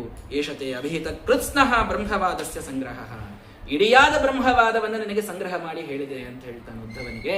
ಅದು ಉದ್ಧವಂಗೆ ತಿಳಿತದ, ಅದನ್ನು ಕೃಷ್ಣ ಅಷ್ಟೇ ಹೇಳ್ತಾನೆ. ನಾವು ತಿಳ್ಕೊಳ್ಳೋರು ಹಂಗಲ್ಲ, ಹೇಳೋರು ಹಂಗಲ್ಲ. ಹಿಂಗಾಗಿ ನಾವು ಬಹಳ ವಿಚಾರ ಮಾಡೋದು ಬೇಡ. ಅದರೊಳಗೂ ಸಾರ ಸಂಗ್ರಹ ಮಾಡಿ ಸ್ವಲ್ಪ ಹೇಳಿದ್ದಷ್ಟೇ. ಮೈ ಭಕ್ತಿಂ ಪರಾಂ ಕುರ್ವನ್ ಕರ್ಮಭಿರ್ನಸ ಬಾಧ್ಯತೆ. ಉದ್ಧವ, ಭಕ್ತಿ ಇದೊಂದೇ ಮಾಡು ಸಾಕು. ಕೊನೆಯಲ್ಲಿ ಭಗವಂತ ಹೇಳ್ತಾನೆ, ಭಕ್ತಿಯೊಂದನ್ನು ಮಾಡಿ ನೀನು ಉದ್ಧಾರ ಆಗಪ್ಪ. ಸುದುಸ್ತ್ಯಜ ಸ್ನೇಹ ವಿಯೋಗ ಕಾತರೋ ನ ಶಕ್ನುವಂಸ್ತಂ ಪರಿಹರ್ತು ಮಾತುರ. ಹೋಗಿ ಬಾ ಉದ್ಧವ. ಕೃಷ್ಣ ಈ ಮಾತು ಹೇಳಿದ್ರೆ ಕಣ್ಣಾಗ ನೀರು ಬರ್ಲಿಕ್ಕೆ ಹತ್ತು ಬಿಡುತ್ತಂತ ಉದ್ಧವಾಗ. ಪ್ರದಕ್ಷಿಣೆ ಹಾಕ್ತಾನೆ, ಎಲ್ಲೋ ಗುಡಿ ಪ್ರದಕ್ಷಿಣೆ. ಅಲ್ಲಿ ಸಾಕ್ಷಾತ್ ಕೃಷ್ಣ ಕೂತಾನ್ರಿ. ಕೃಷ್ಣನ ಪ್ರದಕ್ಷಿಣೆ ಹಾಕಿದ್ದಂತ ಶಿರೋನಿಧ ಯಾಶ್ರುಕುಲ ಅಭಿರಾರ್ದ್ರೀಹಿ. ಅವನ ಪಾದ ಎತ್ತಿ ತನ್ನ ತಲೆ ಮೇಲೆ ಇಟ್ಕೊಂಡಂತ ಉದ್ಧವ. ಕಣ್ಣೊಳಗೆ ನೀರು ಸುರಲಿಗತ್ತ. ಪದದ್ವಂದ್ವ ಮಥೋನು ಚಕ್ರ. ತನ್ನ ಕಣ್ಣೀರಿನಿಂದ ಅವನ ಪಾದ ತೊಳೆದ. ಕೃಷ್ಣ ನಿನ್ನನ್ನು ಬಿಡ್ಲಿಕ್ಕೆ ಆಗೋಲ್ತು ಅಂತಂದ. ಇಲ್ಲ, ನನ್ನ ಆದೇಶದ, ನೀ ಬದರಿಕಾಶ್ರಮಕ್ಕೆ ಹೋಗಿ ಸಾಧನೆ ಮಾಡ್ಕೋ. ಕೃಚ್ಛ್ರಂ ಯಯೌ ಮರ್ಧಿನಿ ಭರ್ತೃ ಪಾದುಕೆ ವಿಭ್ರನ್ ನಮಸ್ಕೃತ್ಯ ಯಯೌ ಪುನಃ ಪುನಃ. ಪಾದುಕ ಹಾಕ್ಕೊಂಡು ನನಗೆ ಕೊಡ್ತೀಯ ಅಂದ. ಅವಶ್ಯ ಕೊಡ್ತೀನಿ. ಭರತನಿಗೆ ಅವತ್ತು ರಾಮ ಕೊಟ್ಟಂಗ ಉದ್ಧವನಿಗೆ ಕೃಷ್ಣ ತನ್ನ ಪಾದುಕೆಗಳನ್ನು ಕೊಟ್ರ ತಾನು ತಲೆ ಮೇಲೆ ಇಟ್ಕೊಂಡಂತ ತತಸ್ಥ ಮಂತರ್ಹೃದಿ ಸನ್ನಿವೇಶ. ಆ ಕೃಷ್ಣನನ್ನ ಒಂದು ಅರ್ಥದೊಳಗೆ ಹೃದಯದೊಳಗೆ ತಂದಿಟ್ಕೊಂಡ್ಬಿಟ್ನಂತ ಉದ್ಧವ. ಇಟ್ಟು ಗತೋ ಮಹಾಭಾಗವತೋ ವಿಶಾಲ. ಬದರಿಗೆ ತಾನು ಹೊಂಟಾಗ ಹೆಜ್ಜೆ ಹಿಂಗೆ ಮಾಡಿ ಹೋಗ್ಲಿಲ್ಲಂತ್ರಿ. ಹಿಂದೆ ಸರ್ಕೋತ್ ಹೊಂಟಂತ. ಎಲ್ಲಿ ತನ ಕೃಷ್ಣ ಕಾಣಿಸ್ತಾನೋ ಅಲ್ಲಿ ತನ ಕಂಡು ಕೃಷ್ಣ ಕಾಣ್ಲಾರ್ದಂಗ ಆದಾಗ ಆ ಜಾಗಕ್ಕೆ ನಿಂತು ಸಾಷ್ಟಾಂಗ ನಮಸ್ಕಾರ ಮಾಡಿ ಪಾಪ ಉದ್ಧವ ತಾನು ಬದರಿಕಾಶ್ರಮಕ್ಕೆ ಅಲ್ಲಿ ಹೋಗ್ತಾ ಇದ್ದಾನೆ. ಹೋದಾಗ ಆ ಕಡೆಗೆ ಅನೇಕ ಮಹೋತ್ಪಾತಗಳು ದ್ವಾರಕಾ ನಗರದೊಳಗೆ ಆಗ್ಲಿಕ್ಕೆ ಪ್ರಾರಂಭ ಆಗ್ಯಾವ. ಆವಾಗ ಆ ಬದರಿಗೆ ಅವನನ್ನು ಕಳಿಸಿ ಆದ ಮೇಲೆ ಭಗವಂತ ಮತ್ತೆಲ್ಲರೂ ಕೂಡ ಪ್ರಭಾಸ ಕ್ಷೇತ್ರಕ್ಕೆ ಹೋಗೋಣ ಅಂತ ಹೇಳಿ ಅವರೆಲ್ಲರಿಗೂ ದಿವ್ಯ ದಾನ ದಕ್ಷಿಣೆಗಳನ್ನೆಲ್ಲ ಭಗವಂತ ಯಾದವರಿಂದ ಕೊಡಿಸ್ತಾನೆ. 7 ದಿವಸಗಳಲ್ಲಿ ಆ ಸಮುದ್ರದೊಳಗೆ ದ್ವಾರಕಾ ಮುಳುಗಿ ಹೊಡುವಂತಹ ಒಂದು ಪ್ರಸಂಗವನ್ನು ಭಗವಂತ ಹೇಳಿ ಉದ್ಧವನನ್ನ ಶಾಪದಿಂದ ಹೊರಗಿಟ್ಟು ಮೈತ್ರೇಯರನ್ನು ಉಪದೇಶ ಮಾಡಿ ಅವರಿಗೆ ವಿದುರನಿಗೆ ನೀವು ಹರಿದ್ವಾರದೊಳಗೆ ಈ ಭಾಗವತದ ಉಪದೇಶ ಮಾಡ್ರಿ ಅಂತವರಿಗೆ ಹೇಳಿ ತಾನು ಕಳಿಸಿ ಭಗವಂತ ಆ ಪ್ರಭಾಸ ಕ್ಷೇತ್ರಕ್ಕಂತಲ್ಲಿ ಕರ್ಕೊಂಡು ಹೋದ್ರೆ ಸಮುದ್ರದ ದಂಡಿಗೆ ಯಾವ ಒನಕೆಯಿಂದ ಇವರು ಬ್ರಾಹ್ಮಣರಿಗೆ ಅಲ್ಲಿ ಅವಮಾನ ಮಾಡ್ಲಿಕ್ಕೆ ಹೋಗಿದ್ರೋ ಅದನ್ನು ಕುಟ್ಟಿ ಪುಡಿ ಮಾಡಿದ್ದವು ಏರಕಾಂತ ಹುಲ್ಲಾಗಿ ಬೆಳೆದಿತ್ತು. ಅಲ್ಲೇ ಇವರು ಹೋದಾಗ ಬಹಳ ಚಂದ ಇಬ್ರು ಒಬ್ರಿಗೊಬ್ರು ಮಾತಾಡ್ಲಿಕ್ಕತ್ತಾರೆ. ಎಲ್ಲಾ ಯಾದವರು ಹೆಗಲ್ ಮೇಲೆ ಕೈ ಹಾಕೊಂಡು ಬಹಳ ಚಂದಾಗಿ ಕೃಷ್ಣನ ಗಾನವನ್ನೇ ಮಾಡ್ಲಿಕ್ಕತ್ತಾರೆ. ಯಾವಂಗೋ ಒಬ್ಬನಿಗೆ ಅಲ್ಲೇ ಮದಿರಾಪಾನ ಮಾಡ್ಬೇಕು ಅನಿಸ್ತು ಅಂತ ಕುಡಿದು ಬಿಟ್ಟ. ಅವನನ್ನು ನೋಡಿ ಎಲ್ಲರೂ ಕುಡಿದಾಗ ಯಾವನೋ ಒಂದೇನೋ ಅಂದ. ಅದನ್ನ ಇನ್ನೊಬ್ಬ ಏನೋ ತಪ್ಪು ತಿಳ್ಕೊಂಡ. ಅವ ಇವನಿಗೆ ಹೊಡೆದ. ಅವನ ಪಕ್ಷಕ್ಕೆ ಎಷ್ಟಾದ್ರು ಇವನ್ ಪಕ್ಷಕ್ಕೆ ಎಷ್ಟಾದ್ರು ಒಬ್ರಿಗೊಬ್ರು ಹೊಡಿಲಿಗತ್ರು. ಪ್ರದ್ಯುಮ್ನ ಸಾಂಬವು ಯುಧಿರೂಢ ಮತ್ಸರ. ಪ್ರದ್ಯುಮ್ನ ಸಾಂಬ ಹೊಡಿಲಿಗತ್ತಾನ. ಇಬ್ಬರೊಳಗೆ ಎಂಥ ಪ್ರೀತಿ ಅಂದ್ರೆ ಇಂಥ ಅಣ್ಣ ತಮ್ಮ ಜಗತ್ನ್ಯಾಗಿಲ್ಲ ಅನ್ನೋಷ್ಟು ಪ್ರೀತಿ ಇದ್ದವ್ರು. ಇಬ್ರು ಒಬ್ರಿಗೊಬ್ರು ಹೊಡಿಲಿಗತ್ತಾನ. ಅನಿರುದ್ಧ ಸಾತ್ಯಕಿ ಹೊಡಿಲಿಗತ್ತಾನ. ಸುಭದ್ರ ಸಂಗ್ರಾಮ ಜಿತವು ಸುಚಾರು ಮತ್ತು ಗದ ಇಬ್ರು ಕೂಡ ಅಲ್ಲೇ ಹೊಡೆದಾಡ್ಲಿಗತ್ತಾರ. ಏನಿದು ವಿಚಿತ್ರ ಅನಿಸ್ಲಿಗತ್ತು. ಮಿತ್ರಾಣಿ ಮಿತ್ರೈ ಸುಹೃದ ಸುಹೃದ್ಭಿಹಿ ಜ್ಞಾತೀನ್ ಸ್ವಹನ್ ಜ್ಞಾತಯೇವ ಮೂಢ. ತಾವು ಬಂಧುಗಳು ಅಣ್ಣ ತಮ್ಮಂದ್ರು ಅನ್ನೋದು ಕೂಡ ಹೋಗ್ಬಿಡ್ತು. ಶಸ್ತ್ರೇಶು ಕ್ಷೀಯಮಾಣೇಶು. ಇದ್ದ ಎಲ್ಲಾ ಶಸ್ತ್ರ ಮುಗಿದು ಅಂತ ಒಬ್ರಿಗೊಬ್ರು ಸಾಯವಲ್ರಲ್ಲೇ. ಖಡ್ಗದಿಂದ ಹೊಡೆದ ಸಾಯವಲ್ರು, ಗದಾದಿಂದ ಹೊಡೆದ ಸಾಯವಲ್ರು, ರಥ ಎತ್ತಿ ತಲೆ ಮೇಲೆ ಹೋಗದನೊಬ್ಬ ಸಾಯವಲ್ರು. ಕೃಷ್ಣನ ಮಕ್ಕಳು ಅಂಥ ಬಲ. ಒಬ್ರು ಏನು ಶಸ್ತ್ರಘಾತ ಆದ್ರೂ ಸಾಯವಲ್ರು. ಏನಾದ್ರೂ ಸಾಯಂಗಿಲ್ಲ ಬಾ ಅಂತ ಹೇಳಿ ಒಬ್ಬ ಅಲ್ಲಿ ಹುಲ್ಲು ತಗೊಂಡು ಹೊಡೆದ್ನಂತ ಸತ್ತು ಬಿಟ್ಟವ. ಹುಲ್ಲಿನಿಂದ ಸಾಯ್ಲಿಕತ್ತಾರ ಬಾ ಅಂತ ಎಲ್ಲಾರು ಹುಲ್ಲು ಕಿತ್ತಿ ಒಬ್ಬರ ಮೇಲೆ ಒಬ್ಬ ಹೋಗಿಲಿಕತ್ತರು, ಸಾಯ್ಲಿಕತ್ತರು. ಯಾಕ? ಆ ಹುಲ್ಲು ಯಾವುದಿತ್ತು? ಆ ಒನಕಿ ದಂಡಿಗೆ ಬಂದಾಗ ಆಗಿದ ಹುಲ್ಲಿತ್ತು. ಶಸ್ತ್ರಾಸ್ತ್ರದಿಂದ ಸಾಯಲಾರದವರು ಬ್ರಾಹ್ಮಣರ ಶಾಪದ ಆ ಹುಲ್ಲಿನಿಂದ ಸತ್ತು. ಯಾರಿವರೆಲ್ಲ? ಯಾರೋ ಅಲ್ಲ, ಎಲ್ಲರೂ ಕೃಷ್ಣನ ಮಕ್ಕಳು, ಮೊಮ್ಮಕ್ಕಳು, ಅಣ್ಣ ತಮ್ಮಂದ್ರು. ಅಂಥ ಮಹಾನುಭಾವರು ಆ ಋಷಿಗಳ ಶಾಪದಿಂದ ಅವತ್ತೊಬ್ಬರಾದ್ಮೇಲೆ ಒಬ್ರು ಬೀಳ್ತಾ ಇದ್ದಾರಂತ. ಬಲರಾಮನಿಗೆ ನೋಡ್ಲಿಕ್ಕಾಗ್ಲಿಲ್ಲ. ಜೋರೇ ಸರಿ ಸರಿ ಸರಿ ಅಂತ ಬಿಡಿಸ್ಲಿಕ್ಕೆ ಹೋದ, ಅವಂಗೂ ಹೊಡೆದು ಬಿಟ್ಟು. ಕೃಷ್ಣನು ಬಂದು ಓಡಿ ಬಂದ, ಪಾಪ ನಾನು ಹೊಡ್ಸ್ಕೊಂಡು ಬಂದೆವ ಕೃಷ್ಣ, ನಿಂಗೆ ಬಿಡಿಸಂತ ಯಾರಂದಿದ್ರು ಅಂದ ಕೃಷ್ಣ. ನನಗೆ ಯಾವ ಜಗಳ ನನಗೇ ಹಚ್ಚಬೇಕಂತ ಇರ್ತದ, ಆ ಜಗಳ ಬಿಡಿಸ್ಲಿಕ್ಕೆ ಯಾವಂಗೂ ಆಗಂಗಿಲ್ಲ. ಇದು ನಿಲ್ಲಿಸೋ ಜಗಳ ಅಲ್ಲ, ನಾವು ಹೋಗೋ ಜಗಳ ಅಂದ ಕೃಷ್ಣ. ಏನ್ ಮಾಡ್ಲಿ ಕೃಷ್ಣ, ನಾನು ನೋಡಬೇಡ, ಕಣ್ಣು ಮುಚ್ಚಿಬಿಡು, ಕಣ್ಣು ಮುಚ್ಚಿ ನೀನು ಯಾರಂತ ನೀನು ತಿಳ್ಕೋ, ಧ್ಯಾನ ಮಾಡು ಅಂತ. ಕಣ್ಣು ಮುಚ್ಚಿದನಂತ ಬಲರಾಮ. ಶೇಷ ತಾನು ಅಂತ ಗೊತ್ತಾಯ್ತಂತ. ಶೇಷಶಾಹಿಯಾದ ಸಂಕರ್ಷಣನ ಧ್ಯಾನವನ್ನ ಮಾಡಿ ಕೃಷ್ಣನ ಮುಂದೆ ತನ್ನ ಪ್ರಾಣವನ್ನು ಬಲರಾಮ ಬಿಟ್ಟುಬಿಟ್ಟು ತಾನು ಭಗವಂತನೊಳಗೆ ಸೇರ್ಕೊಂಡ್ಬಿಟ್ಟು ಬಲರಾಮ. ಆ ಶುಕ್ಲಕೇಶ ಸಂಕರ್ಷಣನೊಳಗೆ ಆವೇಶ ಅದು ಒಳಗೋಗ್ಬಿಡುತ್ತೆ. ಆವಾಗ ಕೃಷ್ಣ ಸುಂದರವಾದ ತನ್ನ ವೇಣುನಾಥವನ್ನು ತಾನು ಮಾಡ್ತಾ ಅವನ ಕಾಲನ್ನ, ಎಡಗಾಲನ್ನ ತನ್ನ ಬಲತೊಡೆಯ ಮೇಲಿಟ್ಟುಕೊಂಡು, ಆ ಕಾಲು ನೋಡ್ಲಿಕ್ಕೆ ಕೆಂಪು ಚಂದಿತ್ತು. ದೂರದಿಂದ ನೋಡಿದ್ರೆ ಆ ಎರಡು ಬೆರಳು ಕೆಳಗ ಒಂದು ಪಾದ ಒಂದು ಜಿಂಕಿಯ ಮುಖ ಕಂಡಂಗೆ ಆಗ್ತಿತ್ತಂತೆ, ಅಷ್ಟು ಚಂದ ಇತ್ತಂತೆ. ಅದನ್ನ ದೂರದೊಳಗೆ ಅವೊಬ್ಬ ಬೇಡ್ರವ ನೋಡಿದ, ಎಷ್ಟು ಚಂದ ಜಿಂಕಿಯಲ್ಲಿ ನಿಂತದ ಅಂತ ಹೇಳಿ ಸರಿಯಾಗಿ ಅದಕ್ಕೆ ಗುರಿ ಇಟ್ಟು ತಾನು ಬಾಣವನ್ನು ಬಿಟ್ರೆ ಆ ಬಾಣಕ್ಕೇನು ಮುಂದೆ ಕಬ್ಬಣಿತ್ತು, ಅದು ಆ ಒನಕಿಗೆ ಹತ್ತಿದ ಕಬ್ಬಣ ಇತ್ತಂತೆ. ಭಗವಂತ ತನ್ನ ದೇಹವನ್ನು ತಾನು ವಿಡಂಬನೆಗಾಗಿ ಬ್ರಾಹ್ಮಣರ ಶಾಪದಿಂದ ಅದು ಬಿತ್ತು ಅಂತ ತಾನು ತಿಳಿಸ್ಲಿಕ್ಕೆ, ಯಾದವ ಶಾಪವನ್ನು ತಾನು ತಗೊಂಡ, ಉದ್ಧವನನ್ನು ಹೊರಗಿಟ್ಟ ಅಂದಮೇಲೆ ಅವನಿಗಂತೂ ಆ ಶಾಪ ತಟ್ಟೇ ಇಲ್ಲ. ಇದನ್ನ ನೀವು ವಿಚಾರ ಮೊದಲು ಮಾಡ್ರಿ. ಸಾಮರ್ಥ್ಯ ಭಗವಂತನಿಗೆ ಪೂರ್ಣದ, ಆದ್ರೆ ಅವನಿಗದು ಅನಿಸುವಂತೆ ಜಿಂಕೆಯ ರೂಪದೊಳಗೆ ಅದು ಕಣ್ತು. ಏವಂ ಸರ್ವೇಷು ನಷ್ಟೇಶು ಕುಲೇಶು ಸ್ವೇಷು ಕೇಶವ ಉತ್ತಾರಿತೋ ಭುವೋ ಭಾರ ಇತಿ ಮೇನೇ ಅವಶೇಷ. ಬಲರಾಮ ಹೇಳಿದಂತೆ ಎಲ್ಲರೂ ಸತ್ರಿಲ್ಲ, ಎಲ್ಲರೂ ಸತ್ರು. ಭೂಮಿ ಭಾರಿ ಇಳೀತು ಅಂತಂದ. ಭೂಮಿ ಭಾರಿ ಇಳೀತು ಅಂತಂದು ಬಾಣವನ್ನು ತಾನು ಬೆಳೆಸ್ಕೊಳ್ತಾನೆ. ನಿಶಸಾದ ಧರೋಪಸ್ಥೆ ತೂಷ್ಣೀಮಾಸಾಧ್ಯ ಪಿಪ್ಪಲಂ. ಆ ಪಿಪ್ಪಲ ಗಿಡದ ಬುಡಕ ತಾನು ಬಿದ್ನಂತ. ಎಲ್ಲೋ ಓಡಿ ಆ ಬೇಡರವ ಬಂದ, ಅಯ್ಯೋ ಅಜಾನತಾ ಕೃತಮಿದಂ ಪಾಪೇನ ಮಧುಸೂದನ, ನನ್ಗೆ ಗೊತ್ತಾಗ್ಲಿಲ್ಲ ಭಗವಂತ ನೀ ಅಂತ, ನಾನು ಬಾಣ ಬಿಟ್ಟುಬಿಟ್ಟೆ ಕ್ಷಂತುಮರ ಹಸಿ ಪಾಪಸ್ಸೆ, ನನ್ನ ಕ್ಷಮಾ ಮಾಡು. ಮಾ ಭೈರ್ಜರ ತ್ವಂ ಉತ್ತಿಷ್ಠ ಕಾಮ ಏಷ ಕೃತೋ ಹಿಮೆ. ನೀನ್ ನನಗೆ ಹೊಡಿತೀಯೋ ಅಂತ ಭಗವಂತ. ನೀನು ಹೊಡೆದಿದ್ರಿಂದ ನಾ ಬೀಳಬೇಕಾಕೆ. ಯಾಹಿತ್ವಂ ಮಂದನುಜ್ಞಾತಃ ಸ್ವರ್ಗಂ ಸುಕೃತಿ ನಾಮ ಪದ. ಒಳಗೆ ಭೃಗು ಋಷಿಗಳ ಆವೇಶ ಇತ್ತಂತ ಮಾನ್ಭಾವ, ಒಳಗೆ ಭೃಗು ಋಷಿಗಳ ಆವೇಶ. ಮತ್ತು ಅವಂಗ್ಯಾಕ್ರಿ ಇಂಥ ಬುದ್ಧಿ ಬಂತು, ಹೋಗಿ ದೇವ್ರ ಕಾಲಿಗೆ ಹೊಡೆದ್ಬೇಕಾಯ್ತಲ್ಲ, ಹೋಗಿ ದೇವ್ರ ಎದಿಗೆ ಒದ್ದು ಬಂದಿದ್ರು ನೋಡ್ರಿ, ಅದ್ರ ಫಲ ಇತ್ತಂತಿದ್ದು. ಬೇಡ್ರವರಾಗಿ ಹುಟ್ಟಿದ್ರು, ಅವನ ಕಾಲಿಗೆ ಬಾಣ ಬಿಡಬೇಕಾಯ್ತು. ಅದರಿಂದ ಭಗವಂತ ಏನು ಮಾಡಿದ, ಅದೃಶ್ಯಸ್ತೆ ಚರಣಾಂಬುಜಂ ಪ್ರಭೋ ದೃಷ್ಟಿ ಪ್ರಣಷ್ಟ ತಮಸಿ ಪ್ರವೇಶ.